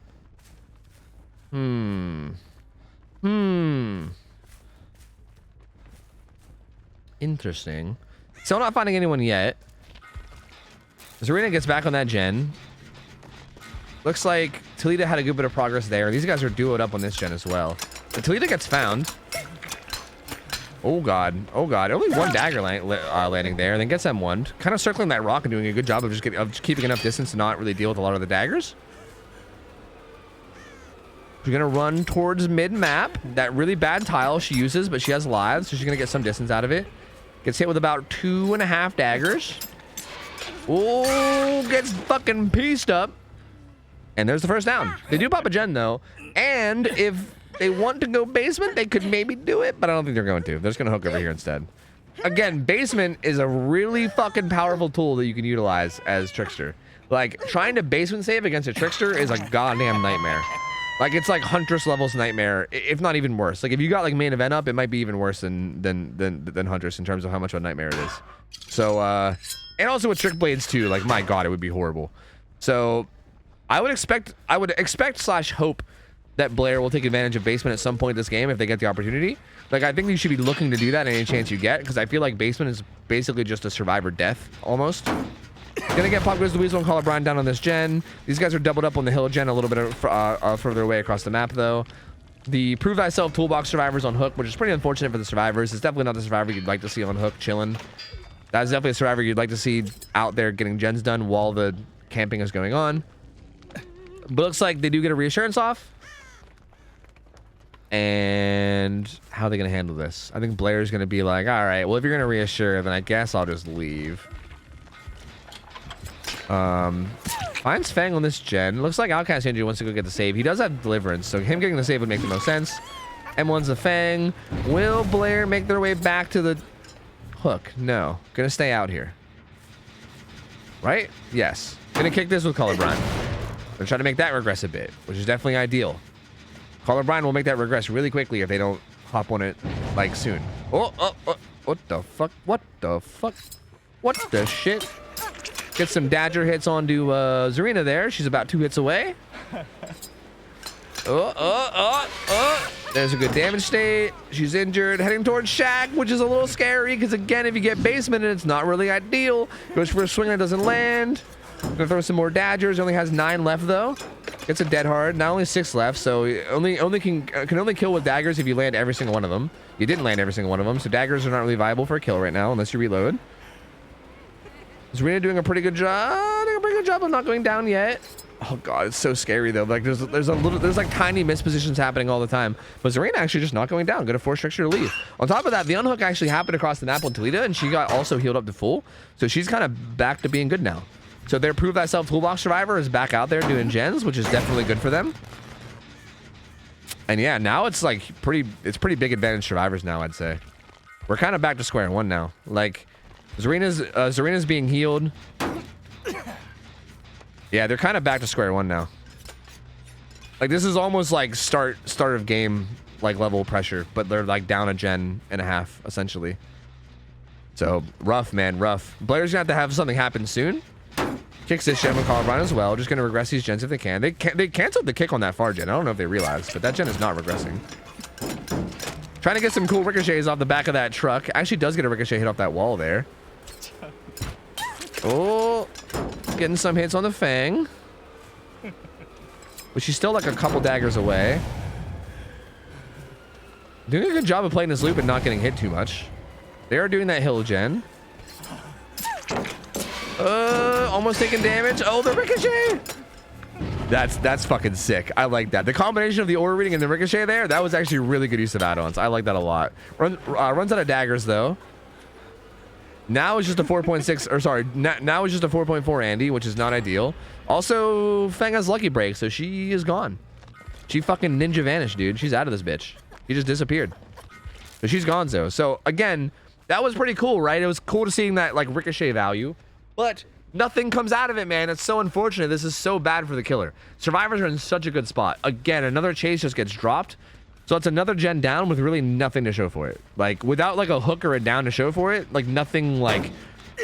Again, we might as well be back at square one. Like, we might as well have just loaded up on the game. All 4 survivors are full health. No one's getting chased. There's no pressure on these guys whatsoever. They're free to do gens completely as they wish. No pressure in terms of needing to unhook anybody or pick anybody up. Everyone is A-okay right now. So, not what you'd like to see as killer. But again, I do want to remind that all it takes is like one little fuck up for the game to snowball really quickly out of control, right? Like, this is looking really good for the survivors right now, but this could easily turn depending on how things go. And again, I think there's a little something called the basement that can really also make it turn if you take advantage of it. Just saying. These survivors do seem to be not like too concerned about it either. Like, a lot of people are getting chased and then they're running like towards basement, like as they're getting close to being down, right? Like, they'll get injured and then they'll be like maybe in danger of dying, and then they won't like avoid basement. They'll like stay near basement. So if you can just get one person down near basement and actually secure a basement hook, that could get things out of control, you know, if you can bait them into going down. Main event happening, trying to ricochet off all the walls. I think she actually, did she get in that locker, or was she just using that corner? I think she might have been using that corner. Another gen pops though, finally gets it down on the Fang. So she'll be down, probably hooked on this side over here, but a lot of gens have popped. A lot of pressure on the map on gens. These guys are also doubled up over here with Prove Thyself. So yeah, there's just gonna be a lot of gen pressure happening. Gonna have to reload. Vittorio's on a gen as well. Did he just fail skill check? Vittorio, buddy, please. Not like this. Not like this, man. Gonna find the Vittorio who failed the skill check. He's gonna kick this with Pop Color Brian, so he's got to get the fuck out of here. But yeah, this is definitely looking not great. Again, at this point, it's gonna need, like, we're gonna need a pretty big throw from the survivors for the game to be in the killer's favor here. But you never know. I mean, it does happen, right? I mean, survivors do throw quite often. I feel like that's something that does I mean, I shouldn't say survivors throw quite often. I should say it's not hard to throw a survivor. Like, one little misplay, like, it might seem like it's like a big thing, but all it takes is like one little like lapse of judgment in like a crucial moment to like have a misplay that's like big enough to be a throw. Like, it really isn't as crazy as it might seem in a lot of situations. Outcast Andrew gonna go down here for this unhook. He has Deliverance though, so he's not really too worried about it. He probably also has Unbreakable if I had to guess. Blair gonna get some daggers onto Simon, but not enough to down them because you ran out, so has to reload now. Gonna hook Outcast Andrew, but again, this hook doesn't actually do anything because Outcast Andrew does have... What the fuck? Picked him up with the Force, dude. What the hell is that? Anyway, he has Deliverance, so he's kind of fine. Like, he's... Like, they don't even have to worry about unhooking him. He can just unhook himself. And these guys, again, are doubled up. This is why that Prove Thyself survivor being on hook was such a big deal, and now them being off the hook is so nice, because now they can just hop on these gens with Prove Thyself, just slam them out. And yeah, he's actually gonna find... No, that's actually... No, never mind, that's the other gen. That was the gen that Vittorio was on. But yeah, they're gonna finish that gen, and then this guy, again, he's gonna buy all the time he wants here. Like, he's just gonna sit here and wait. And he's gonna pull himself off hook right before he goes to struggle. So yeah, this game is definitely over. This game is definitely over. These guys did not throw the way that they needed to throw in order for this to turn around. They played pretty safe and clean. So well played by these guys. Outcast Andrew pulls himself off hook back here. He's going to run away. And again, if he dies, it literally doesn't matter. He needs 6 hook stages still to win. So the win condition is so far gone that, like, it doesn't even really matter what happens to Vittorio at this point. Like, he's pretty set. Oh, the ricochet. Oh, the ricochet. Oh, the just chuck dagers, man. One of them will land. Just keep yeeting those motherfuckers. Just keep yeeting. Oh, I think he's gonna get out. Is he gonna get out? Just yeet for your life. Yeet for your... Got his ass. Motherfucking got his ass. Got his ass. Make that 5 hook stages, baby. Make that 5 hook stages. Hey, there you go. Again, it'd be cool if we had like a tournament night, so that these extra 2 hook stages might end up mattering. Like, that's why a tournament night might be cool, right? Imagine if these 2 hook stages that you got right here like mattered in some way. That could actually be kind of cool. But anyway, regardless, I don't want to get too off topic and start talking about that shit. Either way, well played by OhTofu's waifus. Again, I guess I didn't jinx them. They played that really clean. Like, overall, just solid play from all of them. Good try from the trickster. Again, there wasn't really like that many like major misplays to talk about. I feel like maybe leaving that survivor that they had initially hooked to like, I mean, it was a tough position, right? Because the reassurance was there, so you don't really want to camp a survivor when they're reassured. But also, like, it's a tough spot to be in. Again, I do think that there should have maybe, like, I think the first survivor that went down could have maybe been basemented, you know? I think basementing basically any survivor this game could have been massive. I also think, like, again, I don't think modern abuse, I still don't get that perk in this build. Like, imagine if instead of monitor, if they had, I don't know, agitation, and then just took people to basement. Like, that could have been insane. Or, like, corrupt intervention, I think, is also amazing in a lot of scenarios, too. But either way, I mean, solid trickster play. Trickster's just not exactly an insane killer. And these survivors played around it really, really well. Like, their macro was fucking on point, and they just, I don't know, they just played really, really solidly. So, good try from Blair. But OhTofu's waifus, strong. Very strong waifus. Very, very strong waifus. Let me pay out their prediction. Here you go. Bam, bam, bam, bam, bam, bam, spiggity. The waifus are going to stick around. We're going to rotate in another killer. And we'll see if anybody can topple the waifus. Can the waifus be toppled? Yo, Junie, thank you for the prime sub. Welcome in. Entropy, thanks for the 37 months. Welcome back, man. Drift Speaks, thanks for the 4 months. Appreciate you guys, dude. Thank you. Thank you, thank you, thank you. Appreciate your support. Failures. Thank you, thank you, thank you. Critical. Is Critical playing Slinger again? Slinger... Or Critical usually plays Slinger, if I remember correctly. Sloongar. Sorry, it's not Slinger. It's actually Sloongar. He's playing Sloongar. Slinger is played on Ironworks. We actually saw Slinger earlier. Slinger's new map is Ironworks of Misery. Slinger is no longer played on Thompson House. We used to have him on Thompson House, but then we moved him. So, no more Toms now, so we now have Ironworks. I think Ironworks is a little bit more of a viable map for Trickster. There's a lot more shots you can get. I would say like the general tiles on Azarov's, or sorry, the general tiles on Macmillan, I think are better than the tiles on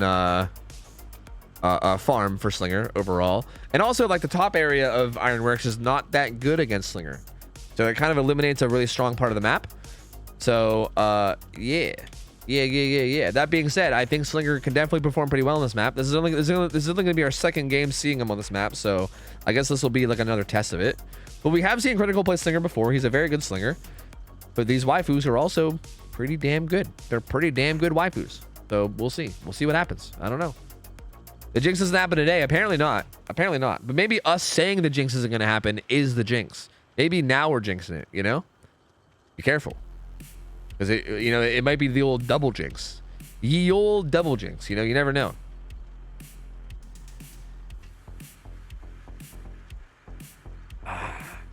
Is there a way to report a PC hacker from Xbox? I'm gonna be honest with you. I don't even know how to. I don't even know how to like how to report hackers. I honestly don't know. Is that bad? That might be bad. I don't know. I honestly don't even know how to report them. Like, I literally have no idea. Like, I have like my own way to report them because I'm a Fog Whisperer and I'm a privileged douchebag, and I could just like go to the Fog Whisperer Discord and be like, hey, here's a hacker. But like, if I wasn't a Fog Whisperer, I don't know how I would have to, like, I don't know what my process would be. Like, I'm honestly not even sure. You have to submit a ticket on their website with video proof. Okay, well, there's the answer. Apparently you gotta go to their website and submit a ticket with video proof. So if you have video proof, I think that's what you do. Yeah.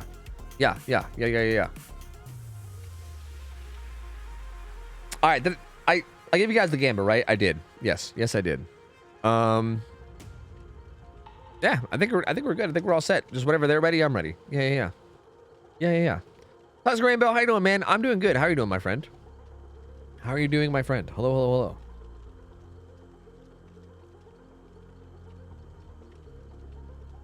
plus the blood of one newborn with video evidence. Yeah, you just gotta, just make a report on our website and provide video proof, and also give us the blood of your firstborn.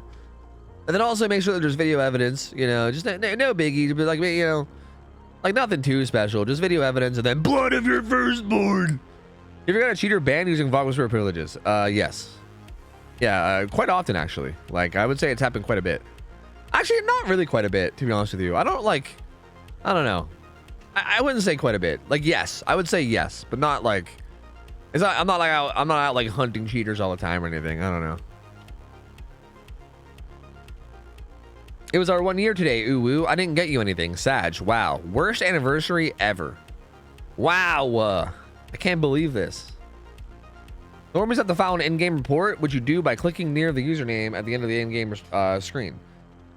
Once you have filed that report, you have to go and submit a support ticket with video evidence of the cheating and the person's Steam ID if they're on Steam.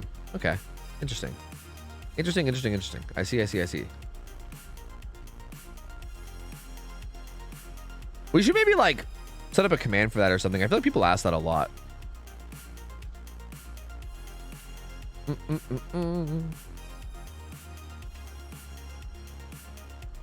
Cause yeah, I feel like I get asked that a lot, and then I'm always like, I don't know. Like, I usually end up just telling people to like DM it to me so I can send it in. But I feel like it'd probably be better to just be like, hey, here's how you do it. Like, here's a process that you can follow, and this is how you get it done. Like, that's probably the more ideal way of doing it, Tofu, I feel like you'd like to know that my GF and I were very happy we got to end our date night with Scrims. Hell yeah, dude. Hell yeah. That's a good way to end your date night. Maybe. Probably. I'm just going to say yes. It is a good way to end your date night. Fuck yeah, dude. I hope you guys had a good date night. I hope you guys had a good date night, though. Hell yeah. Welcome in. Come in, wind down, relax, chill out with some motherfucking SCRIMS. You have a command for anal and you don't have a command for reporting cheaters. Bro, I wanted to delete the anal command, FYI. Let it be known that I wanted to fucking delete the anal command, but chat like will not let me. They will not let me end that meme. Like they want that meme to stay alive forever, and I can't stop them. Like, I wanted it gone, but they're like, not our anal command, no, I'll add the command back every time. See, Lemon won't allow it to be on either. I just can't get rid of that thing, dude. I can't do it. I just can't fucking do it, bruv. It won't go bye-bye. I just can't do it. Yo, CFB, how you doing? Hi. How you been? How's the family life? It's good to see you. Hi. Thank you for the resub. 23 months. Cat Fact 23. A cat show is composed of a number of separate, concurrently running individual shows held in the various judging rings throughout a show hall. Each ring is presided over by a different judge who presents his or her own awards independent of the decisions of other judges. Similarly, Scrim Nights are composed by the OhTofu community, where members duke it out for a prize that OhTofu never pays. Yeah, you know what's funny? I actually just stopped giving the prize. Because, I mean, it wasn't because I never paid it. I mean, it was kind of because I never paid it. It was half that I never paid it and half that, like, it just got to be too much. It got to be too much, like, money-wise, and also just, like, in terms of, like, overwhelming me and fucking... I got too much other shit going on in life that I couldn't keep up. So I don't even pay prizes anymore. Yeah. I gave it up, dude. I gave it up. I was getting overwhelmed and shit, and I was like, it's not worth it. I feel like most people don't even play scrims for the prizes anyway. Like, they just want to play on stream and show off their skills and or maybe just get like a good competitive game of VOD. You know what I mean? Like that, I think that's the bigger reason why most people play anyway. So I think it's fine. It's fine. Don't worry, it's fine. Don't worry about it. It's fine. Just fine. Absolutely fine. Just fine. It's almost like you didn't expect Scrim Nights to be as popular as they are. True. I mean, to be fair, I think the prizing did what I wanted the prizing to do. Like, the prizing was basically just a little initiative to, like, make it so that the people that were trying out Scrim Nights when we first started kind of gave a shit, right? Like, I just wanted to have some kind of I really just wanted to have a push for people to play in a competitive way. Like, the thing that I wanted to avoid is I wanted to avoid having Scrim Nights, but then having people come play and just play it like it's pubs, right? Like, if everybody came in and then just fucked around and memed and had fun and didn't really, like, try hard, I'd have been like, well, what's the point? Like, I wanted to give people an incentive to, like, really want to win instead of just coming on and, like, fucking around. And now that I feel like we're, like, pretty established, I feel like now it's, like, fine, right? Like, I don't think I need to, like, keep further incentivizing it. Like, I think now it's fine. Like, I think people will know that Scrims is, like, to be taken seriously.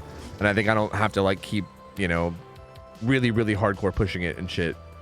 So yeah. I think it did its job. We're good. We're Gucci, man. We're Gucci. Not like the cats in the cat show get anything either. True. That's a good point. They also get scammed. That's a very good point. Shimmy Trash, what up? Bust some ass on the stairs today while holding my cat. So now I'm chilling in bed sore. Time to lurk and hopefully feel better. Sorry to hear, dude. On the real, like, it sounds trolly, but like falling on your ass actually fucking sucks. Like, dude, the butt is fucking sensitive, man. Like, if you take a hard fall on your ass, that shit fucking hurts, bro. I hate that shit. Coming from someone that used to skateboard, that shit sucked. Yo, Primer, thank you for the 5 subs, by the way. Appreciate it, man. I missed that. Was that for our anniversary? Ooh, woo. Thank you. Appreciate the 5 subs. Also, Random Zazop, thanks for the 3 months. Welcome back, man. Appreciate it, dude. Thank you, man. Ass bone hurts. Yeah, dude. Yeah. I mean, what's it called? Your tailbone or whatever, right? Yeah, that shit, like, man, it's not, it hurts. That shit is no bueno. Not a fan of taking falls there. That's for sure. It is not very pleasant. I think it depends on how much ass you got too. That's true. When I was like skateboarding a lot as a kid, I was like a little fucking scrawny, bony fucking. Like these days, I'm more of a thick boy these days. You know, I got dad bod these days. I might have a whole lot of booty to cushion me.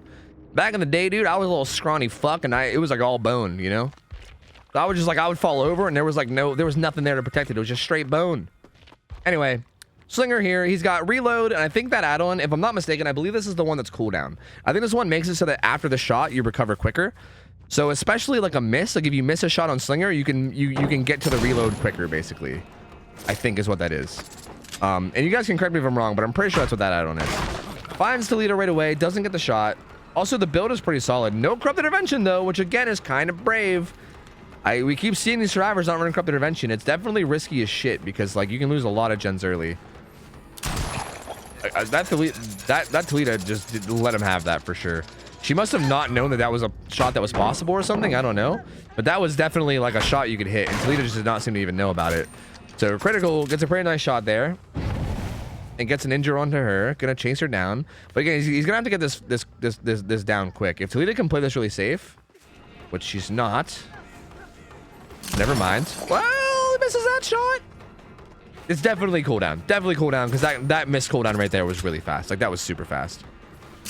There it is. There's a down. I mean, that was an okay first chase. Definitely could have been better, but okay. They're going to pop this gen with 2 people on it. And Zarina was also in mid-gen. She's going to bail from this and maybe get set up for a save of some kind. Or maybe Slinger was just hooking there. Where's he going? Is he greeting for a scourge hook? Is he going to make it? No, yeah, he's going to make it easily. Never mind. Probably going to get the scourge hook. There you go. That's gonna damage that gen. Oh wait, it's deadlocked. I just realized the reason why she hopped off was because of deadlock. So it actually damaged that gen. It damaged the hill gen. The middle gen is deadlocked. Finds the Fang back in the corner.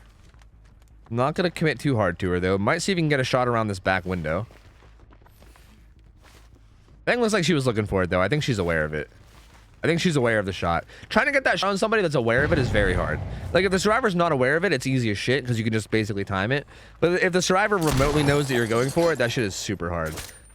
Outcast Andrew gets the unhook. If it's anything like last game, he should have Deliverance, so he should have his Deliverance active. Toledo gonna try to get the fuck out of here. Gonna get some distance. He stops to kick the gen, but gives her even more distance. She has a double window tile here, which is not the best. Did she just go into that corner? I think she might have just went into that corner. Like, I think she's just chilling back here at the pallet. Did he lose her? I'm pretty sure she's chilling by that pallet, bro. Oh, she was actually at the window tile. No, she's the whole way across the map, dude. What the fuck? How she was like over there. How the hell did she get over? Dude, she's cracked. I don't know how she got over there. I mean, I think that was from stopping to kick the gen though, right? Like, I don't know. Like, I think stopping to kick the gen there with Call of Brian was not really worth it. Like, if you wanted to tunnel out that Toledo, you just need to stay on her. Like, I think stopping to kick the gen and giving her more distance, I mean, that's the risk you take from doing it. You know what I mean? Like, that's why kicking gens is not, like, you shouldn't just kick every gen you see all the time no matter what. Like, you gotta get the hits and the downs, man. Like, letting her get away is kind of a mistake. Because now she's gone. She's back to full health. Your tunnel is now completely gonzo. Not great. Not a great start for Critical here. Now he's wandering around and just trying to find a chase again, right? Like, now you're back at square one. Ooh, does find somebody here, though. Looks like it's Zarina. Gonna maybe get a hit on her without even shooting her. Oh, just kidding. He actually doesn't, and then he goes for a shot, and that doesn't land either. Oh man, and then she actually gets some distance, and she gets some distance and gets away too. He doesn't even get that shot either. Okay, well he gets that hit though, so that's good. That's good. That's good. That's good.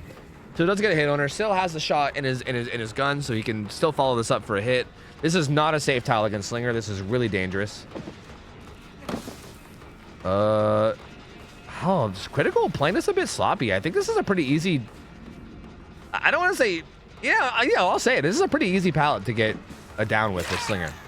Dead hard coming in too. That's fucking dirty, dude. Again, dead harding a Slinger ever is difficult. I wouldn't be surprised if survivors just took off dead hard when they knew they were going against Slinger, because normally dead harding a Slinger is next to impossible, because if he shoots you with his gun at any point in chase and like you take damage from it, you're gonna be in deep wounds. Doesn't get that shot either. Not like this. Oh man, unfortunate, dude. I feel like he should have had her at this pallet. Like I feel like him not getting the down to this pallet is biting him, you know? Like now he's in such a tough spot. Tries to zone out that pallet. Oh, you can tell. That stop there, like that was a stop of tilt. That was like a, oh my god, you know? I feel that, dude. Sometimes you have those games where you're just like, ugh, you know? Shoots too low there. This is the part where Tofu gets in his own head and gets all tilted and goes, oh my god, I'm so fucking garbage. And then I just play like more garbage. So you know what? I feel your pain, Critical. You know, I feel your pain. It happens. You know, it happens. Don't worry. We've seen you play Slinger before, and I know that you're definitely not a bad Slinger. But I feel like it's really hard to not get in your own head whenever you get like a really rough situation like that. So he's probably in his own head a bit. We'll see. Doesn't quite get that shot on the Fang. She's gonna get away. And yeah, this game is definitely snowballing out of control for the survivors' favor, though. That's for sure. To be fair, I do want to give credit to the survivors who, like I said, are fucking juicers and have been stepping it up a lot lately. Like, again, I don't know what the fuck's gotten into the waifus in the past, like, 2 or 3 weeks. But I feel like these guys used to, like, lose a lot of their games, and they used to play, like, really sloppy. And while I loved the team because they were my waifus, I was always like, man, like, they play a bit sloppy. But whatever I don't know what the fuck happened, but there was, like, a few weeks ago, some shit happened. Like, they drank the fucking gamer juice or something. Because lately these motherfuckers have been playing out of their motherfucking minds. Like they're like, and they are this game too. They're playing so well, like just so well. Like every single one of them is just playing so like, I don't want to say flawlessly because that's a little extreme, but they're just playing really fucking solid and clean. So again, he still just has nothing. He doesn't even have a chase right now. No one's being chased. No one's really in danger of dying at the moment. Finds Vittorio, gets a shot onto him, although this is probably the worst target you could have because Vittorio has Deliverance up. So, like, from the survivor's point of view, this is probably best case scenario, right? Like, Vittorio being chased is the person that you want to be chased. And oh, that was a good shot. That was a good, like, max range shot. Oh, he's not even gonna get the down, though, because he made it to the rock. Oh, not the Dwayne Johnson, bro. Not like this. He's gonna make it into man. And will Slinger even commit to him? I don't think he will. He's gonna drop him. He's gonna drop him and go somewhere else. He's gonna 360. Man, you can tell he's just like, I think he's over it. I think he's having one of those games where he's like, fucking Christ, you know? I feel it, dude. I literally like I can literally like feel the emotion from the camera movement. Is that weird? I don't know if that's weird. Like the weird camera movements I'm seeing from Critical. I feel like I can feel what he's feeling just from the camera movement. You know, it'd be like that sometimes. You know, it'd be like that. It'd be like that sometimes. And again, reminder: Critical he is a crack slinger. Like we've seen him play a lot. Like this was definitely a rough game where he wasn't hitting shots, but I mean that happens, right? Even the best players have tough games sometimes. Like no one can be 100% consistent all the time. So it does suck, right? It does suck when like you know you can do better, but then you like don't perform as well as you think you can. So I get that pain. You know what I mean? If he is, he might not even be frustrated. Like maybe he's having a good time. I don't know. Maybe he's like laughing and fucking having a good time. Who fucking knows? But if he is frustrated, I would totally get it because it would probably get to me too. He finds Talita here. That literally looked like it went right through her. I don't even know what happened right there. Like from her point of view, it looked like it went right through her. That was weird. But she's gonna get shot and hit here. There she goes. They are on that gen across the map though. She pre-throws his pallet, which is probably smart. But then she also just runs away from it. She doesn't actually play it. She's gonna die. There's the shot. And down she goes. Down she goes. This gen is being worked on though. Okay, Andrew got healed. Feng is gonna get chased away from it entirely, maybe. Luna's also the only one that's been hooked, so that's gonna be her second hook stage if she gets hooked. I mean, that's if Slinger even hooks her. He might just slug here and try to like snowball off of it. Nope, gonna go for the hook. Oh, no. That's gonna be her second hook stage. But again, I'm assuming the final gen will be popping soon. I mean, they're really not getting that much gen progress. Like Feng was kind of pressuring that gen by Shaq, but with how good the gen split is, I'm kind of surprised by how long. Okay, you're hooked. We get it. Jesus. Anyway, with how split the gens are, I thought there would probably be like more progress. Okay, Vittorio has a gen that has a lot of progress. Okay, never mind. Like this is good. They have a gen here that's at like 70. The gen by Shaq was at like 70-ish, and this is the third gen that's now at like 40-ish. So yeah, they have progress on all three gens all over the map. So yeah, it's good now.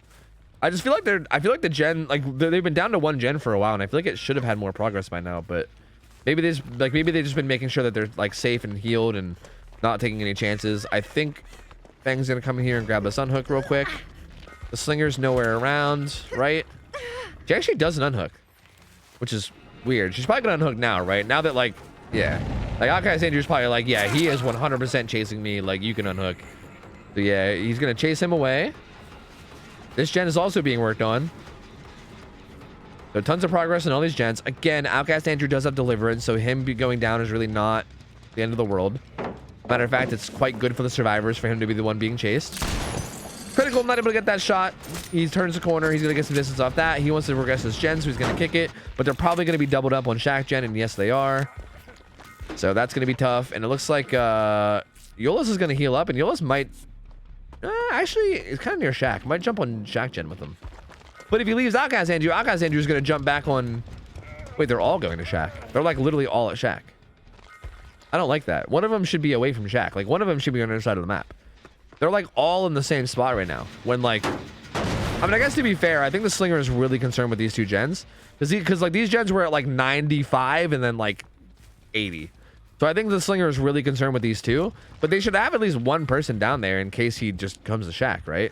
Because like if he comes, okay, these two are kind of migrating down now. Because yeah, if he just goes to Shaq, then like those gens regress and there's nothing stopping them, you know? But okay, he's coming back. So they got on that gen, like the gen on the left. That's where those two were going. Zarina and Feng were going down there. So yeah, they're gonna hop on it. They're actually gonna get it done. So yeah, it doesn't really matter in the end. There's also a gate right beside them too.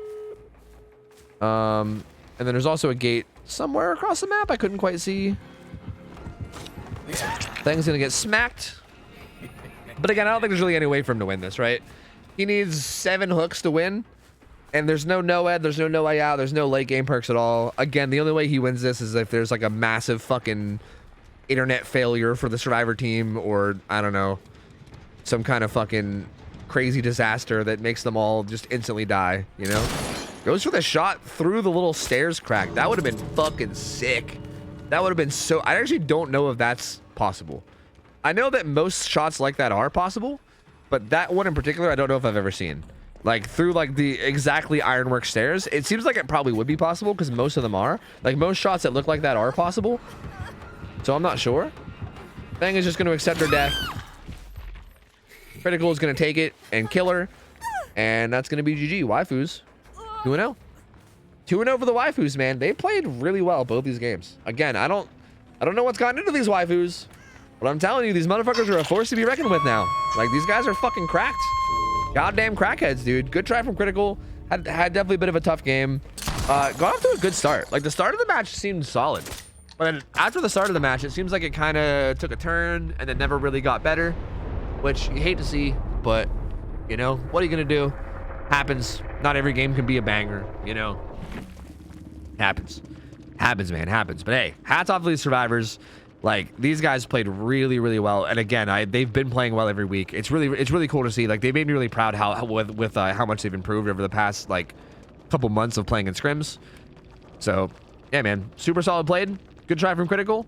But we're gonna have to rotate out everybody. New killer, new survivor, new everything. So we'll pay out the final, or sorry, we'll pay out the Gamba, and then we'll get another team in. Sorry, I almost said final Gamba. We're not done yet. We're not done yet. Sorry, we ain't done yet. Here you go. There's the survivor Gamba. Tofu has a crush on them, bro. They're my wife. I don't have a crush on them. They're my waifus. It's more than a crush, bro. They're waifus. Like, that shit's already locked down, baby. It's the waifus. All right. All right. This looks like it's gonna be Insane Zombie on Killer playing Oni versus Blighted Veil, which is a pretty good team of survivors, man. A pretty damn good team of survivors. So we'll see how this goes. I'll give you guys another prediction.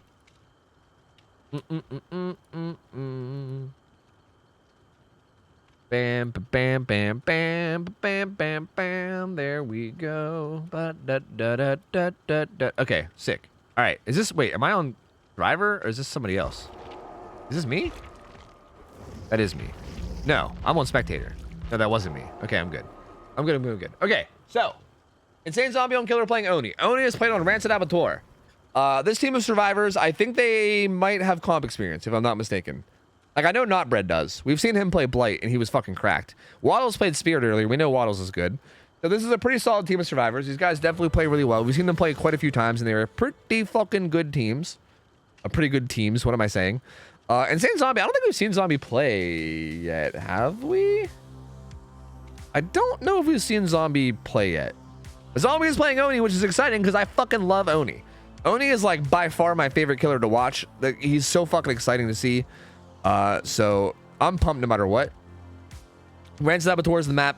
It could go either way. I don't know. Gamba to your heart's desire. I gotta know if the hips lie on the killer or the survivor. Dude, both the killer and the new survivor both have like they got fucking hips, bro. They got hips. Like, they got some motherfucking hips, man. Actually, I think I gotta hold this lobby hostage and play ads. I hate to do this, but I think I gotta play ads. Yeah, I'm gonna do it. I'm gonna hold the lobby hostage for a minute and just play a minute of ads so we can just get him out of the way. So yeah. Yeah, like the new killer, I don't know if I can get a view of the hips of the new killer, but like, bro, like the new survivor is she's something. She's something. That's what I'll say. She's something, you know?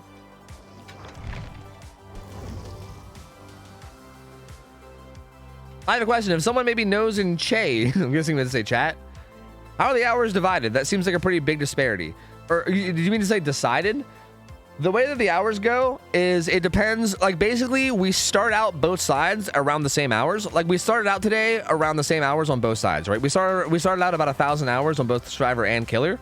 But as each side wins, the other side will get replaced with higher hours. So, for instance, if killers are winning constantly, basically more survivors will be rotated in with higher hours, and the games will slowly get harder and harder for killers.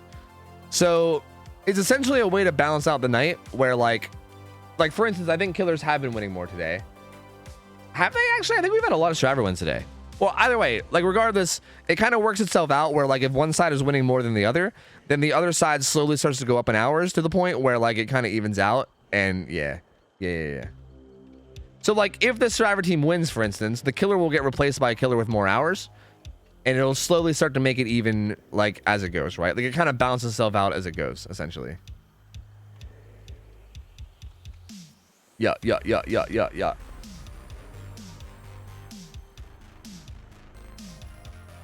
What's the new survivor called? Her name is Talita. Like, Thalita. Talita.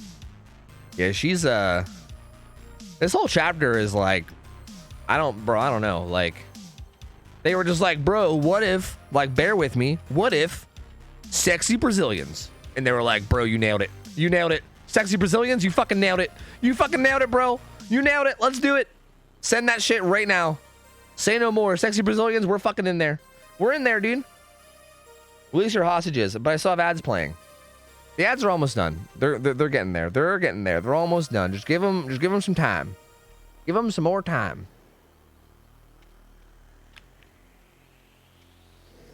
Yeah, we got like 40 more seconds. So I'm gonna wait till it gets to like 30 to 20 more seconds, and then I'll go back and let everybody up. Yo, getting these, thanks for the 8 months, by the way. Welcome back in. Bing, thanks for the 10 months. Welcome back, duder. Joe Bendingo resub for 19 months. Welcome back, man. Appreciate it, duder. And I think that's everything I missed. Thank you guys for the subs. Welcome back. Thank you, dude. Thank you. Appreciate the support, gamers. Thank you. Can we have E? That's not up to me. I'm not the one that controls the E, okay? I'm not in the control panel. I'm not in the control room that controls the E. Okay, let's go to spec. I'm ready. I'm ready to go. Okay, her hips don't lie. Yeah, they really don't. They really don't, dude. I don't think the killer or the survivors do. Like, it's interesting. It's an interesting chapter is what I'll say. You know, it's an interesting chapter. I resubbed yesterday, but for some reason I didn't do it again. You might have resubbed like right before it like officially changed or whatever. It sometimes happens like that. I don't know. It's weird. It's weird. I'm not sure why it's a thing. I don't know. It's odd. Is the killer Brazilian too? I'm pretty sure. Yeah. I'm pretty sure the killer's also Brazilian, right? I think someone told me that, but I'm not sure. I don't really follow, FYI, I don't really follow lore. I don't know. I literally just repeat whatever other people tell me. I'm not a big lore guy, at least not for DBD. Like, DBD doesn't do a good enough job of like making me interested in it, I guess. I don't know. Like, I think DBD might have actually like really cool lore. I just feel like the gameplay of DBD doesn't make me want to look into the lore like some other games do. Like a game like Dark Souls will make me want to look into the lore. DBD doesn't really make me want to look into the lore. Anyway, here we go. Insane Zombie. He has Lion Fang and Splintered Halls, so basically his Blood Fury, like his power, will last longer, and also survivors will drop orbs more often, and also there will be more of them. I think it's just more often, actually. His build is pretty solid. Pain Res, Deadman Switch, Deadlock, plus Corrupt Intervention, so pretty much all like passive regression. So nothing really gen kicky at all. Nia. Oh, Nia. Well, pretty fast first hit. Pretty fast first hit. I was going to say, I wonder how fast this hit happens, but Nia was playing that really risky, and I don't know why. Again, for some reason, every Oni, I feel like, gets hits early. I don't know what the fuck it is about survivors and playing risky. They fucking slammed that gen. They must have been tripled up on it, right? Actually, they might have just been doubled up.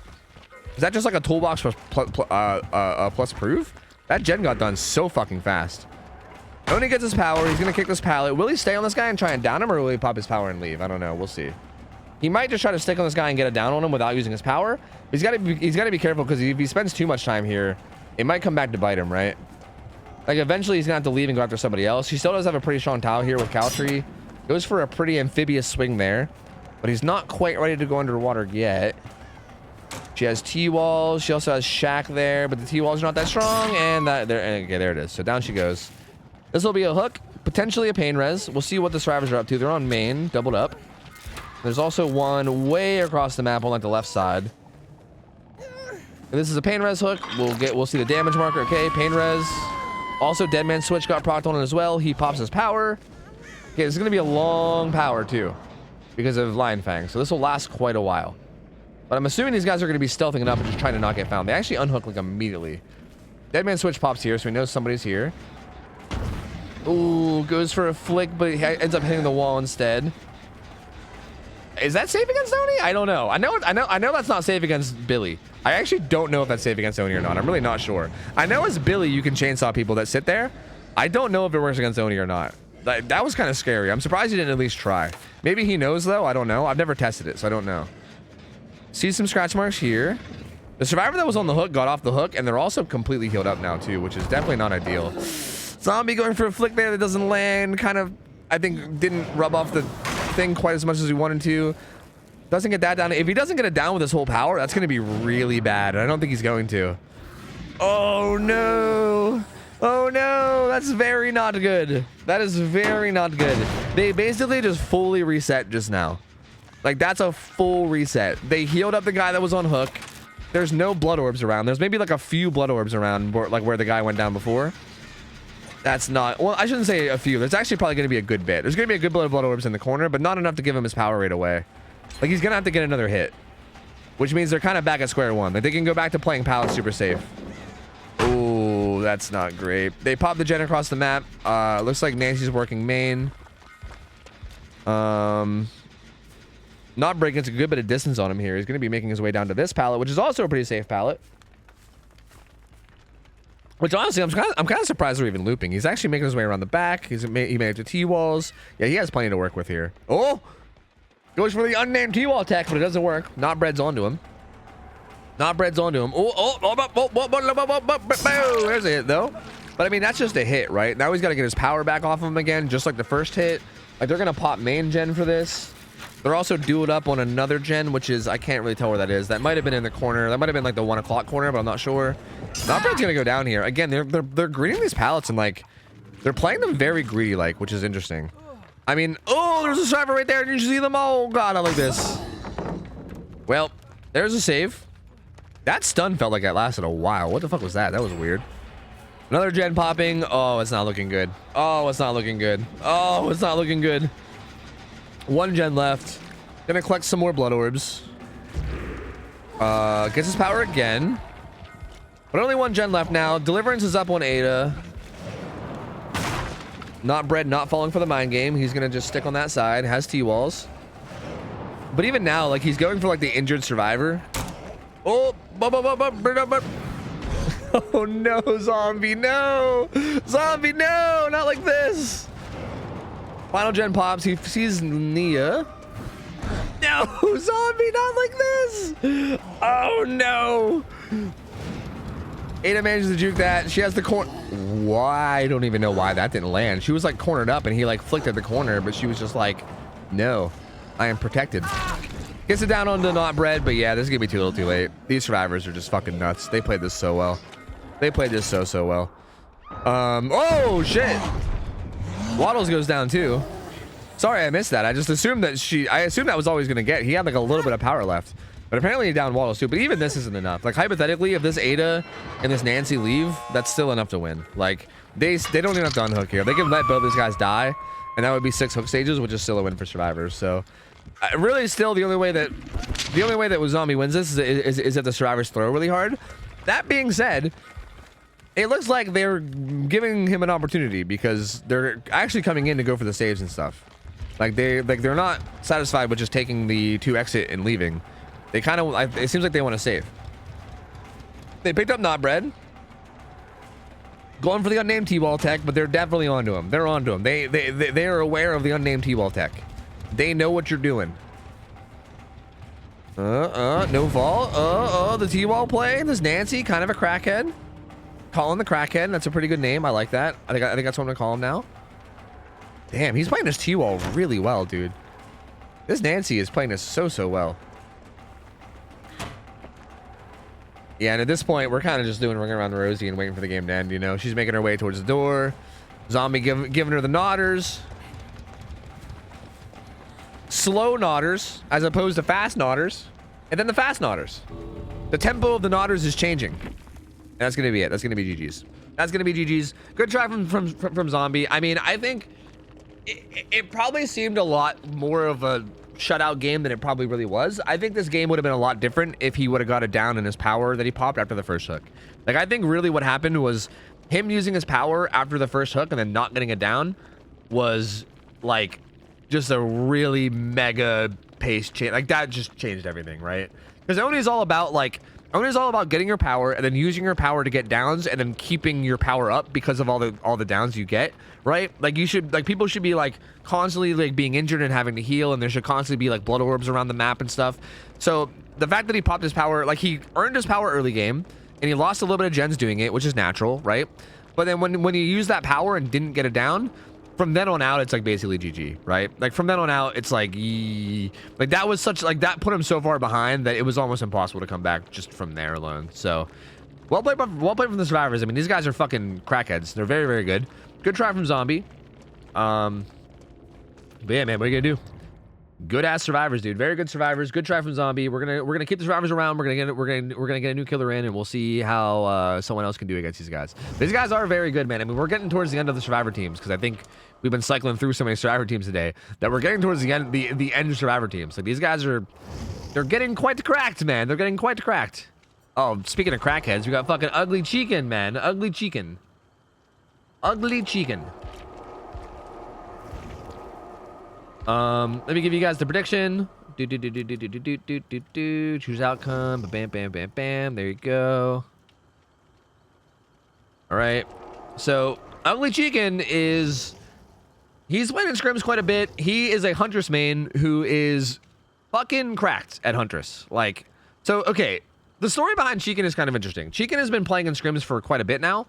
And when Chicken first showed up to Scrim Night, he played Huntress, and like he played Huntress really well in the sense that like his hatchets were really good, right?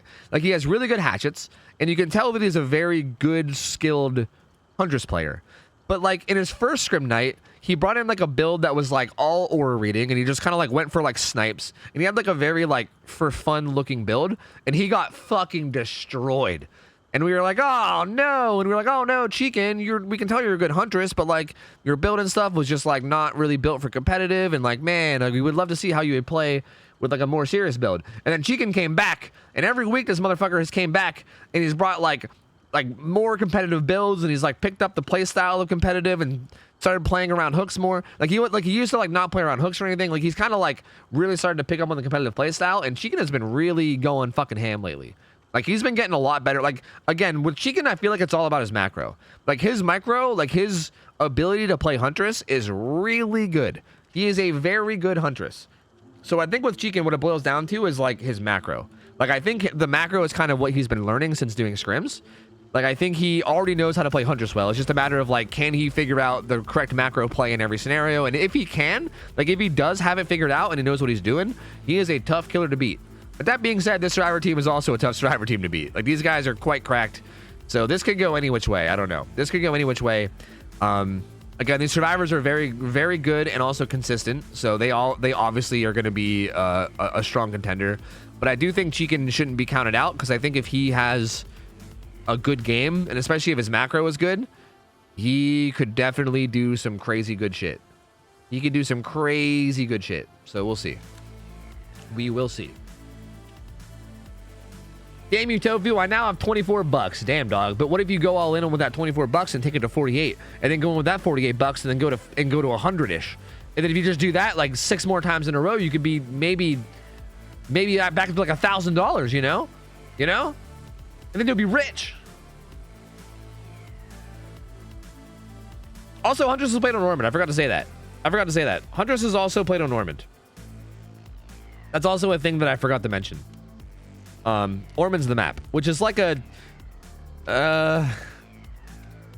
like a good map in the sense that like a lot of the pallets are like playable. Like a lot of the pallets are like low walled and like you can get hatchets over top of them. But then it's also kind of a bad map in the sense that it's very large, and like things like gen macro and things like line of sight, like there's a gigantic building in the middle, so having like cross map line of sight is not always possible. So it's weird. It's like a good and bad map at the same time, which I think is why I like it. I like it as a Huntress map. It has like pluses and minuses for Huntress, so I don't know. It's interesting. I don't know what to call it in terms of like a good or a bad map. So I'm not sure. CFB, have a good night. Thank you for stopping and hanging out. Hope you and the family are doing well. It's always good to see you. You'll get some rest. And I appreciate the support, as always. Hey, I'm new to streaming this game. Is it okay if I will start the game right now? Playable. And how about a donation in this game? I don't want, but is it possible to play without it? I don't know what you're asking me.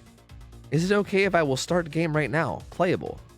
And how about donation in this game? What are you saying to me? I'm sorry, I don't understand. I'm assuming English isn't your first language, so I apologize. I'm not actually sure what you're trying to say. I'm sorry. I don't understand. So yeah, I don't know. I think the answer is yes. You can play without donation. I think, but I don't actually know 100% what you're asking. Anyway, let's go. Ugly Chicken. He's got interesting brutal strength, nowhere to hide, call of brine, and deadlock. No corrupt intervention, man. No corrupt intervention, but oh, he actually didn't see Ada. I was gonna say if he finds a chase early, it might not matter. Oh, just full sends that hatchet onto Ace. Doesn't quite get it. Ace gonna get some distance away. Ooh, good hatchet there though. Like, this is what I was talking about with Chicken, man. This man, he's a fucking menace. He's a menace with his hatchets, bro. You gotta be careful. Almost gets that one. He has Shiny Pin and OhCad, by the way, which makes it so that while he's holding a hatchet like he is right now, he moves a little bit faster thanks to Shiny Pin. And also OhCad makes it so that when he throws a hatchet, he recovers a little bit quicker. See, but this is also one of the downfalls of Ugly Chicken, I think, too. This is one of the things that I think he might struggle with a bit, is he likes to just full send hatchets, right?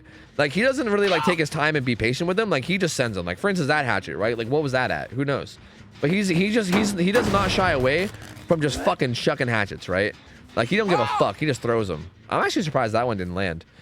Which, sometimes is to his benefit, right? Because sometimes I think he catches people off guard who don't expect them to just throw hatchets, and sometimes he can get some crazy shots like back to back to back where you're like, God damn, Chicken. But then sometimes he doesn't land them, and then he has to reload, and then he loses a bunch of his pressure because he has to reload, which is kind of what happened right there, right? Like he hit that ace once, and then he just wasn't able to follow up because he's just throwing it like right there. Like he releases every hatchet. So like if they can just basically dodge enough hatchets that he has to reload, then it really hurts him, you know? And like right there again, he releases that one too. Like I feel like he never doesn't throw the hatchet, which is a little bit of a, like I'm not sure how I feel about it. Because again, having to reload is a pretty big thing, right? Like reloading takes a while. Gets that down on Ace though. So there's the first down. This is also basement. So Ace will probably be hooked in basement, but they finished one gen. The second gen is going to be done as soon as Deadlock goes away. And actually a third gen's almost close to done too. So he lost almost 3 gens doing this though. So like that's rough, right? And this is a big thing with like lack of corrupt intervention too, right? Like no corrupt intervention is very, very tough too. So I don't know. That's also a part of this like risky build, right? Like not running corrupt, this is kind of the risk that you have. If your first chase doesn't go super well, like if you don't end your first chase like almost instantly, then this might happen. You know what I mean? Was that even the gen that they had? Didn't they have a different? Oh no, okay, wait, no, that was the gen that the Zarina was on, right? I think. Okay, for a second I thought there was like another gen that got done. I was like, no way, how? But that would make no sense. That was the gen that Zarina was on. So that one's 99 too, the one that's deadlocked. Chicken is just completely leaving the basement. I think Chicken might recognize that too many gens got done. And he can't actually wait. No? Yes? Wait, do they have a wait. Do they have like they have basically 4 gens done? Because if that gen got deadlocked, that means that gen of the hill didn't get deadlocked. Or wait, no. I think that gen of the hill was still deadlocked from before. So never mind. That gen over there probably just had a little bit of progress. Never mind. I'm stupid. Ignore me. Ignore me. It's fine. It's fine. I'm being dumb. It's fine. Anyway, he kicks his gen. It's going to regress with Call of Brian. I think Chicken, like, even though he had that guy basement, I think he probably recognizes that he can't really win the game off of camping that guy in basement.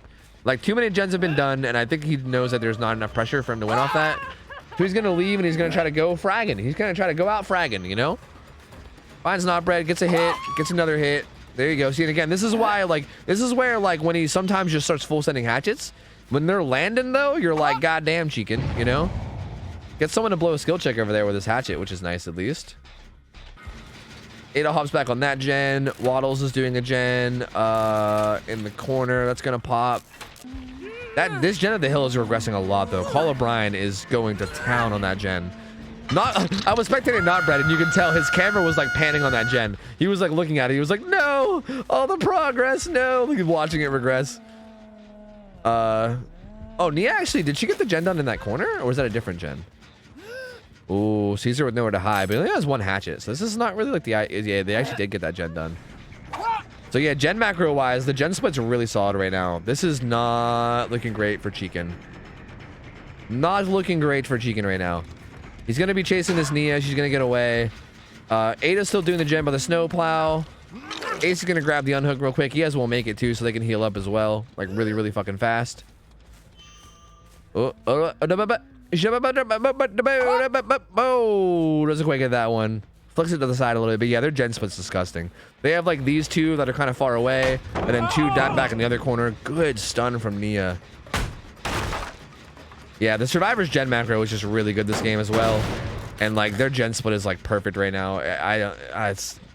It's got to be tough. I don't like you can't really like viably hold down any 3 gen. Like that's kind of the closest 3 gen he has, and even that's kind of terrible. They're gonna eat a hatchet to finish that gen as well, so now the 3 gen is even worse. Okay, good hatchets though. Down goes Not Bread. That'll be a second hook, but again, it feels like a little too late, especially with no late game perks at all. Sees somebody here. It's Nia. Doesn't get the hatchet onto her. I mean, I will say Huntress can snowball out of control really quickly, right? Like, I will say that against a Huntress, the game is never officially over, right? I feel like at any point, if a Huntress just starts popping off and landing hatchets on everybody, you can down the whole team in like fucking 2 seconds, right? Like, shit can get crazy with this killer, hypothetically. Bo, Ace, what are you doing, man? Oh, not like this. But if the Survivor team is like disciplined enough to not let that happen, though, then yeah, right? Like they can kind of avoid that happening by just not playing too risky. So we'll see. But I don't know. So far, this feels like this has all been quite risky. They're gonna finish the last gen. Oh, Ace is doing a really good job at this pallet, baiting out the hatchet pull. Good down from Chicken. The pickup does happen on this arena though, so he bought enough time for this arena to get up. Chicken's gonna try to follow it up. I think Chicken knows that the only way he wins this is by like slugging like crazy and just like going fucking ham. Ugh, not quite able to land those hatchets though. Those guys are gonna get away. Do they have a gate at Shack? Is that where this is? Is this at Shack? I'm not sure. No. Yes? No. This is over by the snowplow. So this is actually the complete opposite side of Shack. Nia's just kind of over here making her waste hatchets. She's kind of just being chilling. Gonna open the gate. Still not gonna need a hatchet. She's fine. Chicken's like, come on, guys. Just get baited into getting killed. Like, come on, man. Just go for the down survivor. Just go for the down survivor and get baited into getting killed. Come on, man. Come on. Just buy my bait. Come on, man. Fall into my trap, please. And Nia's like, nah, I think I'm good. I think I'm just gonna chill over here. Anna goes for the pickup. She has Deliverance, Unbreakable, so she's like unkillable. Like, she literally cannot be killed.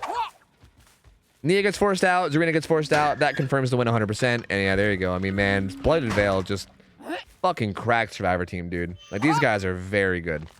These guys are very, very good. I mean, I don't know, man. Like, we've seen Chicken do some pretty good shit in the past. And he just got fucking dismantled by this team. I mean, they played that so well. I do think that Chicken, I mean, I do think a big part of this, and again, I know that like it's not very fun to have a perk that's almost like required on every build, but at the same time, like Corrupt Intervention, bro, like that perk is a fucking game changer, man. I think not having Corrupt this, in this build really cucked him hard too, because I think it just, the fact that his first chase went a little longer, like the fact that his first chase took like, I don't know, more than a minute, right? Like it took like more than a minute, and that's really all it takes, right? If your first chase takes like more than a minute without Corrupt, you're gonna lose a lot, you know? Like you're gonna lose a lot. And at that point, it just felt like the like deficit was too much. He also just completely abandoned the basement hook, which was like what he got from the chase. So yeah, just not really ideal. Tough play from Chicken.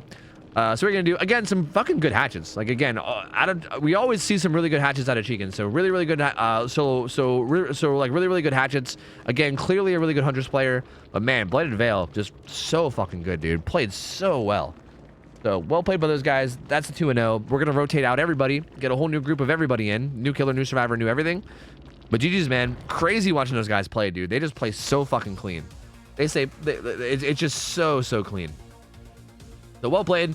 And who we moving on to? Where are we going now? Hey, yo, of course, Colin. Yo, you guys played really well, dude. You guys played really well. If you aren't a fan of Corrupt, could you replace it with an endgame perk or two? I mean, you could, but I don't think it's better. I mean, hypothetically, like, I guess if you don't run Corrupt and you just happen to like find a chase early and get it down early, then maybe you can get away with it, right? But it's really risky. Like the idea behind it is that it's super risky. Like running Corrupt is like the safe play, where like you're not really relying on luck, right? Like I think replacing it with endgame perks is probably not ideal because like if you go into endgame so far behind, the endgame perks might not even help you anymore, you know? Like for instance, I think if Chicken had endgame perks right there, I don't know if it would have helped him that much. Like I feel like he was so far behind already that I feel like it was like too late. You know, it was like too late for endgame perks at that point. How many times? Oh wait, is it demo? A lot. The answer's a lot.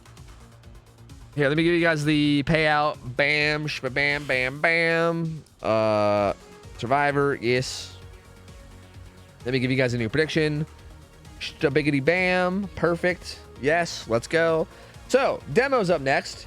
The survivors are the Rats of RPD. We've seen these guys play a few times. They are very good. Still Suffo? I don't think, no. I'm pretty sure we moved him off Suffo. I think we moved everybody off Suffo. If I'm not mistaken, I don't think we have anybody on Suffo because fuck that map. That map can eat a whole dick. I hate that map. That map fucking sucks. Let me go look in the channel. Let me go look in the channel thing. Thompson House. Demos played on Thompson House. The house of the Thompson. Good old Tommy Boy's house. Thompson House. So map is Thompson House for demo.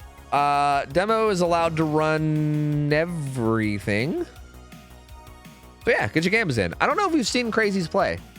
I know we've seen these survivors play. The Rats of RPD are a pretty solid team of survivors. Like they're cool, they're chill. I like it. I dig it. So like they definitely are a force to be reckoned with. Demo, I don't know anything about him. I don't think we've seen Crazy's play. I have no idea how good or bad he is. I don't know how he plays. I don't know what kind of builds he runs. I got no idea. Couldn't tell you a single thing about the man's. So I guess we're gonna find out together. I suppose. We need to ban that Ariadne for demo? You mean Lepros? Yeah, I mean, I'll say this. I was definitely considering the idea of like having more customized bans for killers. Like especially add-ons. I feel like we do allow a lot of add-ons. Like maybe too much. Like you could maybe make an argument that we allow too much for add-ons. I don't know. Like we talked a little bit about like plague add-ons the other day too. We talked about like what's the fucking plague add-on? The one where you get your fucking Eerie Seal. We talked about Eerie Seal a bit. Like there's a lot of add-ons on killer that we allow that are like maybe like I don't know, like maybe too good. That being said, I also feel like we could probably restrict survivors too, because I feel like we also allow survivors to bring a lot in terms of like items. But like, I don't know. It's hard to want to restrict anything right now because we're kind of like still kind of slowly monitoring the balance of it all. But yeah, I was thinking like maybe going forward, it might be a good idea to restrict both the add-ons that killers can run and also the like rarity and add-ons of survivor items, because I feel like, for instance, survivors being able to bring in like med kits with like double charges, right? Like, having like a purple med kit with double charges is fucking insane. That is so good. Like that is so strong. You know what I mean? So that might be something that's worth looking into. I think killer add-ons are something that's worth looking into. There's like a few different things that are worth looking into, but yeah, I don't know. I feel like when we start adding killer restrictions, that's when it starts to get, dude, I love these guys. They're the Rats of RPD, so they burn 3 RPD offerings every time they play. It's so good. I love that little bit about them, dude. Every fucking time. Every time. It doesn't do anything because they set the map in the Kill Your Friends lobby, right? Like the offerings don't actually do anything, but it's fucking hilarious. I love it. It's so good. It's such a nice little like signature for them. Let me make sure the predictions ended. I don't want you guys to be able to gamble once we actually get started. So I'm going to end this right about now. But yeah, I don't know. I feel like if we start adding like very specific bans, that's when it's going to start to get really confusing for people to keep up with. But to be honest with you, I think that's okay. I think it's probably, especially since we got these fancy schmancy cards and stuff now, right? Woo, fancy, which I'm honestly probably not utilizing as much as I should be. But yeah, like I think, and as a matter of fact, I think if we start getting more like specific bans, I think I'd probably have more incentive to use these kind of cards. Because like, I feel like it's like, for instance, with demo, there's really no specific bans. So I'm like, why even pull up the card, right? But I feel like if we really had a bunch of more specific bans, I think these would probably also get more value.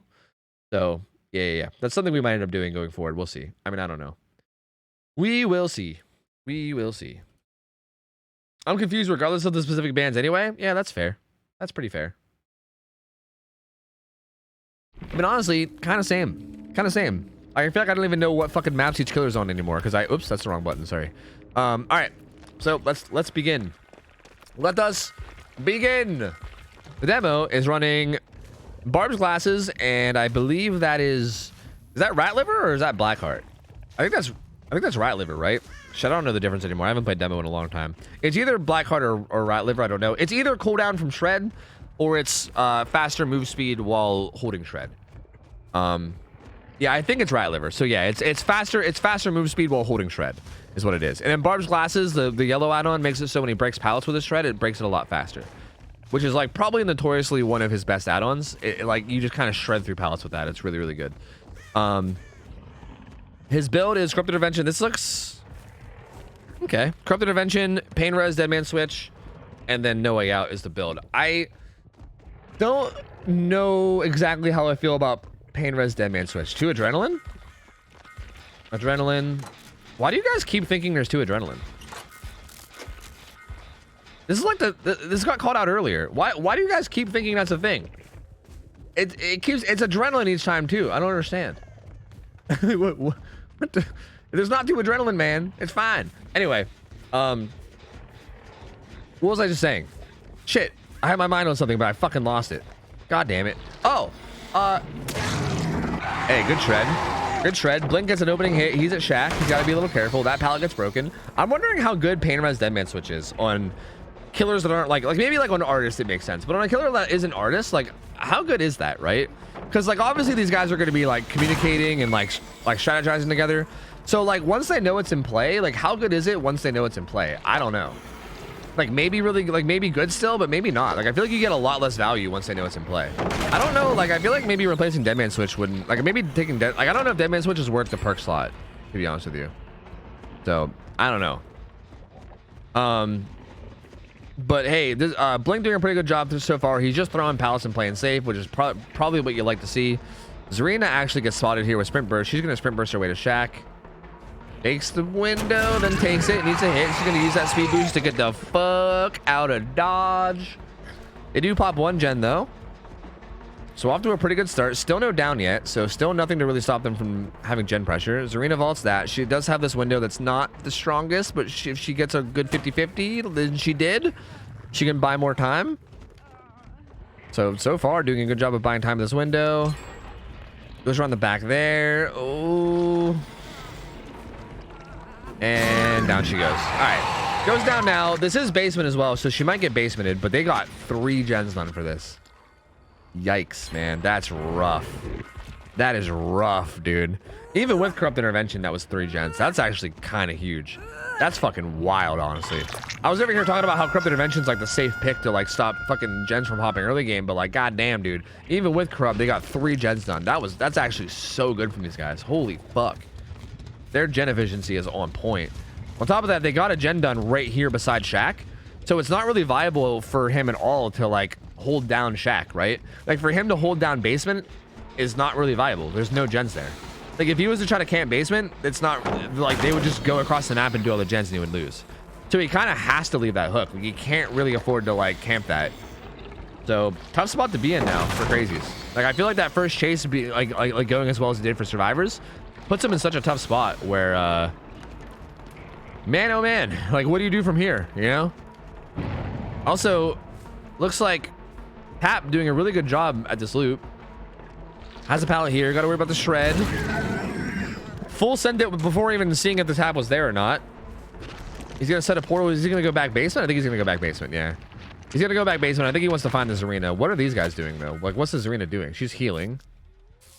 Oh, wait, I hope I didn't bug him. Did I bug him? I hope I didn't bug him. Oh, fucking Christ. Why do I do this? Why do I fucking do this, dude? God damn it. He's a walking portal now. Motherfuck. I think I can fix it by going back to him whenever he starts teleporting, right? Isn't that how you fix it? I think you fix it by like going back to him whenever he starts to teleport, I believe. Right? For now, we're gonna have to watch it from the driver point of view. He's gonna have a portal on his face. He's gonna have a portal literally on his face. It's gonna look really weird. Oh, he tried to hole him. He actually did spin him though. He's gonna get hit there, vault off. So if the demo goes to portal, we gotta make sure we switch back on him like as he portals. I swear, dude, I bug out on demo every time. Like when he goes to portal, I'm always just like, this is a good time to check on the survivors. Because it is, it's a good time to switch. I blame the game for being so buggy. That actually blinded the killer. He didn't look away from that. He walked right into it. Huh. Well, Crazies gets blinded. Ace still just kind of juicing around this pallet, doing a good job, not dying. Demo's going to check on that corner, but is anyone even there? Oh, there was someone there. Tap was there. He gets smacked. That gen is a good bit of progress. Tap does have Dead Hard, though. Gets the Dead Hard off. Good play. Good play. Good play. Good play. And he is going to get the fuck out of dodge. Are you portaling? No. No, you're not. He has this pretty good pallet here, too. As long as he plays this side, he'll probably make it. Oh, well, I don't know. Nope. Down he goes. A little bit of a misposition there. So down he goes. He's going to get hooked. Crazy screen is still just darkness. Darkness. Darkness. Zarina's letting Jan across, not across the map, in the cornfield. She has a good bit of progress on it. She's going to pass the med kit on to Ace, who's going to heal up. Funnily enough, their med kit is not very good. Wait, they're all, like, their items and everything are all, like they're running, like, yellows and unders.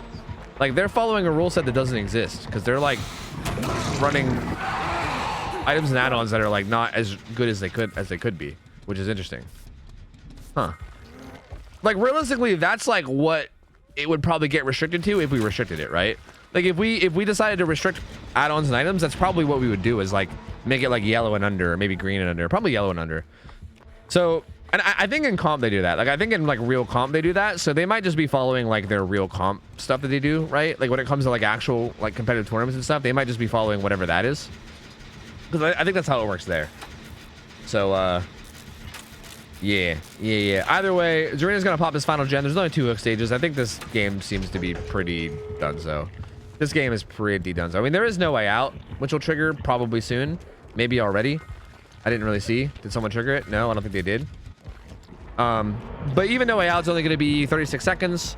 And again, only 2 hook stages means that he still needs 7 hook stages to win, which is kind of a lot of hook stages.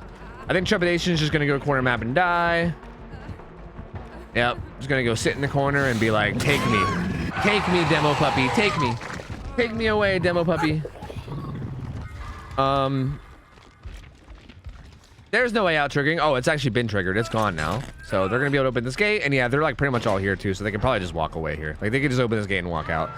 Trepidation made it a point to die in the complete opposite corner of the gate, which again is just good comms from these guys. So Trepidation is going to die over there. Oh, I could have fixed him. He's fixed. He's cured. He's cured, baby. He's cured. We found the vaccine. The serum. He's cured. Anyway, they're going to get a 3 out. And that's going to be a 4 hook stage. Rough game for Crazies, man. Tough match. Rats of RPD, man, they came to play. That was a tough one, dude. That was tough. Really well played for these guys, though. I mean, like the chases early were played really well. They played super safe, even when they weren't in a safe spot. They like won pretty much all their 50-50s. Like Trepidation did a really good job of playing like that maze tile early on. Tap did a good job looping. Pretty much all of them that got chased early did a really good job of just looping and, you know, having a good chase and not going down quickly. And their gen efficiency was also like, mwah, chef's kiss, fucking perfect. They just played this really fucking good. I mean, there's really not much else to say about it. Demo had a good try. We didn't really get to spectate him for the second half of the game, so it's hard to say what was even going on for the second half. But good try for the demo. But that Survivor team, just really fucking solid. I mean, you gotta basically have near perfect play as killer if you're gonna want to really have a good fight against that, you know. So good try from demo, but we're gonna have to rotate him out. We're gonna get a new killer in and see what they can do. Cause yeah. Yo, Outcast Andrew, thanks for the raid, as well as getting a sub to Z-Slasher. Z-Slasher, welcome in. Thank you, Duder. Appreciate it, man. Dude Lambert, thank you for the resub as well for 9 months. Welcome back, Duder. Welcome on back in, Duder. All right, there's the payout. Now we got Sharp. Sharp's up next. Sharp is playing Artist. Another Artist, dude. We're seeing a lot of Artists today. Another Artist. So Sharp is playing Artist on Torment Creek, just like before. So again, same exact thing that you saw before as Artist. Same restrictions, same map, all that jazz. All that good jazz. But again, this time, Rats of RPD versus Sharp. We've seen Sharp play Killer a few times, but I think when we saw him play before, it was Pinhead. If I'm not mistaken, I'm pretty sure we saw him play Pinhead before.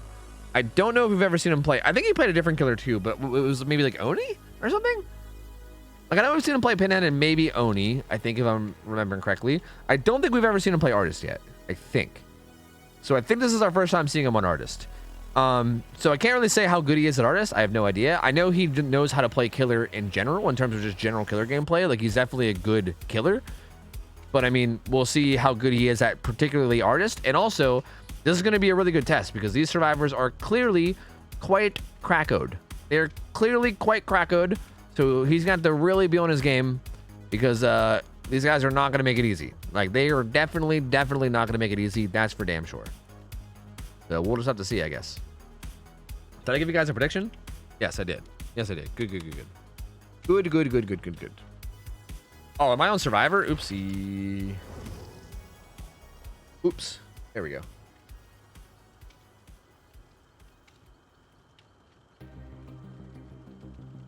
Ah, my neck hurts. I think I need a motherfucking massage, dude. You guys ever see those like poker players? I think like Phil Ivey did this a lot. You guys ever, I don't know if anyone here even watches poker. You guys ever see those poker players that'll like hire someone to come like give them a massage like mid fucking tournament? I remember watching like the World Series of Poker back in the day and Phil Ivey would just be chilling and like playing poker, and there would just be someone like massaging him while he was playing poker. And I was like, that motherfucker is living the fucking life, ain't he? He's living the life. But honestly, I want to live the life. I want to live the life, dude. I want to have someone sit here and massage me while I cast games. Like, how do I get that to happen?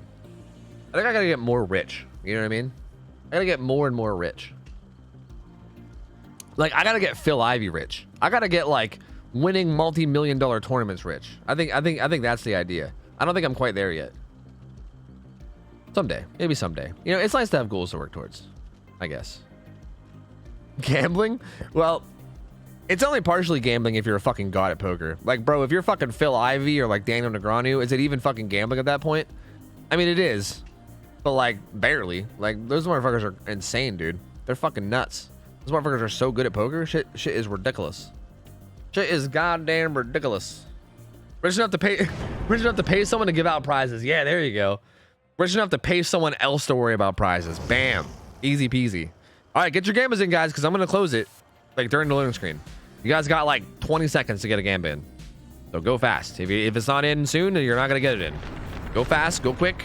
You don't got much time left. It's gonna go away soon. It's gonna go away soon. It's gonna go away soon. It's gonna go away soon. It's gonna go away real soon. Anytime now, it's gonna go away. You better go fast. I'd rather be lucky than good. What, in poker? I mean, being more lucky than good only gets you so far, though, unless you're lucky all the time. The idea behind poker is that, like, if you just have a big enough sample size, like if you just play in like enough tournaments and stuff, and you play in like enough different things, like as long as you're good, you'll win more than you'll lose, you know? Like, luck matters a little bit, but like good play will make you win. Like in a sample size of like 1,000 hands, you know? If you're playing good, you'll still win more than you'll lose. So I think that's the idea. So, I mean, I think luck can only get you so far. Anyway, here we go. Oh, they forgot one of their RPD. Wait, I'm on Survivor. What? How'd that happen? Anyway, it's fine. I'm playing Survivor, I guess. The music's still playing for some reason. So, looks like he's running hands and feet. He's running hands and feet. So, hands is the add-on where if one survivor is swarmed and then they go near another survivor, it'll also swarm them too. Like, the birds will, like, spread like an infection. That's what hands does. Feet, I'm pretty sure, is the add-on that makes it so that when you have a crow set up, you see the auras of any survivor within, like, I don't know, it's like 6 or 8 meters of that crow. You can see their aura. So basically, if you're setting a crow up at like a powder window and there's like a line of sight blocker, it'll like give you the aura, right? Is that what it is? Maybe it's not, because we didn't see that guy's aura. Are the feet something else? Maybe I'm thinking of a different add-on. Because he didn't see that. He didn't see this guy's aura, so maybe not. I thought that's what feet were, but maybe I'm thinking of a different add-on. Either way, tap doesn't get hit there. So he's doing a pretty good job so far. Does have Crypt Intervention, has Discordance, interestingly enough. I mean, Discordance goes pretty well with the hands add-on, but he's gonna set up Discordance. So this is gonna swarm both of them, right? This is what the hands add-on does. Like, they're now both swarmed, so you can try to follow up with them both. I don't know why Ace went back to tap the gen like that. That was weird. He just got the birds cleansed off of him. I'm kind of surprised that Sharp didn't try to follow up with birds there. Like, he could have even like chased, like he could have set up birds towards the Jake while also going towards the Ace to get the hit, right? Like, that's kind of the benefit of Severed Hands, is that you have like multiple people pressured, but didn't really take advantage of it. Yeah, so feet is aura reading around the Idle Crow, right? That's what I thought. But he didn't see the aura of the tap, so I got confused. Either way, down goes Ace. Serena's gonna get a gen done in the corn. Jake is back on that gen in the corner as well. He might get that one done too. Avoids the pain res. It's gonna be close. She might bird it. Yeah, she's gonna bird it. So he actually might not get that gen done. But honestly, he has a ton of progress anyway. So even if he doesn't get it done, it's gonna be close. There's the Dead Man Switch that comes out on it. So they are gonna be aware of Dead Man Switch and pain res now, which they probably already had a good idea. All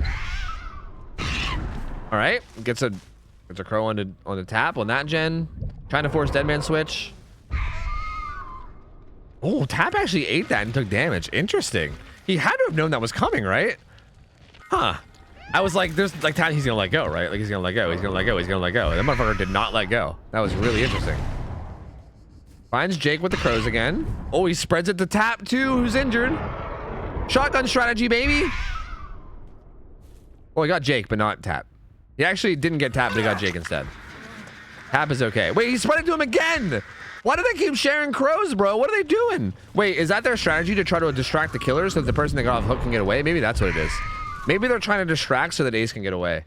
Because obviously Ace is probably going to get tunneled out, right? So maybe they were like, what if we just keep birding ourselves?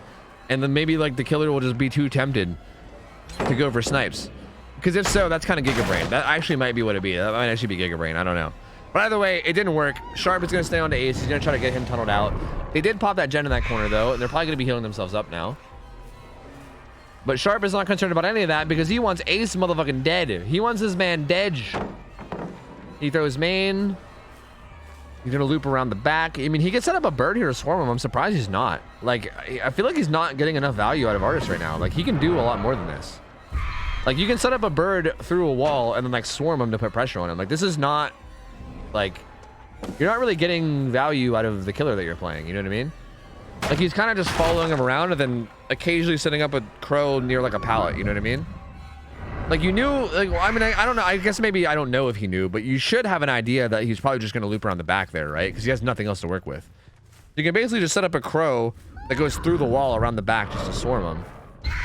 That way it puts more pressure on him. Like, now he's kind of doing it, right? If he was doing this sooner, this would have been a lot better off. Because now, not now, he has pressure, right? Now you put him in this weird spot where he's kind of zoned. I mean, they are here with flashlights, so that makes it a little bit harder. But he should turn around and hit that flashlight guy. Well, the guy with the flashlight actually came and chased and got hit himself, so never mind. Same thing. You know what? Same thing. Doesn't land that crow. These guys are just, I mean, I don't know. They're just kind of going ham, you know? Like their chases are just good. Their chases are just better than their killers, that's for sure. Like, these chases are just not going well for these killer players, and these guys are just, like, this is rough. Like, there's gen progress happening all over the map right now. Jake's doing main. Zarina just did a gen. Ace is still being chased, still not downed. You hear him going, because that's the sound of him juicing. Okay, down he goes. That's only a second hook though. So Tap's gonna get healed. Jake's gonna get. I don't think he's gonna be able to finish this because pain res is gonna come in. He's probably gonna have to let go to avoid pain res, and he's also probably gonna get crowed. So that'll probably get dead man switched, I would assume. Right? Well, sending a crow to that one. Okay, yeah, and this one. Okay. Actually, Jake doesn't get crowed. Oh, was that Giga Brain? Did he like know that she was gonna send crows, so he just hid until the crows flew? Because that's fucking smart. That's really smart. So yeah, she probably thinks that no one's on that gen because she sent crows and it didn't hit anybody, and it did hit somebody there. So she's like, oh, they're on that gen, huh? She don't even know that Jake's literally cranking his bitch out, dude. The sneaky plays. I love that. That was so good. Like, that was so good. I mean, it's like obviously she's going to be sending crows to gens after the hook, right? For Deadman Switch. So if you just are nowhere near it so that she doesn't even get the killer instinct, then she might just not even think you're there. And yeah, I mean, she fell for it hard, right? Like, I mean, she could have still sent crows that way anyway, right? If she just had an idea.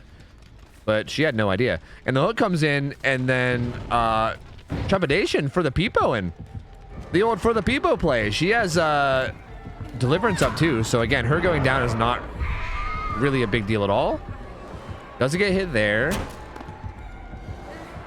I also wish that Sharp would be more patient with these crows, right? Like, if you're gonna set birds up at windows and stuff, like, you have the purple shoes add-on for a reason, right? Like, that shoes add-on will make it so that you can, like, see their aura and know when it's a good time to send the bird. You can be more patient about it, right? If you're trying to zone out windows and stuff, you don't have to rush it. But that's gonna be the first hook on the trepidation. They're gonna... Was that... Yeah, I think they got Deadman switched. They got pain res. That's gonna be Deadman switch. That gem was at like 90% though. I mean, trepidation can pull themselves off hook with deliverance. This is yeah. Yep, there's the pull off. Find some scratch marks. I mean, I don't even know who's chasing. Tap finds Tap. Nope, Jake. Just kidding. Jake. This killer like looks down a lot, which is weird. Like, I feel like it's like back to stretch res gaming, you know? Like, looking on the floor and shit. Doesn't quite get that swarm onto Jake.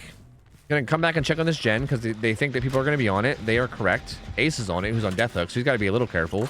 Looks like Tap and Zarina are gonna double up on a different gen. But hey, being doubled up on a gen, we got motherfucking hands, baby. Those are too close. Those won't actually do damage, I don't think. So something you can do with this with severed hands that's really cool is if you put one crow kind of like medium range and then set up more crows like long range, you can use your first crow to swarm them, and then your second crow will do damage. But they have to be staggered like quite a bit. They can't be close to each other. Like if they're right beside each other, like those last 2 sets of crows were, they won't do damage. Like they got to be staggered at least a little bit. So I'm not sure if that's what he was trying to do or not. If he was trying to do that, then he didn't quite have them staggered enough. Looks like they are gonna pop the last gen. He's gonna be on Jake, who is swarmed. He's gonna use shotgun strat, but it's not gonna work. Jake's not gonna get hit, and yeah, this is gonna be basically over. Like, there's no end game perks to help him out now. Yeah, this is a lot of the. This is pretty much how the last game went, I'd say. Pretty much a repeat of last game. Just completely dominant in chase. Gen efficiency, very, very good, and yeah, I mean, same spot. No one died all game. End game's in a tough spot because you don't have anybody dead or no end game perks. Trepidation goes down, but like, I mean, are they even worried about it? You know, I don't know. Flashlight?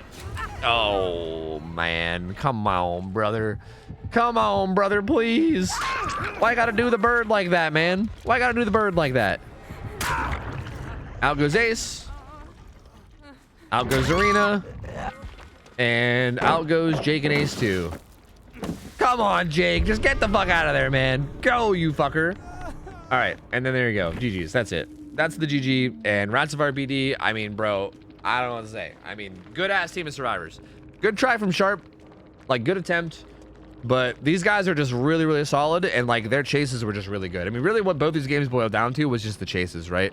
Like, it was hard. It's hard to even talk about, like, the macro and, like, the strategy. Because at the end of the day, if it's taking you that long to catch a survivor, you're going to lose no matter what, right? Like, I feel like it's hard to even get into any of the other aspects of the gameplay because that was like that aspect was just so in the favor of the survivors that nothing else really matters at that point, right?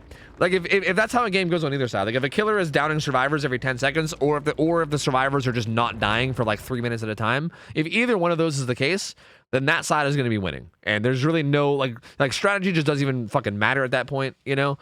So, yeah, unfortunate. GG's, well played from the survivors. They played really, really well. Rats of RPD, fucking phenomenal team. Played really, really well. Killer put up a good try, but not quite good enough. And we're going to rotate out everybody and keep it on moving. We're going to keep on moving. Keep on chugging along. Why was the Jake BMing? I mean, he vaulted a pallet like twice. I don't know if it was that much of a BM. Like, it's not like he vaulted it like fucking 50 times and didn't leave until the killer came. Like, he threw a pallet and vaulted a couple times. I don't think it's the end of the world. If he would have stayed there for like 3 minutes doing it, then I'd have been like, well, okay, this guy's being a dick. He just kind of threw a pallet and vaulted it once or twice. I don't think it's that big of a deal. Anyway, let me pay out. Yeah, he was just happy. He was just celebrating, dude. That was a celebration. It was a celebration vault. Bro, that Jake played really well, too. I still think that play he made on that fucking gen was cheeky as shit. Maybe he was just celebrating. Maybe he was stoked. Ain't nothing wrong with it. It's cool. Guys, it's okay. BMing doesn't actually hurt you. Shh, don't tell him the secrets, Roz. Don't tell him. Shh. We can't be spreading that information, dude. It's too powerful. People can't know that. Please. Yo, Indigo, thank you for the $1. Said the rats coming in like, oops, all badges with their map offerings. I love the map offerings, dude. The map offerings is such a nice touch. It's so fucking trolly for no reason. It's great. I thoroughly enjoy. All right, so next up we got Team Shrouded versus Beelzebub. So this should be interesting. Also, who's playing Blight? And Blight is, you know, a pretty strong killer. Blight is pretty notoriously a strong killer. We've never seen this killer play Blight. So, like, in terms of how they're going to be or whatever, I don't know. Are they going to be a mega cracked god tier Blight? Are they going to be a slightly spudded Blight? We have no idea. I don't know. I couldn't tell you. But we'll find out together. We know that Shrouded's really good, though. We've seen these guys play in the past. Crocs in sports mode. Oh, dude, this guy put the fucking back thing up on his Crocs. Oh, shit, dude. It's getting real. Oh, shit, it's getting real. Not like this. Not like this. Not like this. Anyway, So. I'm really curious to see how this goes. There is also something that I'm hoping to see that I'm not going to announce out loud because I don't want to say it out loud just in case people are listening. But there's something that always almost happens, and I want to see it happen. And I'm curious if this is the game that we'll see it happen. And that's all I'll say about it. But we'll see. But I'm excited to watch this game. I don't know how this is going to go. I know that this survivor team is really good. I don't know much about this killer, but I think it's going to be a pretty fun game regardless, no matter what. So I am excited for it. Mare, thanks for the 3 months. Welcome back, buddy. Appreciate the support, dude. Thank you, man. Welcome on back in, gamer. Welcome on back in. Do the killers ever win? My first time seeing competitive DVD and seeing the survivors win like every game. Well, if you caught the stream earlier, the killers were winning like almost every game earlier. The reason why this is happening is because we scale up hours as we go. So like if the killers start to win more, then the survivors' hours go up and up and up. Like if you look at the hour differential between killers and survivors right now, like that differential is there for a reason. Because the killers were winning a lot earlier, which means that we kind of like raise up the hours of the survivors till eventually it kind of compensates. So yeah, the survivors have been winning recently, but that's mostly because killers were winning earlier. Killers win a lot in scrims, quite a bit. Yeah, I would say like if we hypothetically had a record for like all of scrim night, which we don't, but like if in some like hypothetical world there was like a record for every single match that was ever played in scrim night, killers would probably be like 70-30. Like it'd probably be like, I think the win rate would probably be like 70% killers or something. Like killers win, I think, much more than survivors overall. But we're currently right now, like we're currently into like the survivor teams that are like really good and have comp experience. And some of the killers that we're getting are not like comp killers. So some of these matches are a little bit tough on the killers. Not all of them. I mean, some of these killers, like I don't know who this Blight is. Like they could be super cracked. I have no idea. So I don't know how this one will go. But some of the matches we get in like towards the end of the night are sometimes a little bit imbalanced, just like on paper anyway, you know. But anyway, let's see how this goes. Prestige 24 Blight. Blight's played on Blood Lodge. I forgot to talk about the special restrictions. Blight does have some special restrictions that he can't run. Like for instance, he's running Shadowborn, bro. Is this fucking Array's like Prodigy? What is this? What's up with all you Shadowborn Blights, you fucking crackheads? What are you doing? Stop it. Stop it, man. Anyway, Blight does have some special restrictions. He can't run Deadlock. He can't run Pain Res. He can't run a lot of different stuff. There's like a few different things he can't run. He can't run any green add-ons except for green speed, and that's it. Tap gets found right away, so he's gonna get smacked. So there is a lot of restrictions on what Blight can and can't run, but he is running double speed add-ons, which is pretty much what you'd expect. His build is pretty solid too. Pop goes the Weasel, Brutal Strength, Corrupt Intervention, Shadow. I mean, again, the Shadowborn goes for the Omega Slide, but Tap's not there. The Shadowborn pick is a little bit weird because, like, imagine if he just had like Call of Brine instead of Shadowborn, right? Like, wouldn't that be so good? Like, wouldn't that be so amazing? But I mean, hey, if you're a good enough Blight, maybe you'll be fine, right? So there's the first down. This is near basement as well. Looks like Kate's here. Oh. Okay, Kate's here to body block potentially. Is she? Well, is this? Wait, he might be able to wiggle, actually. Wait, no, she didn't get the body block. Oh, brother, not like this. Not like this. Oh, Kate just kind of juiced him. And I think she's just going to get the unhook immediately for Deliverance. Yeah, gets the unhook immediately for Deliverance. Doesn't even get hit for it. Gets hit now. That also kind of stops him from going out there and getting a Pop Goes the Weasel proc off, right? Like, that stops him from actually being on a pressure range of the gens that are being worked on because it keeps him here. So, like, in a weird way, usually I'm, like, really against fast unhooks. Like, usually I'm like, hey, man, unhooking fast is dumb. And oh, no, that was a really important hit to get. That was really important and he didn't get it. Oh, not like this. Anyway, usually I'm, like, really against fast unhooking because I think it's, like, it just kind of expedites the tunneling process. But I do think one of the times that it's worth it is if you want to keep... No, dude. Oh, no. This Tap is fucking juicing this man's, man. Oh, I spoke too soon. But he is under pallet. There's a survivor nearby, right? Did you not see him? Oh. Huh. Is she gonna just full die for this? What? This feels a little... What? Why, though? Oh, my God, bro. Please. Please, his ankles. Don't do this to his ankles anymore, please. But she does just die for it. This seems like a little much. I mean, she does have Deliverance, right? So, like, if she gets hooked in basement, she can just Deliverance and then unhook the other survivor, right? So, like, but what if he just doesn't hook, which it looks like he might not be? like, she doesn't have unbreakable because Tap has unbreakable. So this is a little weird. Like, if he just slugs her, which he is, this puts him in a really tough spot. Like, Beelzebub is actually playing this really, really well. I think she was maybe anticipating getting hooked. Because, yeah, like, if she got hooked, it would have been fine, right? She could have just pulled herself off hook and then pulled him off hook. But, yeah, if he slugs, which he is, now Tap might just be dead. Maybe. Well, Renato gets the pickup. That's nice.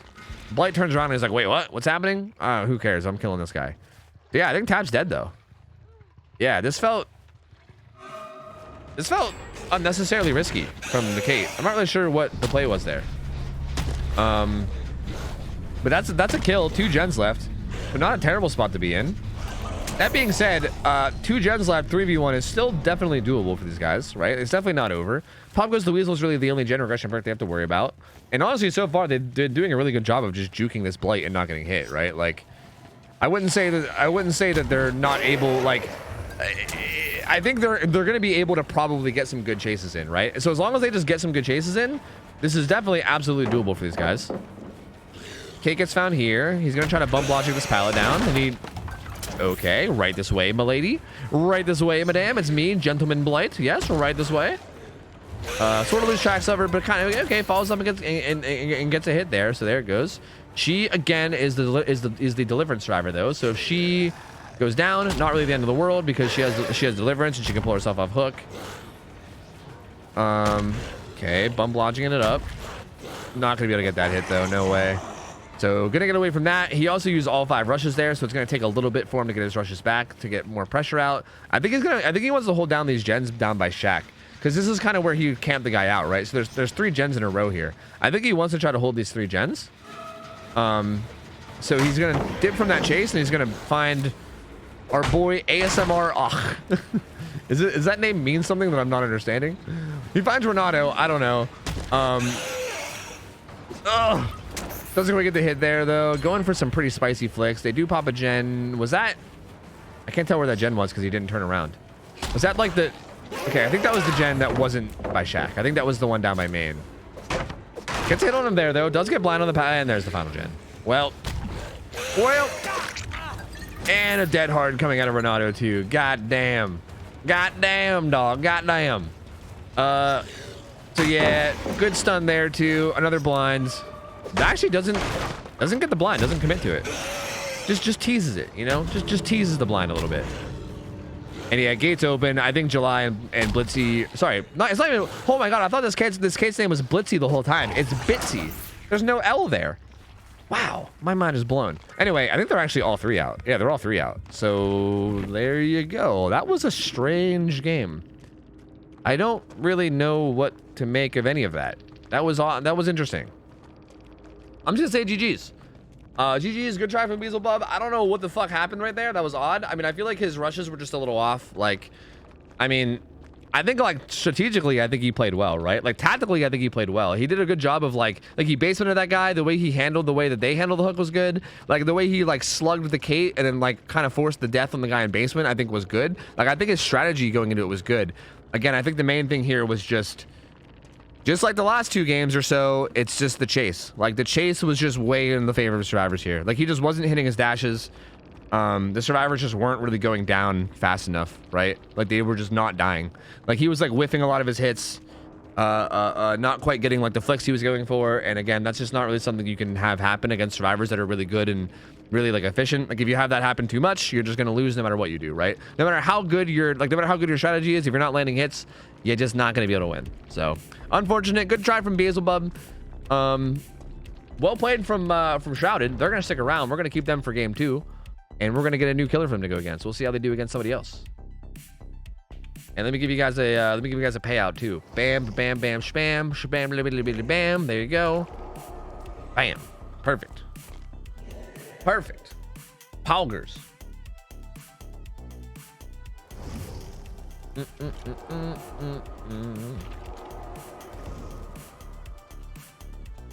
Money Pyre's up next. This is Dark Passenger, right?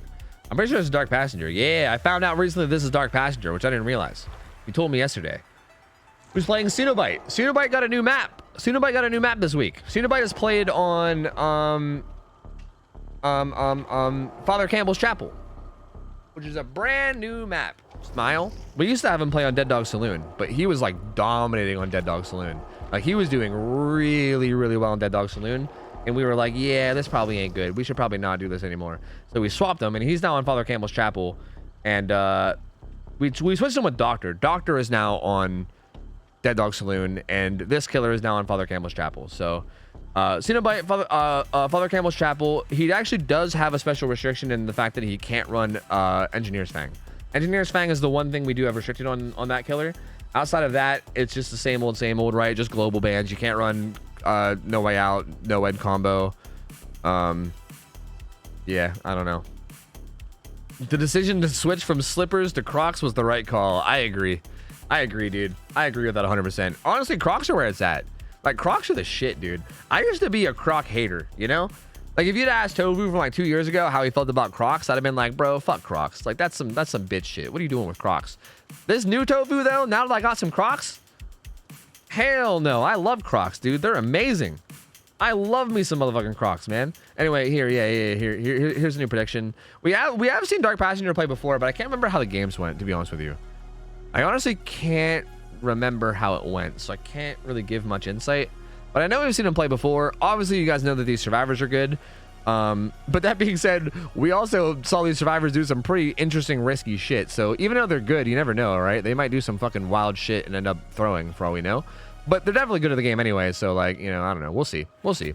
Good survivors. The killer, I can't remember how his games went, and it's bugging me because I should be able to give some insight, but I can't. But either way, I think this should be a good one regardless. So, I mean, feel free to gamble and whatever the fuck you want. I do think this map on Pinhead should ideally probably be kind of like, I think ideally it would be kind of like weak for him, you would think, most likely. But I don't know. Like, I don't actually know if that'll be the case or not. Like, we haven't really gotten a lot of testing done on it yet, so I'm not 100% on it. I really don't know.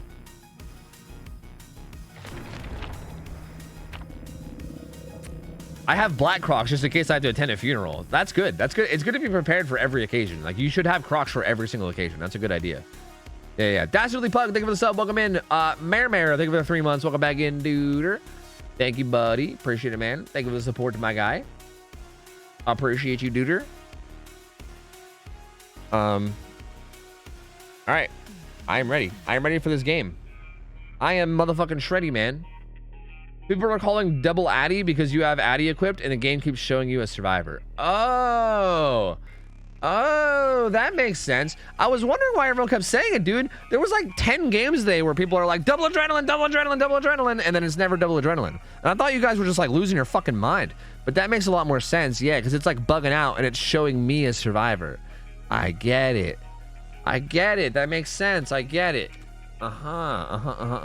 Makes sense.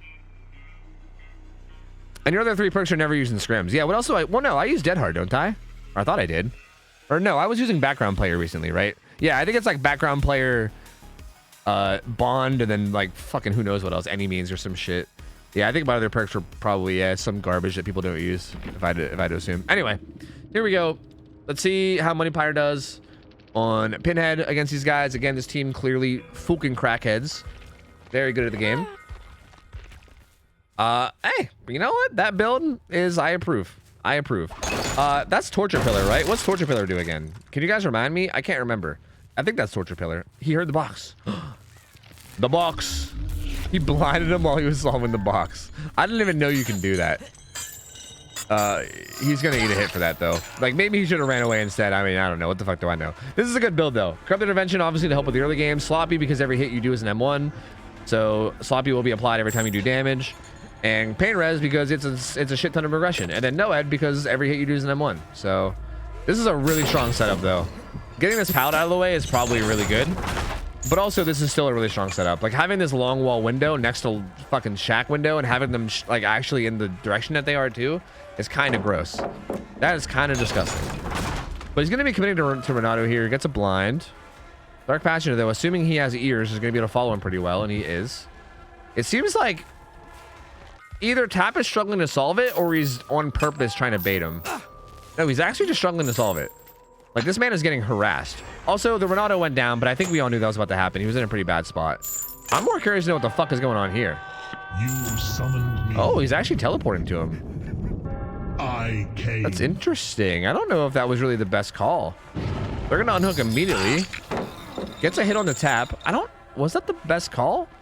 Because now the guy on hook is gonna be gonzo, right? Like, the guy on hook is gonna be totally safe. Like, he's gonna try to make his way back to hook now. Actually, they're healing under hook. I hated that. I hated they were healing under hook.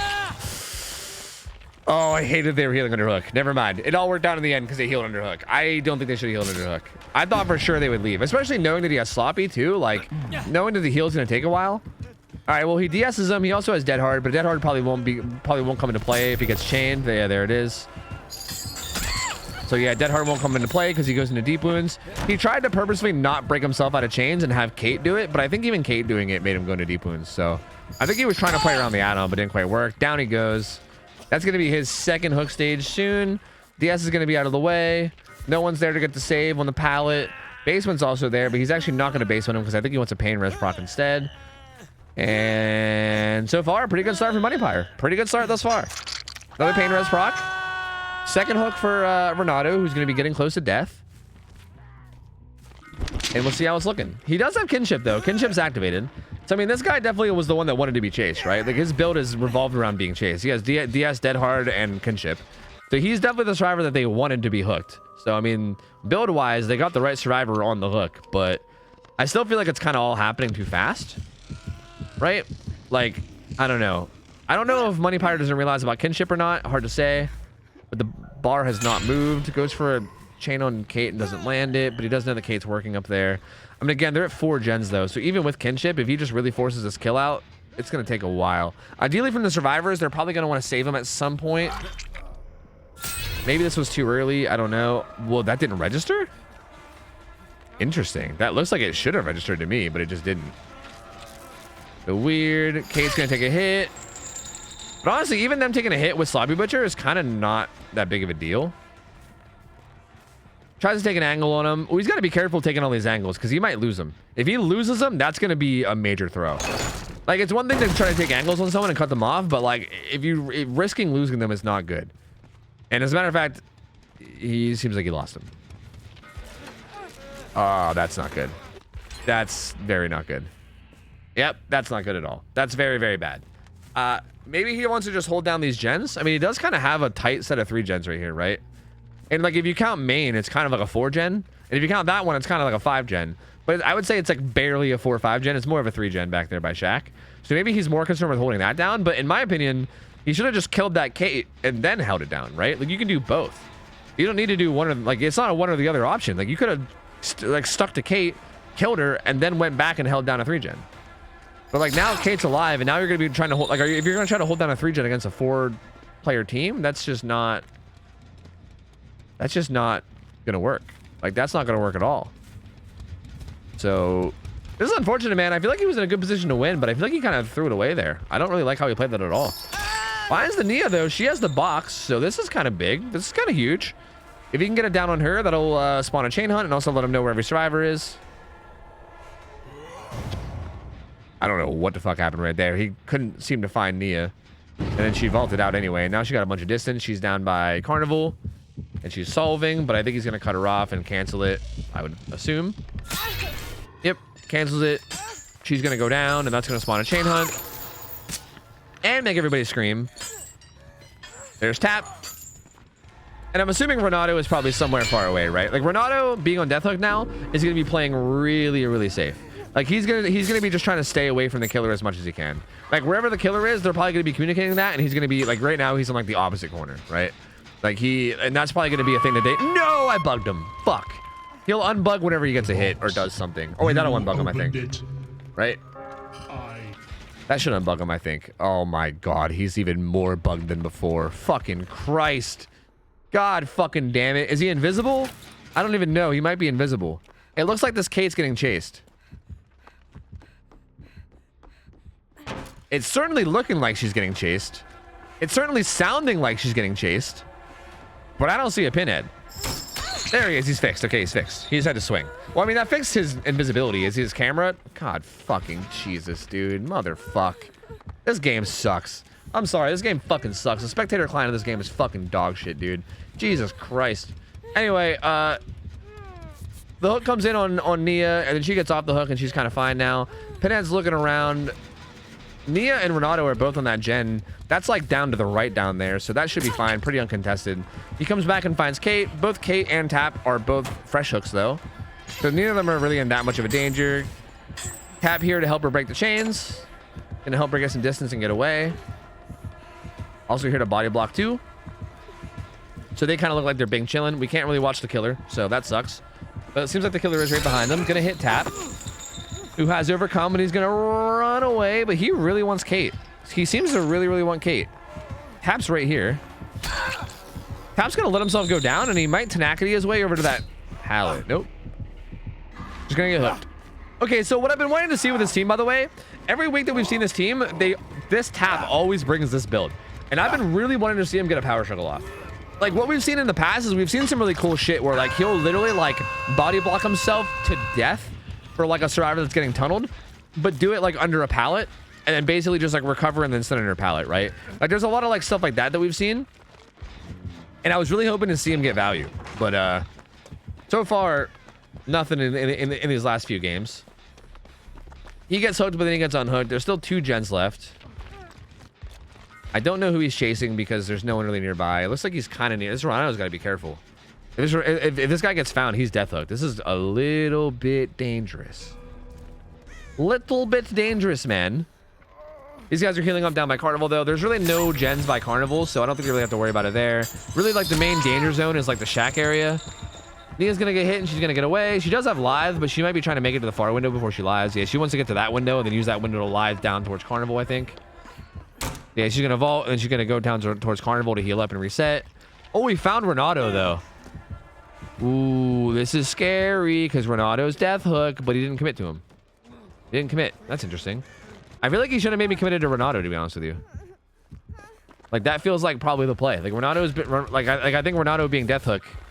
If she starts solving it, I want to go to Pinhead in case he teleports. If he teleports, it might fix. Look, I'm sorry, we have to look at a black screen for a minute.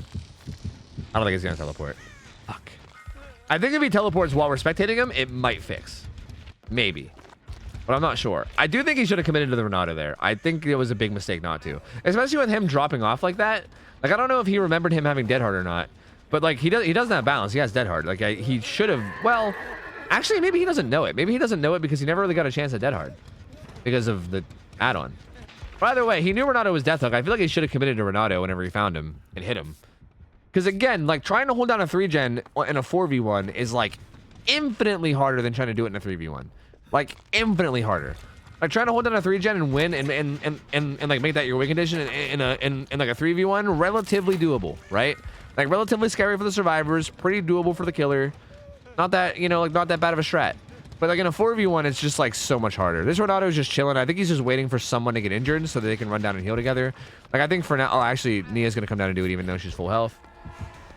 Tap's getting chased, but the whole time they're doing this, Kate is pressuring the gen, like, deep by Shack. And as a matter of fact, he might be going to pressure that himself.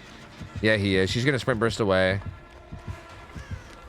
He doesn't have Call of Brine or anything, though. Like, his perks are not really built for this, to be honest with you. Which, again, is another reason why I'm really confused about why he committed to this so early. Like, if he had, like, Call of Brine Eruption, Overcharge, some shit like that, this would make more sense. But he has Pain Res, right? Like, he's got Pain Res, Sloppy. And that's basically it. I mean, he's got Noed, too, but, like, Pain Res, Sloppy is, like, his, like, main slowdowns, right? So he's not really built to, like, hold a 3-gen. So it's a little bit odd to me that he, like, committed to this so early when his build is not even really built for it. Like, if he was kicking these gens with, like, Call of Brine Eruption and he was getting, like, more regression on him, it would make more sense.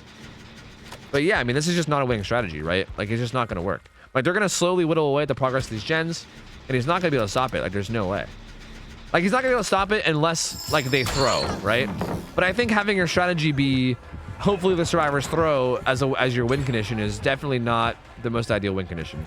Kate does a gen in the back, which breaks the 3-gen, I'm pretty sure.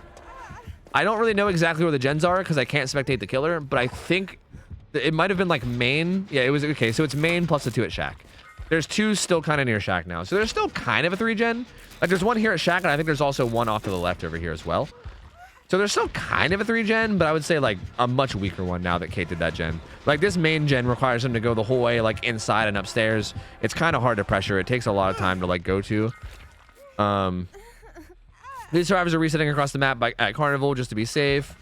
Kate solving the blocks. Wait, he might teleport. Come on, just teleport. Do it. Do it. Do the voice line. No, never mind. Well, unfortunate. These guys are reset. I think Tap's just going to get out of here. He's going to go to Carnival. Again, so what you're going to see is basically every time survivors get injured, they're just going to run to the Carnival because they know that there's... And, like, the Renato's just going to be reset Andy, right? Like, they're going to run down here, and he's going to be like, welcome to Renato's hospital. Welcome on in. How are your wounds today, sir? We'll get you nice and patched up, and then he'll just heal them up. And these 3 survivors will just run down and keep pressuring gens over and over again, right? And there's really no way for Pinhead to win this war of attrition. Like, the only way he wins this war of attrition is if the survivors die in the 3-gen. Like, if someone goes down in the 3-gen, then maybe he'll be able to. But, like, again, as long as these guys play safe, they're not going to. Because every time they get hit, they could use their speed boost.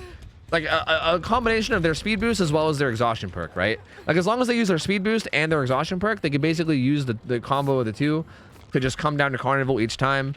And when they're in Carnival, he just can't commit because it's the whole way across the map from the gens, right? If he ever commits to Carnival, then they do the gens in the 3-gen area. So this is going to be a bit of a... This might end up being a bit of a long match because he's committing to this 3-gen. But I can almost guarantee that it's going to be a survivor win. Well, I shouldn't say it's going to be a survivor win. I'm going to say that the survivor... He's not going to be able to hold these 3-gens is what I should say. Like, I can almost guarantee that he's not going to be able to win off of the 3-gen. If he does win, it'll probably be off Noed, right? Like, that might be the actual win. Because that's still a possibility, right? Even if they do these gens or whatever, if Noed comes into play, that could get him. He's actually kind of hard committing now. He was going for the box, but they got the solve. He's actually pretty far in. And Tap is cranking out the mid-gen for it. Yeah, he's pretty committed now. I guess he said, fuck it. I guess he was like, you know what? Fuck it. We're not doing the 3-gen thing anymore. Whatever. But he committed onto Nia, who's only been hooked once. So this will be her second hook. But yeah, I mean, he's got to hook him and then get right back into the 3-gen. This might pain res the gen that Tap's on. Yes. So he lets the pain res happen. He hops back on it. They're actually doubled up on it, so they're gonna try to finish it before he gets back. And Ronaldo's gonna hover for the save. He's gonna hover for the save and or the gate. Maybe the gate. This is gonna be scary though because he's gonna show up with fucking Noed. You know what I mean? There's the final gen. He's gonna have Noed. They're gonna find out at some point. Kate's exhausted. She does have deliverance though, so if she dies, it's really not that bad.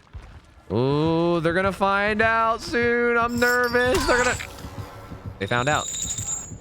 They found out about it. Oh, he's got the thing though. Oh, he got picked up. Never mind. The gate's being opened by Renato. I think he 99'd it. He actually just fully opened it. They might just let these guys die if Kate can get out too. Kate's hanging out by Shack. I wonder if she wants to get Hatch. That's kind of risky though. If he like cuts her off somehow, that could be bad. He forces out Renato. Oh god, this is actually kind of scary. What do you do here? I think Tap lets go and then you go for Hatch. But if like Pinhead shows up and kills you, that could be bad. I think you get it. Yeah, I think they get it. I think Pinhead's too far away. I don't know where he is because this is what we see, right? But I think he's far enough away that she gets this. But that's actually surprisingly close, right? Like if Pinhead hypothetically was making his way down towards Shack, like that could have went the other way. But there you go. There's a 2-0. Survivor team takes it. Good try from. Wait, was I saying? Yeah, good try from Money Pyre. Again, I feel like, in my opinion, what went wrong this game is I think when he tried to take all those angles on Renato when he was on Death Hook, I think that was when this game got thrown. Like I think he was doing good up until then, and I think that was a pretty big game throw. Like I think had he just followed his trail like a fucking like breadcrumbs, right? Just followed right behind him and just followed his trail and just made sure that he didn't lose him and just made sure that he chased him and killed him. And then after he killed him, went back and held down the 3-gen in like a 3v1. Then I think it could have worked, right? I think then it could have worked. But I feel like him letting that Renato go and letting him like heal up and then like letting it stay a 4v1 and then like Renato kind of just became like a heal bot where he kind of just stayed down on the other side of the map and healed everybody that got injured. And at that stage, the survivors were like just in a really good spot. And again, that's like a sort of war of attrition that you just can't really win. Like you just don't really win that war of attrition as killer ever, especially when you don't have perks to help, right? Like if you don't have things like Call of Brine or Overcharge or Eruption or whatever, like if you have no gen kick perks, then you definitely don't win that war of attrition. So GG's, good try from Money Pyre. Well played from Shrouded. They take the 2-0. We still didn't see the power struggle play, which makes me angry. I still want to see it at some point, but we still didn't see it. Sucks. Someday we'll see the power struggle play, I believe. But yeah, there you go. GG's, man. GG's. Do we have more teams still? It's getting late. It's getting pretty late. How many, like, was that? I think we still have one more Survivor team, don't we? Mayhaps. What the fuck is that? Okay.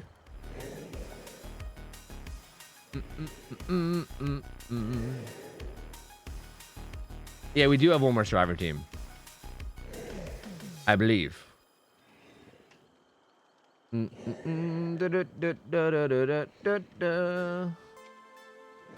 I think up next is gonna be Huntress. Huntress, yes. One more Survivor, 2 more killers. Ah, I see. Yes.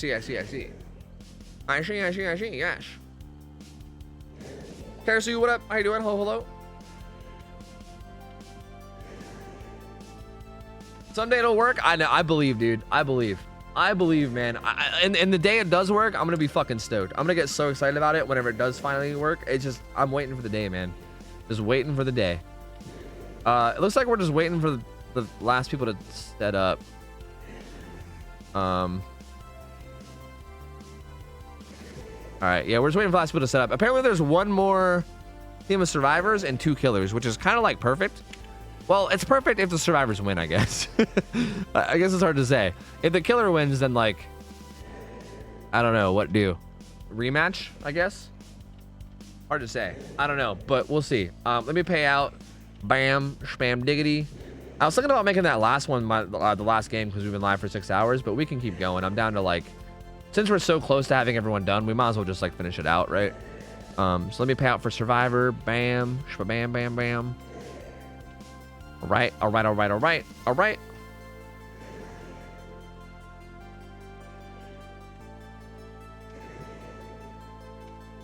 Ah, yes, perfect. Ah, yes.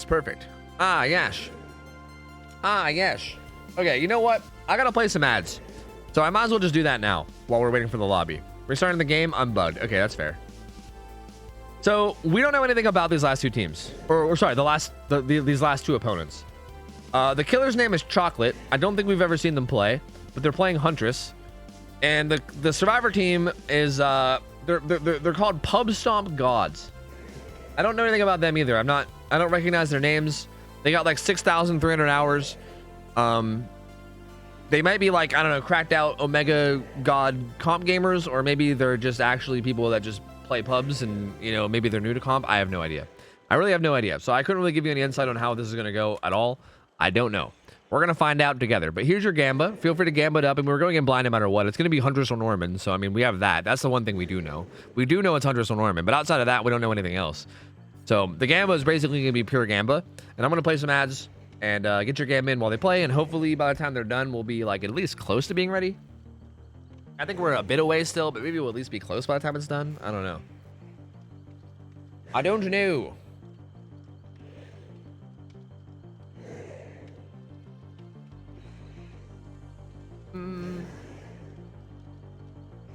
I think the best part about DBD is the anxiety. Yeah, I agree. Yeah, the best part about life is the depression. I agree. I think that's the best part of life. Hey, Miss Play CJ, thank you for the 3 months. Welcome back. The daddest dad, thank you for the 3 months, man. Wow, goddamn, that is the most daddest dad I've ever seen. And Ugly Chicken, thank you for the raid, man. Appreciate it, buddy. Thank you, dude. Dastardly Pug, thank you for the primer as well. And I think I got everybody else, but thank you guys. Appreciate it, man. Appreciate the support. You guys are way too kind. Thank you. Fuel Braves, thank you for the 16 months and said, do you accept friend requests on Discord? Or what is a good method to ask you a question? Well, I mean, if it's a question that you can't ask in public, I mean, if you could always just ask it like in chat. But if it's something that's like really private where you don't want to ask it in public, then yeah, you can just DM me on Discord. You don't need to be my friend to DM me. Well, if you're not my friend, it'll send me like a It'll send me like a fucking message request thing that I have to like go look at. But yeah, I mean, you don't have to be my friend on Discord. You can just send a message and then I can accept it. So if you're telling me right now that you're gonna send me a message, then I'll just make sure I check it so I don't miss it. So yeah, feel free.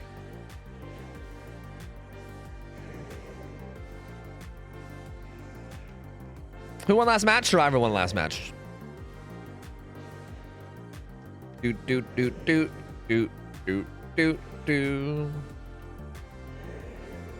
It's true. I DM Tofu the best hentai games on Steam all the time so he can wishlist them. Do you? Is that a thing that you do? What if you didn't do that? What if you stopped that? What if instead of doing that, you did not that? Hypothetically. Like, hypothetically, what if you just did not that? That'd be sweet. It'd be really cool if you did not that, I think. Tofu's playing coy. I don't know, man. I don't know. Did you see that whole AI Discord thing going on? No. What's that? Is that something I should be scared of? AI shit fucking scares me, bro. Is that something I should be scared of? No. What's the AI Discord thing? Is there a Discord ran by AI? Discord has added fucking AI. Fucking AI? Dude, you guys are gonna be stoked then, you horny bastards. That sounds like your guys' type of shit right there, dude.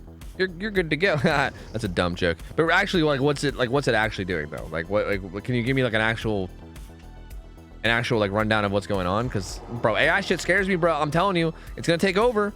Shit's gonna fucking take over, man. I'm terrified.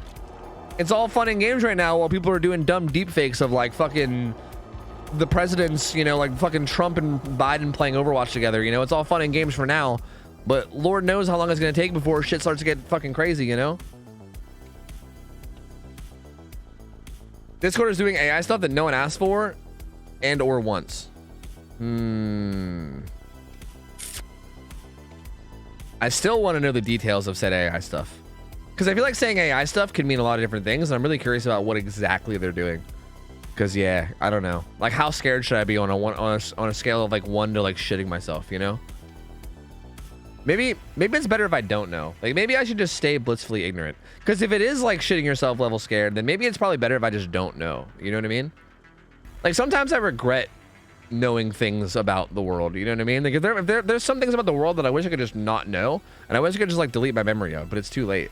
Maybe this is one of those things where I could just preemptively not know it. You know what I mean? Maybe that's a good idea.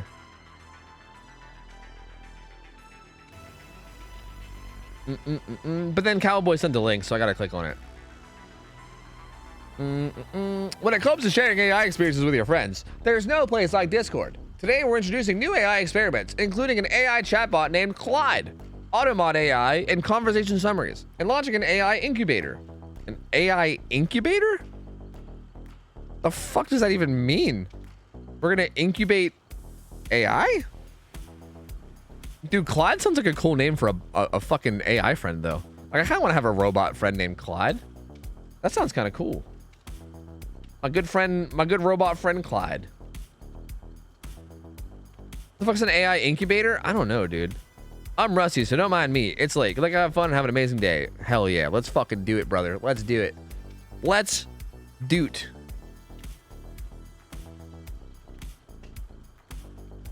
I've seen some extremely disgusting non-adult AI art, and the worst part is that it's technically legal.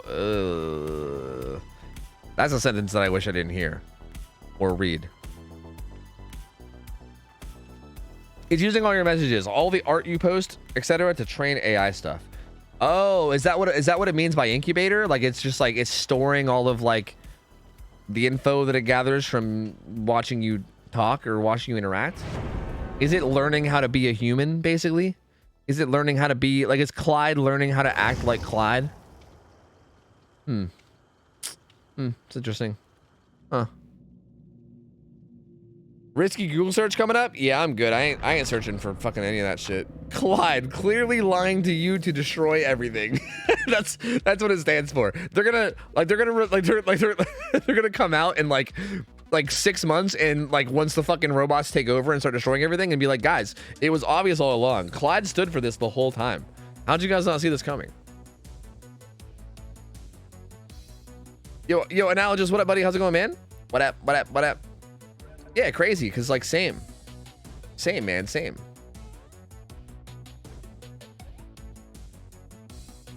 My job is reviewing chat GPT responses, and it's wild. That's your job? How do you get paid to do that? That's crazy. Anyway, let's watch this game of Huntress. Let's do it. All right, so. Baba Yaga, dude. Baba Yaga Gaming. Corrupt Intervention, No Way Out, Agitation, Deadlock. Also, their add-ons are Babushka and OhTofu. So basically, faster wind-up. Like when she pulls up the hatchet, it charges a little bit quicker, so she can release a little bit quicker. It also goes to full charge a little bit quicker too. OhTofu just makes it so that after a hatchet, you recover a little bit quicker. So just pretty good set of add-ons. Lands a good hatchet there. Doesn't land that hatchet. Good stun from the Nia. The sounds of this fucking that comes out of the skin, I swear to God, dude. Like every time she picks up a hatchet, it's like it hurts my throat. Even just like listening to it, it hurts my throat. I swear to God. Good play from Nia at that pallet so far. She's gonna evolve it. She's gonna get the fuck out of dodge. She's gonna not eat that one. Good job. Get some distance away. There is some progress on that main gen, but she doesn't seem to care too much. Close there. I feel like she didn't really juke it until like that was like a Daria speed juke right there. So that could have landed, but just wasn't quite accurate enough. Nia getting some more distance away. Oh, she goes up and then falls back down. But I think the Huntress is just going to leave her alone. The card. Yes, the card. Yes, you're right. The card. Yes, you're right. The card. You're right, guys. The card. The card. Yes, you're right. Kicks this gen. But nothing really now, right? Like, had a chase, gave it up. Now there's kind of no pressure. Nia's back to full health too, so now, yeah, now you're kind of back to square one, right? Like at this point, the only net positive now is that that pallet at the snowmobile. That's not a snowmobile. Tractor? What the fuck would you call that thing? Whatever the fuck that big machine is. The pallet there is now gone, is basically the only benefit that you got from this whole thing now. So pretty unfortunate early game so far. Nothing really coming of this yet. The build is also interesting. I find it odd that they just have agitation on with nothing, like no skirt chucks or anything. Like just agi alone is a very odd thing to run. Like, I mean, yeah, maybe like it feels good to like get the hooks faster and you can catch up to people that are close by or whatever, but I don't know how worth it is to run like that. Oh, no! No, not the ankles. Oh, not the ankles, man. Well, that's the first gen done. They're going to scatter away. Not looking good. Not looking good thus far. Deadlock comes in. Corrupt Intervention's gone, though, so... Lots of gens to choose from to work on now. Still no pressure. I mean, no one's injured, no one's down, no hooks, no pressure really. She's currently chasing one survivor, so this one survivor that's being chased can't be on gens. But all other three survivors can just sit on gens as they please. And they are. Claudette's here. Well, this guy's cleansing a totem. That's weird. I don't even know why, because like they don't even have... What's the point of this? Are you worried about Noed on Huntress? And then you got found.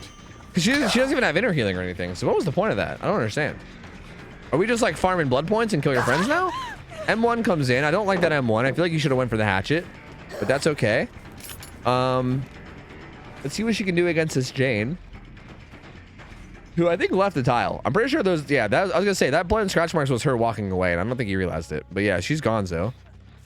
So gonna have to keep following. Claudette still cranking out Shaq. Zarina cranking out this gen that was deadlocked earlier. She's gonna pop that and it's probably gonna deadlock. Yeah, it's gonna deadlock Shaq. And Claudette's gonna be like, rude. These guys are healing upstairs. Where's the killer though? She's coming up. She's coming up. You better look out. She's coming up. Oh, she got through. She got through. They're through the gates. They're through. Beelining for Jane here. Not interested in Nia at all. Wants to kill Jane. She does have a good bit of distance, but she should be in a pretty bad spot now. Nia's here, throws the pallet, is body blocking. Is doing a good job of body blocking for now. Oh, down she goes though. Down she goes. But this is the first down of the match. 2 gens down. Definitely not looking good. Still definitely not looking good. But don't worry because you move fast with agitation. There's the hook. I'm gonna have to reload. And yeah, I mean this gen at Shaq is almost done. They have a gen at the hill on the the other corner that's getting some good progress on it. They're just all 3 on different gens right now. Yeah, there's like a lot of gen progress happening. Lots of gen progress happening. The hunter seems mostly concerned with this mid gen, but like, yeah, they're on that gen over there on the left. They're on that gen back there on like back there. Yeah, that one's gonna pop, and they're also on a gen off to the right too. So they're on like 3 different gens, all around the map. So not ideal. I mean, if there's any chance for a 3 gen, it's those 3. But I know someone's currently working on that one to the right now. Sees Arena, goes for a hatchet that does not get anywhere near. She wants to force struggle on this survivor. She better not walk away too much if she wants to force struggle. She will force struggle, but at what cost? Well, how's this Nia looking? Yeah. Yeah, this gen is almost done. Deja Vu coming in clutch. It reactivated whenever they pop that gen, so Deja Vu is just giving a permanent 5% boost to this. Claudette also comes over to join the fun as well. So that gen's gonna pop. One more left now. This gen got deadlocked again. But I mean, hell, they can go double up on a different gen if they want to, right? And look, they do. They have a gen right here that's at like 50 or 60. I feel like at this stage of the game, you can't, it's kind of not viable to like tunnel or just camp someone out to death, right? Donut comes in. And ooh, that was a good hatchet though. That was pretty fucking dirty, bruv. That was almost dirty too. That would have been a sick 1-2 combo if he would have landed them both. That would have been disgusting. Final gen gets done though. Only 1 stack of no way out. So the gates will only be blocked for 24 seconds. Not that long at all. Goes for a spicy M1 hit through the window that doesn't land, but that would have been cool if it did. Yeah, I mean, James on Death Hook, they really want to get this hit through the window. They really, I mean, I get it, right? Like you know the game's most likely over. That was a good hit. You know the game's most likely over, so you might as well go out with style, right? You know, I respect it. But Jane does go down.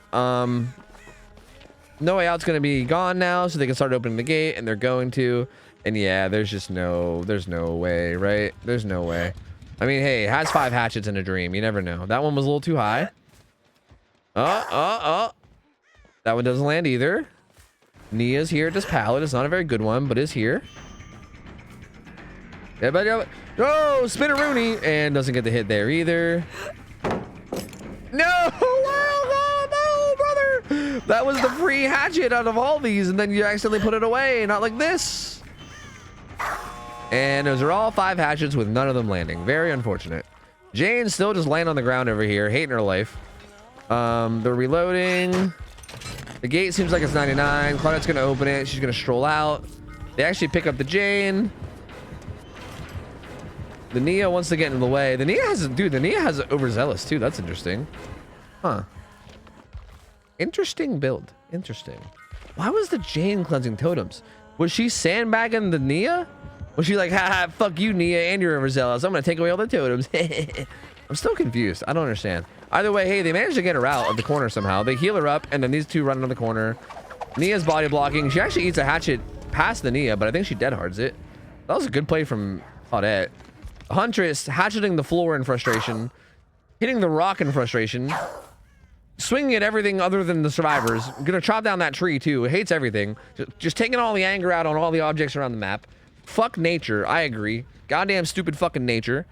And where is it? And then hatch. Jane jumps in hatch, and there you go. That's the 4 out. Tough game. Tough game from the killer. Tough game. Quick 4 out from the survivors. I mean, again, chases. I feel like I'm a broken record now, but I feel like every game for the past like hour or two has been a really just like, it's been just the chases in the survivors' favor every time. Like the survivors are just dominating in chase. The downs are just taking way too long. I mean, if it takes you like 3 minutes to get it down, it's pretty much always going to be game over, right? It's just too hard to come back from that. It's too much of a head start. And that's how like the last like hour worth of games has gone, I feel like. So good try from Chocolate. Just not quite able to get the early game going early enough. I feel like once it got going, like they kind of handled it well. Like I think like the strategy of how they handled like the hook and stuff, I think could have worked if they got the down faster. I just think the down happened a little bit too slow for it to really work. And the survivors were just way too ahead by the time the down actually got off. So yep, that's gonna be it. That's gonna be GG. Well played by the survivors, and the killer is going to be Dunzo. And apparently we have one more killer, right? So it kind of like works out perfectly, I think. Like I think it works out perfectly for us to have one more game, right? But this is gonna be the last game no matter what. If Rat wins, then like we'll have to bring them back next week or so, I don't know. I can't. I think this is definitely my last one. I gotta go get some fucking food in me. I'm already going later than I was gonna do it. So like, you know, this is definitely the last one no matter what. Ain't twins bugged again? I don't think, no, right? I don't think they are, but I'm not 100%. All right, let me choose the outcome. Bam, bam, bam, bam. There we go. Paul Gares. All right, so last match of the night is gonna be Rat Rat. You guys probably know Rat Rat from oh my god, I don't know their team name. It's like 3 letters, and I always ask them to tell me what the letters stand for, but then they never tell me. They always give me troll answers. But Rat Rat's from that team with Edith Puthie and Jennifer Jockey and Dova. It's from that team. It's that Rat Rat. We know Rat Rat, and Rat Rat's playing twins. FLP, yeah, FLP is it. Thank you. Rat Rat's playing twins. Twins is an interesting killer. Twins is played on a map that I know, and I'm definitely not looking it up right now because that map is Azrael's Resting Place. We put twins back on ARP. That's right. I remember. ARP. They're back on Azrael's Resting Place. So pretty good pretty good map for holding down 3 gens. Also pretty good map for just holding down like the middle area. Like I think twins is a really good killer at holding down the middle because you can use like Victor for tracking and also like line of sight things. So like being able to hold down that like middle chokehold is pretty nice and I would say relatively reasonable to do with twins. So that's good. So yeah, not a terrible map. That being said, we do allow a lot of really strong things that make twins miserable. Things like med kits with double charges, you know? Like there's a lot of things that we allow in these scrims that make twins kind of hard to play. So twins, like I think if you were to ask like pro players, right? If you were to ask like the top teams in the world how a twins match would go with our rule set, they would probably tell you that the twins would not be in a very good spot. But that being said, that's assuming everybody plays perfectly, right? And that typically doesn't happen in a lot of these matches. So we'll see how this goes. Clearly the Survivor team is very capable. These guys played really well last game. They're clearly juicers, right? They're fucking juicers. We've not seen Rat Rat play killer at all, right? I mean, we've seen Rat Rat play Survivor quite a bit, but I don't think we've seen Rat Rat on killer a single time yet. So no idea what to expect out of Rat Rat, but I'm just gonna go on a blanket statement and just say I expect good play no matter what. So we'll see. And yeah, I mean, I guess we'll see how this goes. It's weird to be doing this as killer, not Survivor, and apparently Rain's a killer main. So yeah, I feel that. I feel that though. I do be feeling that though. Yeah. The dad is dad. What up, man? Hi, I love your name. How's it going, buddy? Good to see you, dude. All in or nose balls? What does that mean? Nose balls? What are you saying? What happens if I don't go all in? Nose balls? What is nose balls? What are you threatening me with? I genuinely don't even understand what you're threatening me with. Huh. Weird. Weird, man. Weird. You don't have nose balls? No, I don't have nose balls. No. I don't have nose balls, though. No, actually. Huh. Weird. Nose balls, bro. Yeah, nose balls? Yeah, no, I mean, that makes sense. Nose balls. Yeah, no, you're right. You're right. What was I thinking? Nose balls. Of course. Of course. What was I thinking? Of course. Nose balls. Of course. All right. Anyway, regardless, fuck it. Here we go. Twins, ARP. We got Rat Rat. We got motherfucking Pub Stomp Gods. Let's see how this goes. Let's see what Rat Rat's running. Oh my lord, this build. What the fuck is going on?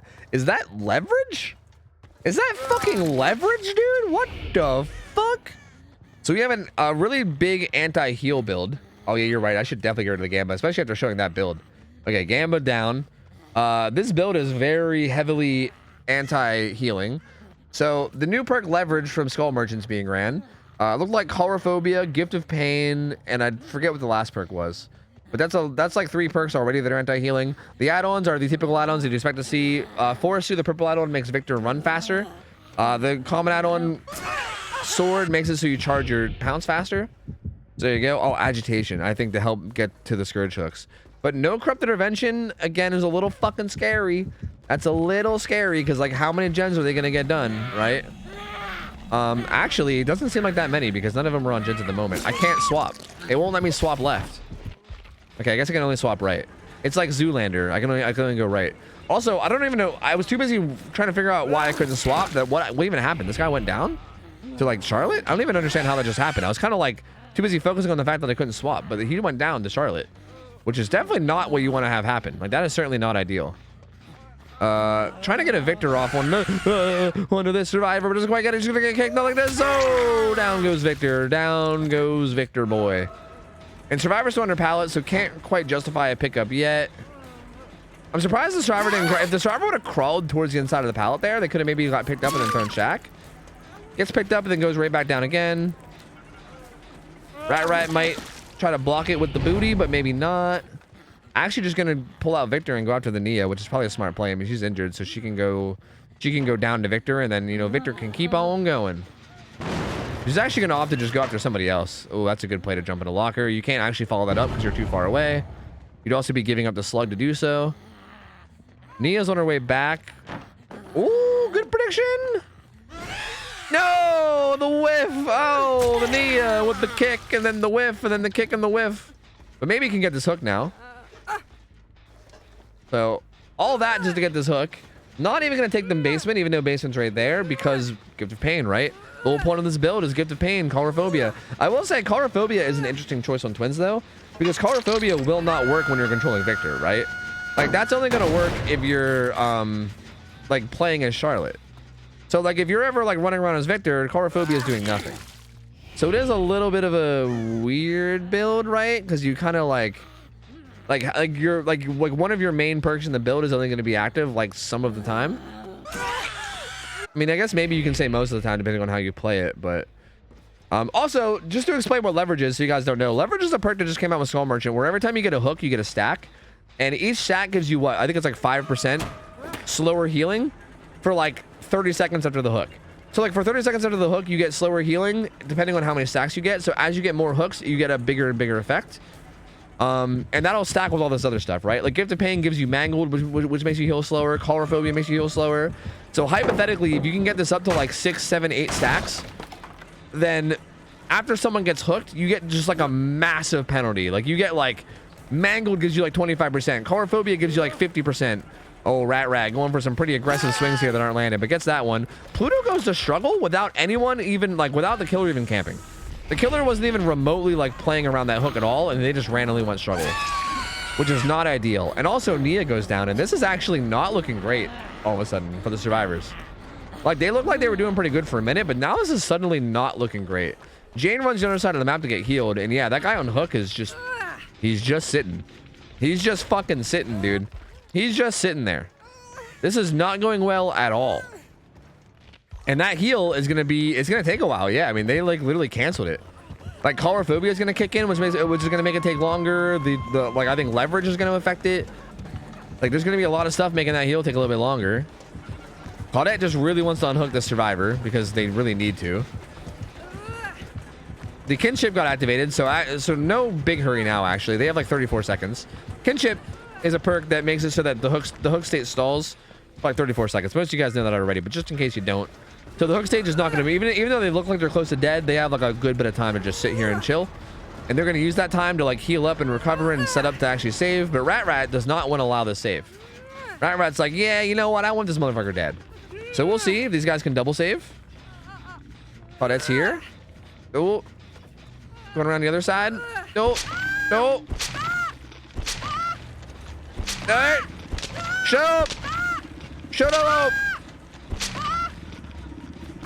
Oh, they didn't pull off the double save correctly. That's going to be a grab. That's going to be a hit. That's going to be a down. That's going to be another hook. Oh, this is snowballing out of control really bad. And that's also going to be leverage as well.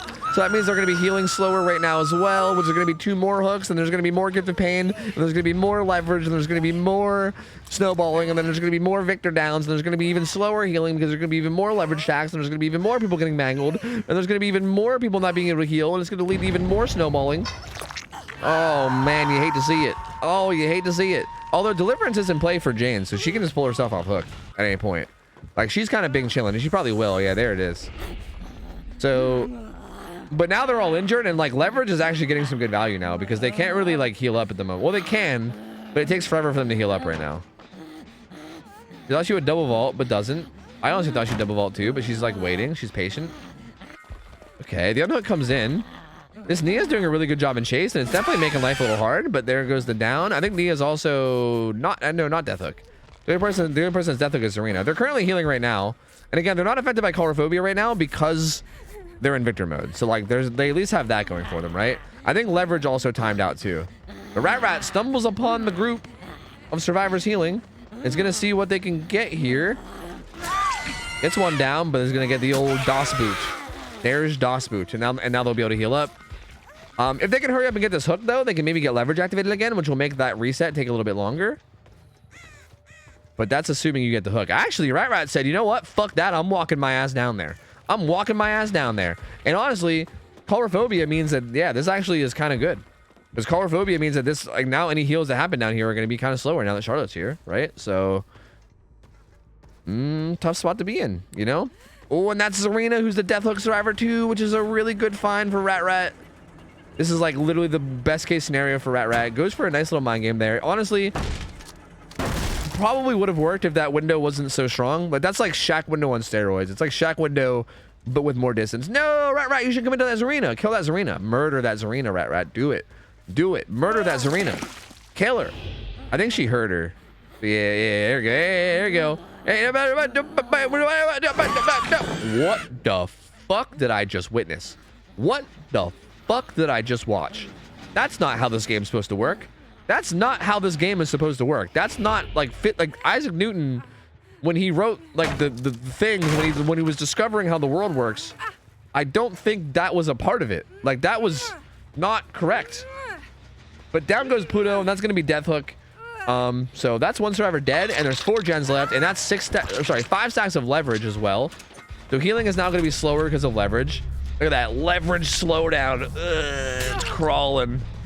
And also, if you let go, it regresses because of fucking Gift of Pain. Oh, leverage. Oh, leverage. Disgusting. Gross. Hideous monster of a perk. Finds all these survivors, though. Gonna break up the party. Gonna probably get a hit on Nia here. Yep, there it is.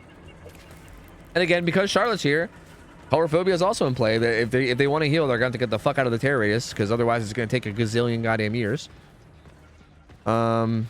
Yeah, this is a tough spot for the survivors now. I mean, 3 hook stages away from the win for Rat, and still 4 gens left. Pretty commanding spot for Rat to be in right now.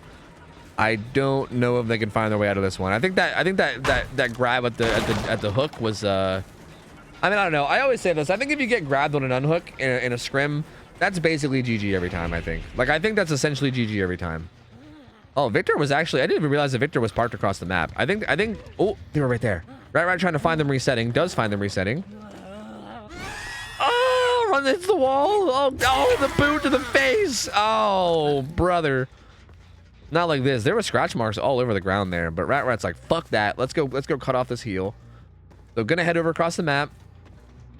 I think they might have headed towards the main building, but I'm not sure. Might even just send Victor after the injured survivor if they can find blood. There's blood. Yeah. Yep. Jane's right there. I wouldn't be surprised if they just send Victor after him, because it is Victor after all. But they might just be able to run him down. I mean, this is not exactly. I don't think there's really much here. There might be a pallet here. There is. Yep. So out comes Vicky. Out comes Vicky boy. Here he is. Oh no. Yes. Oh. Up. Down goes Jane. Then what do you do now? Do you run him over to that side of the map again? Maybe. Perhaps. Probably. Yeah. Might as well. Right. Might as well. See what else you can find. They pop that gen to the right. Victor's coming over. He's coming over. Sees Nia. Gotta be careful though. If you take too long, they might be able to sneak in and heal the Jane, right? Yeah, this is smart from that's smart for the Nia. There's no way. Like even if Twins didn't have this down, like first off, you're not gonna walk away from this slug guy to do that, right? But even if the slug guy wasn't here, like that's so far across the map that you literally can't even make it in time as Twins. Like that's a really smart play that a lot of people. I honestly, more people need to learn to do that in pubs. Like if you're in a pub game and you're against Twins and like if you know that Charlotte's like really far away and Victor's on you, literally just jump in a locker. Like Charlotte can only travel so far before like, you know, and like the locker breakout takes what, like 10 seconds or something. Like if you're like really far across the map, you can just jump in a locker and she will not make it. It's kind of something you already have to learn. Like you got to learn the distance or whatever, but it's a really good tool to use. And I feel like not a lot of people utilize it. So, but that's a good point. I guess no one plays Twins in pubs, huh? So that's probably why. I mean, bro, I mean, that's just Claudette things. You know what I mean? Like, I'm sorry, but like this outfit on Claudette just blends in with like all the walls, dude. Like, she looks like a wall. Like, I'm sorry, she looks like a wall. She literally looks like a moving wall. Like, that looked like it should have landed to me, but also like I have no idea because like it was a wall and then there was another wall moving in front of the wall. So I have no idea. Like, I don't know. I don't even know. It looked like it should have landed to me, but maybe not. I don't know, dude. That's the fucking power of Claudette, I guess. Oh. Ooh, doesn't quite get the hit on the Nia, but also jumps to a place that's safe to not get kicked, which is nice. Gonna vault that, and down goes Nia, and still not death hook though, but that's gonna be hook number 8 when it eventually comes in, which means 1 hook away from winning. And now we're lockered up, baby. We're lockered up, baby. Yeah, I was gonna say, might just... If you really wanted to be an asshole, you can probably just sit there and wait for this guy on the ground to bleed out. Like, yeah, you want to play that way, yeah? You want to play that way? I'll just wait for Nia to bleed out. See ya. But yeah, no, it's probably a dick play. Gonna come back and find the Nia and just hook her anyway. It's hook number 8, so again, pretty close to the win condition. Only 1 hook away. They did manage to get 2 gens done though in all this time, so only 2 gens left. But again, it just feels like probably too little too late, I would assume.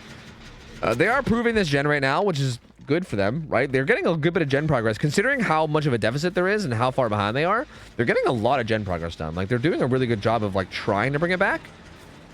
But yeah, and, like, even right now, like, with Jane being injured and Victor being a thing that exists, means that this is going to be really hard. But it looks like he's actually going to go after... the Claudette, who's going for the unhook. Maybe? But it kind of gets lost in the scouse. Lost? And the... Oh, there it is. There is the Claudette. She gets pounced on, but she can still unhook, so she'll just unhook while injured. Huh. I'm surprised Rat just didn't just go for Jane. Because if you down Jane and then hook her, that's hook number 9 and that's GG. So I'm kind of surprised that we didn't see Rat just go for Jane. Instead, gets a hit on the... I mean, everybody's here. This is the person with Victor and then both the other survivors. Because the person with Victor doesn't actually have killer instinct. So this tells Rat where all 3 survivors are. And now everybody's injured. So once you do eventually get Victor back, which should be soon... Oh, doesn't even matter because there you go. Never mind. I was going to say, once you get Victor back, you'll be able to just use him to snowball and basically win from there. But didn't even need Victor. Charlotte getting the job done. Charlotte, locking up. Girl with sickle. Good enough. Gets the job done. Turns out there was a hook right beside her the whole time. And there's hook number 9. That's GG. Rat's gonna take that win. Well played, man. Well played. This was an interesting game. These survivors honestly did a really good job, though. Like, considering how far behind they were, they really got a lot done. Like, they really put up a good fight. I'm wondering how this match would have went had they not got grabbed on that unhook, right? Like, if they would have got that unhook without getting grabbed, I don't know how this game would have went, right? Because that was a huge, like, getting grabbed on an unhook is like a massive, like, game losing level play, right? Like, that is a huge momentum shift towards the other side.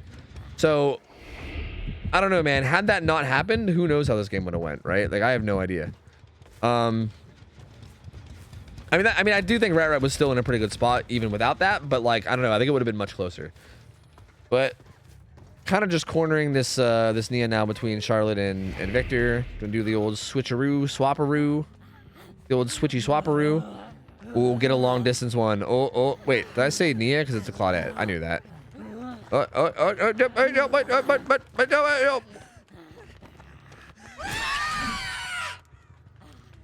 I think Spectator must be bugged or something because, like, that one looked like it shouldn't have landed and then the other one looked like it should have landed. So I don't know what the fuck's real anymore, dude. I don't know what the hell's real anymore. Nia does finish the last gen. She might even be able to get out. Like, I think she's just going to get out. Like, she's going to get full out. Claudette's unbreakable, but I don't think she's going to get the chance to use it. So, yeah, Claudette's going to die, and they're actually going to get a survivor out. Yeah. Like, Nia will escape. I mean, she'll escape on death hook. So, like, they're not, like, technically, if this was, like, a tournament, it would be, like, a one-stage... like getting out, right? It would be like an 11-stage game, but still, even just finishing the gens and getting a survivor out here is really good, man. I mean, considering how far behind they were, that's really, really good. That's very, very solid. So hey, I mean, again, Rat I think definitely got the better of these guys and definitely played better, but these survivors played really well too. So honestly, well played from both sides. This is a really good game. This was a really, really good game, man. I, again, would love to see what would have happened had that grab not happened, because this would have been really close. Oh, shit. Victor Parkour, baby. Dead. Didge. And GG's, man. GG's. Solid games. So, even though Rat won, I know that normally the winners, like, stick around for another game, but, bro, I'm tired, chat. I gotta be real with you. I'm tired. We've been live for, like, 6.5 hours. I'm tired and hungry. I didn't eat before stream, so I'm fucking starving. And I gotta get the fuck out of here, dude. Like, this was a fun game to watch, and I'm glad we stuck around for it, but I can't do no more. I can't do no more, dude. I'm done, though. I gotta get out of here. I got food I gotta shove in my face. I got fucking beds to collapse into. You know, I got stuff to do. But GG's, this was a really good game. Rat played very, very well. The build was fucking spicy, by the way. I didn't really even get that much of a chance to talk about it. The fact that this build worked the way it did was actually really good. That was really cool. Like, it was cool to see leverage being used, right? Like, I didn't know. This is the first time we saw one of the new perks being used at all today. And for it to be leverage of all perks to see today, leverage is the one we saw? That's wild. That's fucking wild, man. Well played, though. Fun game to watch. Fun games overall. Hey, thank you guys for hanging out. Thank you guys for watching Scrims. That's going to be the final game of the night. I got to get the hell out of here and go rest my voice and also shove food in my stomach and also, you know, maybe do some other things. So that's gonna be it for the night. Thank you guys so much for hanging out and enjoying it. Again, big shout out. Like I say this every week, but big shout out to the people that are running Scrims behind the scenes. Lemon is like the main person in charge and in charge of it, but also there's a ton of mods that do a ton of work, like Lindy and Kurt and Shay and Cinna. And I always think I'm gonna forget somebody, and I think I did forget somebody. Fuck, I don't know. All the mods that do work behind the scenes to help this happen are incredibly appreciated. Dino Melon, thank you. Fuck, I'm telling you, I'm always forgetting motherfuckers, man. Jesus. Anyway, all the mods that like sacrifice like 6 to 7 hours of their Friday to like come in here and run this and make sure it all goes smoothly, like they are the real hard workers behind this. So make sure to like thank them and appreciate them. Here's your guys' final payout. There you go. There you go. You fucking tofu hungry greedy bastards. Tofu hungry greedy. What am I saying? Tofu buck hungry, whatever. I can't fucking look. I'm 6.5 hours into fucking DVD casting. My ability to speak is gone. Just forget it. All right. I called you guys greedy. Okay, that's what I was trying to say. Anyway, thank you guys for watching. Tomorrow's my day off. I won't be here Saturday, but I will be back on Sunday. Well, maybe. Actually, Sunday is when Nikki gets here, so I might actually not. There's a chance that I won't be live Sunday, because I might be like, I think we have to go pick her up from the airport, and then like maybe like just like her just. I might take off stream just to help her adjust to like being in like North America, you know, like we might end up taking Sunday off. So I might not be back until Monday, but we'll see. I'm definitely not going to be here tomorrow. I might be here Sunday, but I don't know. Hard to say. Very early, or the very latest, I'll be here Monday, I believe. So yeah, thank you guys for watching. If you're new, feel free to follow. If you're not new, feel free to say, shut the fuck up, Tofu. Just find someone to raid already. God. And I would say, yep, you're right. But I am gonna raid somebody. It's gonna be it's gonna be Array. We're just gonna keep we're gonna go ahead and keep the tradition alive. I feel like I raid Array almost every Sunday, not every Sunday, every Friday after Scrims, and I feel like it's kind of been like a tradition, and I just I want to keep it alive. I'm gonna keep it alive, man. It's important. It's an important tradition. So go chill with Array. Go hit him with a get raid and nerd debated. Array is a really, really, really good Blight player. Like he is omega cracked at Blight. He's fucking nuts. And he's also like really wholesome. Like he's like simultaneously super cracked while also being just like the most wholesome, nice guy ever. So it's a pretty nice combo. It's pretty enjoyable to hang out with. So go hang out with him. I'm sure you guys will love him if you don't already know him. And again, I'll be back next week, either Sunday or Monday. I'm not sure which one, but I hope you guys have an awesome weekend, and I'll catch you guys next week. Thank you guys for hanging out again. I love you guys. Have a good one. I'm out of here. I'll see ya. I'll take care. See ya. See you later. See ya.